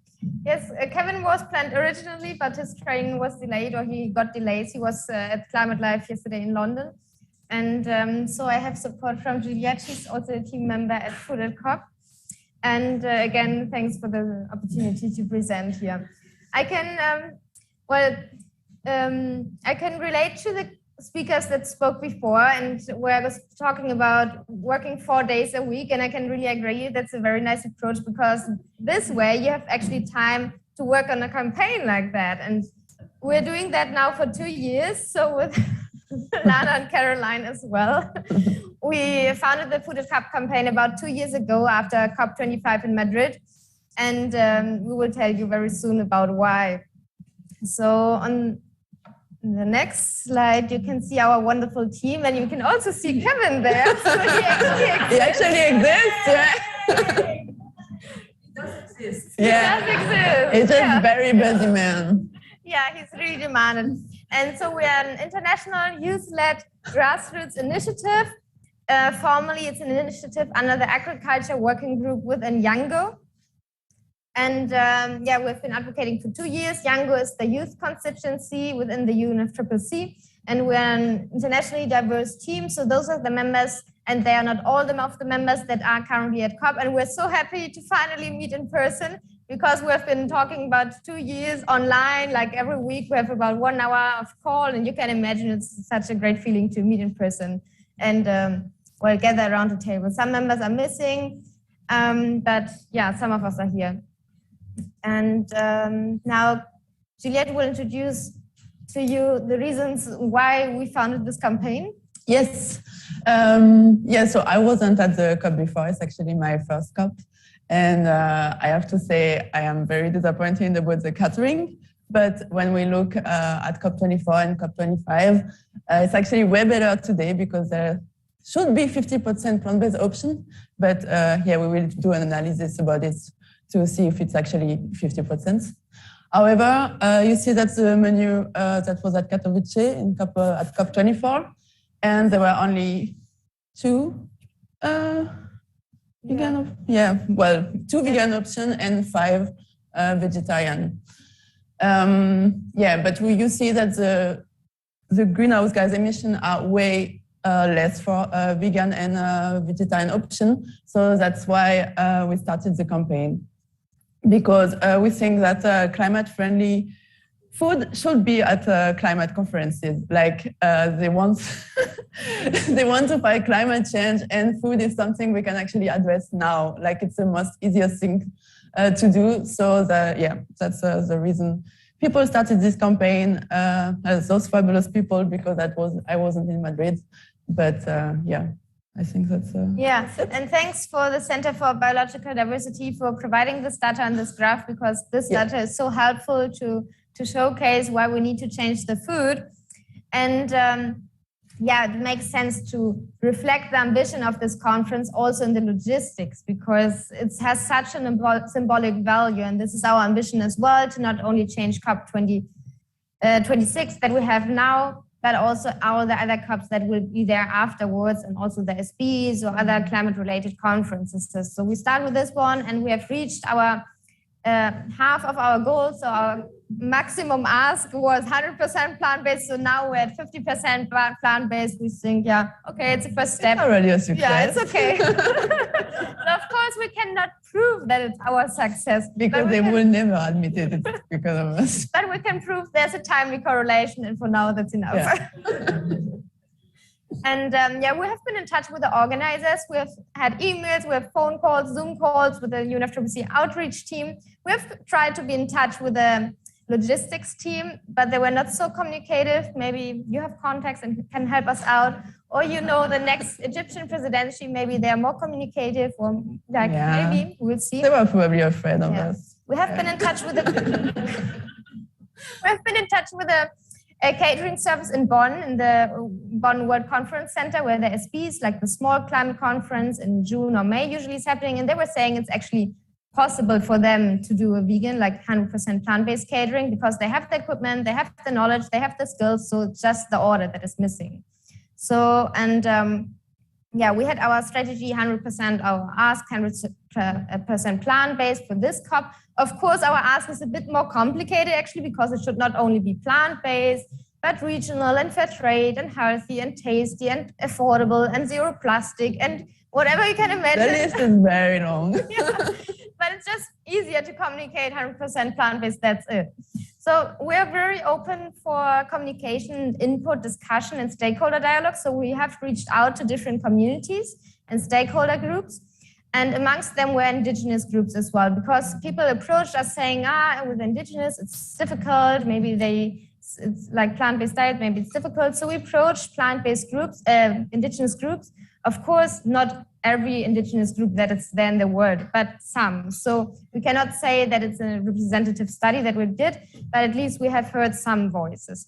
So we were in touch with Lottie Cunningham. She's indigenous rights lawyer and indigenous activist from Nicaragua, and she's advocating for her community and for the land rights of theirs, because their land is threatened by land grabbing. And one cause for land grabbing is cattle ranching, and the cattle meat then is exported, like at least some of it. So, and we did a webinar with Lottie last year, and we spoke about the reasons why her community is threatened. It was very emotional, actually. It was really touching, and that's why we would like to give Lottie the space in this venue to speak about her issue. And and I want to let Lottie speak on her own. Yeah, this is the video that we made from it. My name is Lottie Cunningham, and I was raised in a mosquito village named Bilwaskarma and the Rio Coco in the Mosquito of Nicaragua. 90% of our territory faced a massive invasion of armed settlers. These settlers cut down our forests, mine our minerals, and ranch cattle on our lands. The expansion of the cattle and fishing frontier have had a particular serious impact on indigenous people. There is a lot of illegal cattle ranch there. We need that the country who is importing the products guarantee that all these international norms be applied.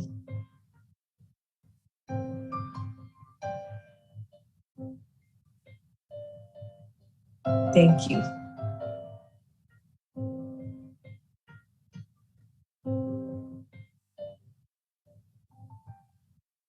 Of course, 100% plant-based food also includes that there wouldn't be any meat from illegally occupied territories. And the next step is, how can you support us? How can you get in touch? And what do we actually do? So in those 2 years, we have done a lot of online events, online reach out, online discussions, of course, because not so many things were happening in person. But in the meantime, we got about 2 or 3 events that actually happened in person, where we did workshops, where we got to speak with the audience, also young audience. Also, we were present at events that were actually organized in a plant-based manner, like local conferences of the youth, for example. And so as youth, we go ahead and show plant-based events are possible. Of course, that's not a question. It's nothing new to you. But we did social media campaigns as well. As you can see on the left-hand side, youth and other people could submit videos where they present why they support food at COP or why plant-based diets is important to them. Then we have a petition, that's on the right and the top, change.org/climate-friendly food, where you can sign up, you can share it with your friends and families. And and support, because of course, with more support, we can show that we have more weight and then ultimately convince the COP organizers. And we have an endorsement form where you can sign with your organization, of course, only if you have the right to sign for your organization, upload your logo, and then we are already above 100 by now. And all the information you can find at food@cop.com. Thank you. So this is our new website. Yeah, launched on the occasion of COP, and we are at social media at food@cop as well. So now I hand back to Juliette about the current state where we are at. Yeah, exactly. So now at COP26, we have actually plant-based option. It should be 50%, as I said. And they have this greenhouse emission on the right side. So you can actually see what the impact of your food is. However, I mean, this is great. This is a great step forward. However, as it's not very tasty, I have to say the food is really awful. I can't eat these sandwiches anymore. No, but the thing is, people who actually try this vegan option at the COP26 are very disappointed, and then they go back to their normal option. So, yeah, for example, the burger is like really dry. There's only a big patty and almost no legumes or whatsoever. And then people are like, okay, so why should I take the vegan burger? So yeah, it's a good step, but it's still there's still a lot of work to do. And also it's a bit disappointing because they didn't reach out to us. We found out a few days before COP that the menu would be 50% plant-based. And we're not like in the confrontation, like we are groups that want actually to work with the institution.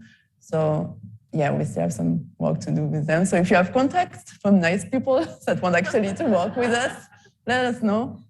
And but let's keep in mind that it's a good progress. Yeah, because other COPs they didn't even mention. Like Katowice was full of meat and sausage. I mean, it's Poland, but still. So yeah, and what will we do next? Of course, we will continue with our claim, 100% plant-based. That's our maximum ask.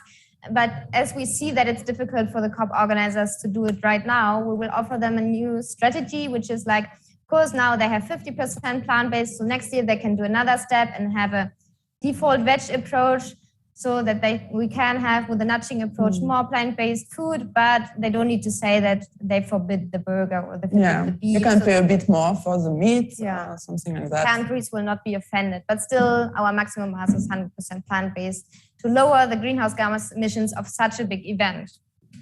And we have stickers. We also have cards in case you want to get in touch or want to drop us an email, but also food@cop.com is our email address, is our website. And I thought it was not so hard to remember, but obviously it is. Anyway. That's the name of the campaign.com. That's all. So, yeah, thanks for this opportunity, and great to be in touch with you, and don't hesitate to contact us in case you want to cooperate.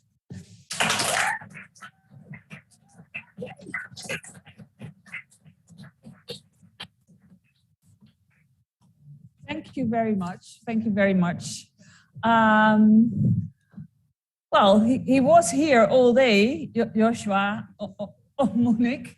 And we're going to watch a short video, which he recorded earlier on. And but I'd like to point to him. He's at the back of the room at the moment. He's from Rise Up Movement Africa. And we're really pleased to have you here today. We're going to watch you on screen. And then later on for the Q&A, you're here in the room to answer questions. So Joshua, here you go.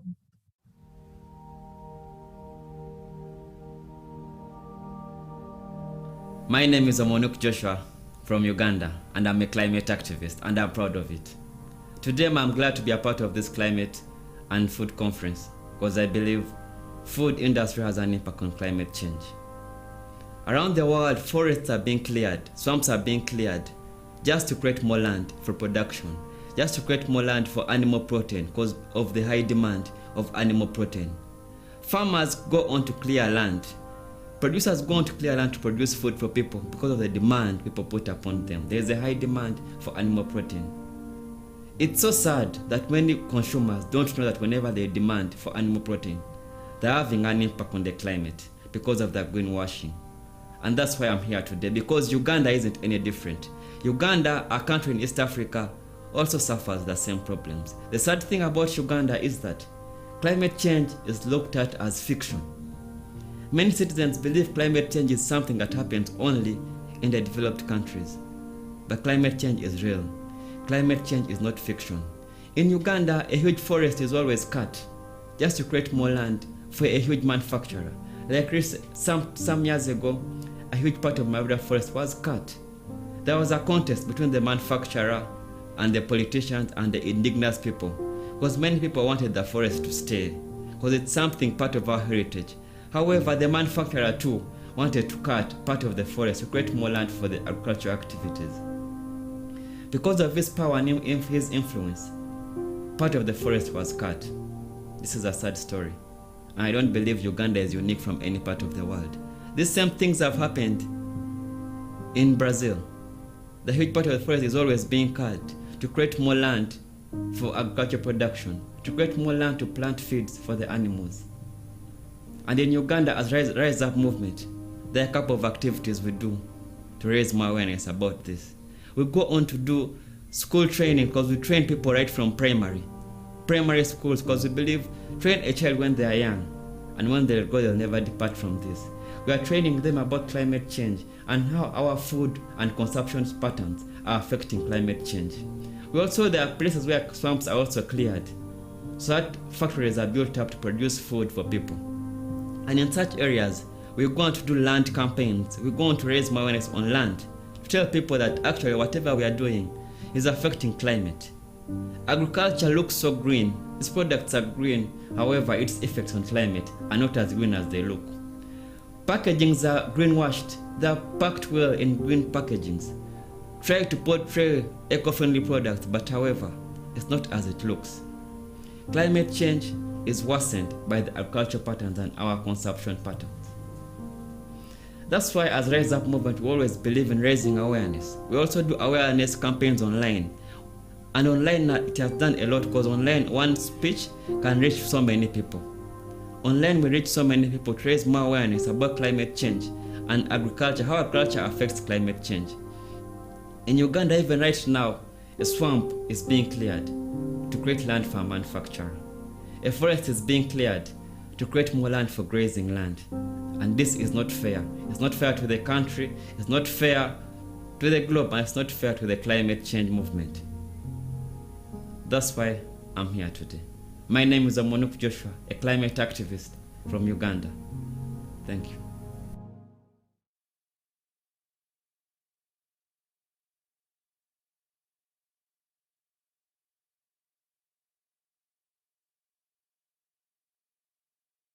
Thank you very much for your words, your wise words.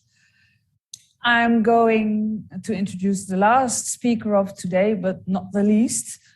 She's called Tomi Makanjuola, and you see her there. She calls herself the Vegan Nigerian chef, and I believe she lives in the UK, and we'll be seeing you live in a minute or so.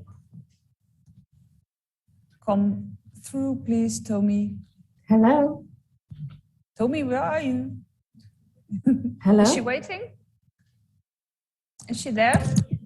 Hi, hello. Hi. Hi, good evening. Welcome to Glasgow. Thank you. Thank you. Yeah. I think it's a little bit of a delay there, but okay. Nice to see you. You're going to talk to us about vegan Nigerian cooking, right? I am, yes. I'm going to talk about that. So the floor is yours for the next few minutes. Thank you. Thank you. So good evening, everyone. I'm really excited to be here with you today as we discuss the critical need for a food revolution in order to tackle our current climate crisis. But I'll be talking specifically about how you don't need to give up on your culture in the process. So my name is Tomi Makanjuola, and I'm the founder of the Vegan Nigerian, which is a platform dedicated to making Nigerian cuisine and the vegan lifestyle accessible to members of my community and beyond. And I do this through workshops, online content, events, and recipe books. So I believe I have slides. So next slide, please. Thank you. So we can all agree, and it's quite clear, that our current food system is having a devastating impact on our planet and its inhabitants. A study by Oxford University in 2018 showed that animal agriculture is a leading cause of climate change and environmental degradation, such as rising sea levels, floods, heat waves, and melting glaciers. And yet, it seems that this is a glaring area that the 26th UN Climate Conference seems to be ignoring. I mean, the refusal by organizers to make plant-based meals the default offering at this year's event is startling and rather disappointing, in my opinion, considering that such a move would have helped the summit to reduce its carbon footprint significantly. So instead, this year's menu consists of almost, I think, 60% meat and dairy, with many of the dishes being labeled as high carbon, which is very, very shocking and illogical. So with research showing that a vegan plant-based diet is the biggest action an individual can take to reduce their impact on the planet, I think the time is now to consider how we can all contribute to positive change. And so for those who think that shifting to a plant-based or vegan lifestyle means giving up on their culture, I would like to offer some encouragement and tips today to put your mind at ease. But before I go into sharing some practical tips, let me just briefly share my story and how I was not only able to transition to a vegan and plant-based lifestyle, but also retain and honor my culture and heritage in the process. Next slide, please. So I was born and raised in Lagos, Nigeria. And for as long as I can remember, food was a central part of our life. Home-cooked meals were the order of the day. Meal times were moments for connecting, keeping the family bond strong. And special occasions were marked by a wide variety of meals. I grew up loving food, cooking food, and if I'm being completely honest, devouring a lot of food. So it's no wonder that my work today is centered around this. So when I consider Nigerian cuisine, one thing I can confidently say is that we have an abundance of plant-friendly ingredients and meals. Like many other cultures around the world, the high consumption of meat and animal products was not always the norm. In fact, I would say, for reasons of affordability and availability, there was a time when meat was considered more of a luxury or a special treat, eaten only at special occasions, or rare moments. But nowadays, it is considered a sign of affluence to be able to afford and to be able to serve and eat vast quantities of meat. And the consumption has truly skyrocketed. So as this increase in meat consumption is having an adverse effect on public health, so is it having an adverse effect on our planet, as we already discussed today. So almost 9 years ago, this epiphany rocked my world. As I began to research the connection between our food system and its impact on the climate, there was no way I could ignore the facts at hand. So what followed for me was a swift transition to veganism. Naturally, friends and family were curious about how this change would affect my lifestyle, particularly the food that I would eat. So we Nigerians are proud of our cuisine. As you saw from that slide, we have a vast array of flavors, spices, aromas in our food. And I was not about to give any of that up just because I had gone vegan. So the misconception that I would be this plain salad-eating vegan was blown out of the water when I began to share my recipe adaptations with my community and the rest of the world through my blog, The Vegan Nigerian. There, I would post vegan versions of traditional and contemporary Nigerian meals, showing how taste and texture can be retained and how a little bit of creativity can go a long way when cooking our food. So although I have kept my focus on Nigerian food specifically, the principles that I have discovered over the years are applicable to any culture. Indeed, plant-based eating is not a fad, with many cultures around the world having eaten this way for centuries. And even for those countries where meat consumption is the norm, the narrative and mindset can absolutely change.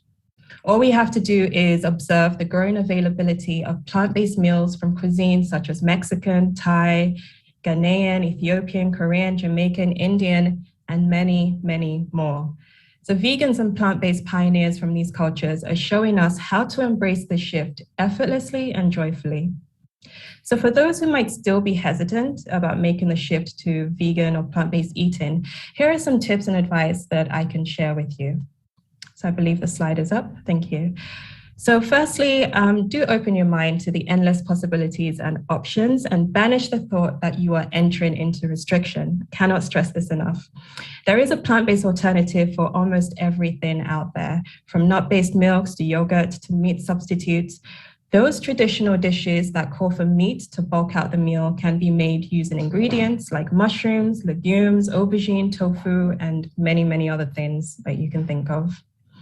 And secondly, I want you to rest assured that your food will not be bland. Consider that what really gives food its flavor are really plant-based herbs, spices, sauces, and seasonings. Those big and bold flavors that you know and love can be achieved with plant-based meals.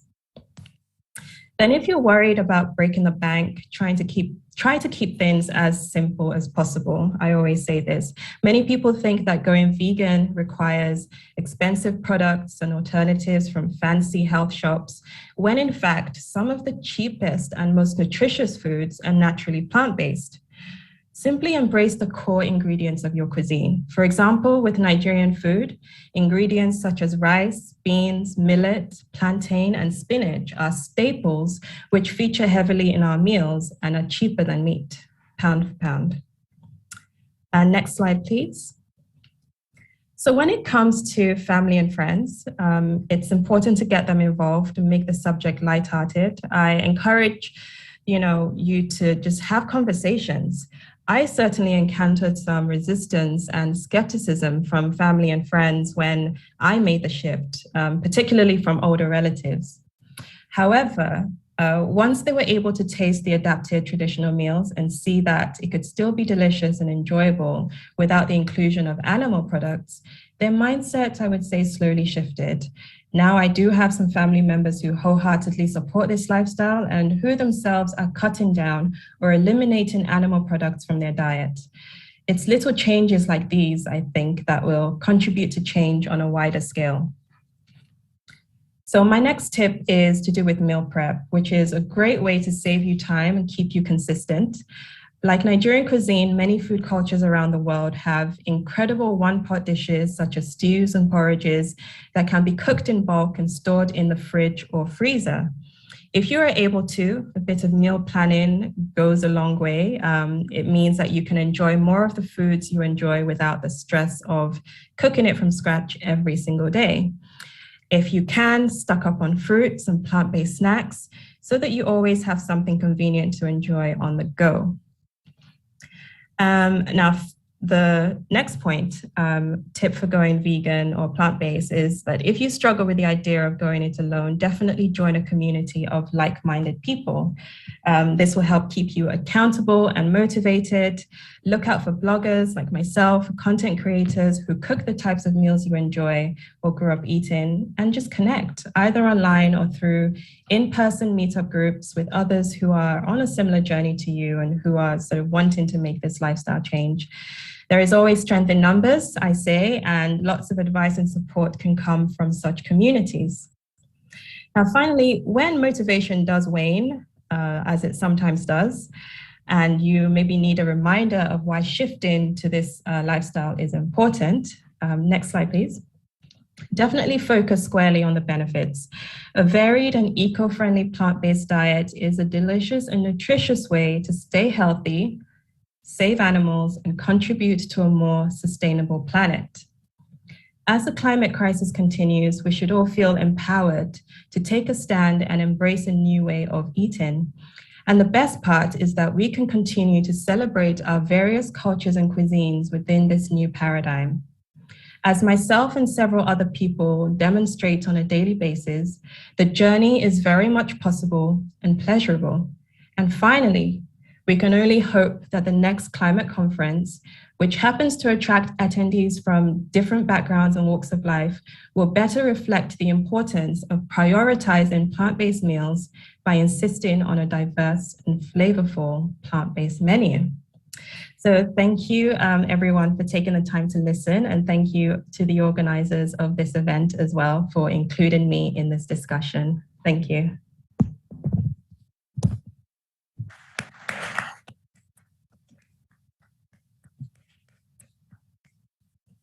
Thank you so much. I almost got hungry while listening to you. So I'm going to log in, and maybe there's some questions, so please stay with us for a while. I'm going to see if there are any questions online. And maybe here in the room there are questions for the speakers we heard. So Stephanie is here with the microphone to come up to you if you want to have a talk to somebody. No questions here? Everything's here. Oh, there's a question. Yes. Thanks so. Oh, can you hear me? Okay. Thanks so much. What is like the most traditional Nigerian meal that you just give me an example, because I don't have the pleasure of knowing much about Nigerian cuisine. So please enlighten me of like what a typical replacement you work on is. That would be great. Absolutely. Thank you so much for that question. So Nigerian food is very rich with plant ingredients, like I mentioned. And so we eat a lot of root vegetables, things like yam and cassava. So one very typical meal that I happen to love myself is pounded yam with egusi soup. So yam, the African yam, is sort of boiled and then it's pounded to resemble sort of, I guess, like a mashed potato. It looks like a mashed potato thin, right? And then you have egusi soup, which is made with melon seeds, which is stewed with spinach and onions, tomatoes, peppers into like a delicious one-pot stew. Now, the thing about Nigerian food, though, is that although the base of our meals is very plant-friendly, you will find that a lot of it is cooked in some kind of animal-based broth, like chicken or beef. And so I would simply eliminate that and use vegetable broth instead. And then I would, instead of adding meat into the stews, I would just add things like mushrooms. Garden egg is another popular one. Even tofu. I'm not adverse to some of the processed vegan meats as well. So those are some of the ways that I adapt Nigerian meals. Thank you. Thank you. Thank you. There's some more questions. I think the next one is to Silke and Juliette. Well, I think you spoke about it a lot. I'll take another one. What is you said, please join us in our effort, but what is your call to action to listeners online and here in the room? And what can people do in their personal lives to support you? What can people do in their personal lives to support you? And what should politicians do to help you? So now in everyone's personal life, people can sign our petition. And if they're affiliated with an organization, they can sign the endorsing form, which is to be found on our website. And politicians can support us by also signing the endorsing form or saying that they support us. So soon we will create some other opportunities where people can showcase that they support us, and then public endorsement would help us. Do you want to add? Yes, you can also just push forward food and agriculture issues on the agenda, because it's not only about climate-friendly catering, but food and agriculture are definitely missing from all the political points that we see for this climate negotiation. So yeah, if they could just do that, then we wouldn't need to actually advocate. Thank you both. And there's a last question to you, Tomi. are you planning to lobby and maybe add your qualities to the young women that we heard before who are lobbying already for COP to change the menu there, to make the transition towards a totally plant-based menu on the next COP meeting? Wow, that's a really good question. If I have the opportunity and the ability to, I absolutely would. I'm full and brimming with ideas of what the menu can look like. I think someone mentioned earlier on that the food this year wasn't great, which is a shame, really, because if you want to attract people to this lifestyle, you do need to make it attractive, you do need to make it tasty. And so if I have the opportunity to get involved in some way, even on a lobbying level, I wouldn't be adverse to it. Wonderful, wonderful news. And I think that's so important what you say and what the other women said as well. If you want people to, hey, you want to seduce them to eating plant-based, so why make it dry and stuffy and bland? You need to get the flavors in. I'm a cook myself. I love cooking, so we could talk for hours about flavors and smells and colors. And that's how you make it attractive. Absolutely. So people don't miss out on anything. Yes, yeah. Well, thank you very much for your inspirational talk. Although you are the last speaker, you are wonderful. Oh, I hear now in my ear that someone says, Silke, that she'd like to get in touch with you and maybe see what you can do together. So if you don't mind, we'll get you connected. And I would love that. Yes. Oh, yes, please. Yeah. Yes? Thank you. Yeah, we'll do that. We'll do that for you. We'll make that happen. Yes. Amazing. Okay, well, thank you again.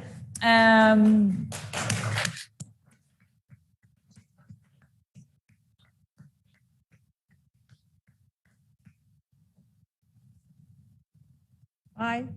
Bye-bye. Bye. So, well, Tomi is slowly going away. Well, we've come to the end of our Food Revolution Day, and we started out with looking at politics and looking at the worldwide movement of animal politics, and we went to science. We talked about lobbying, we talked about community work, and we talked about food, and that combined made this beautiful day.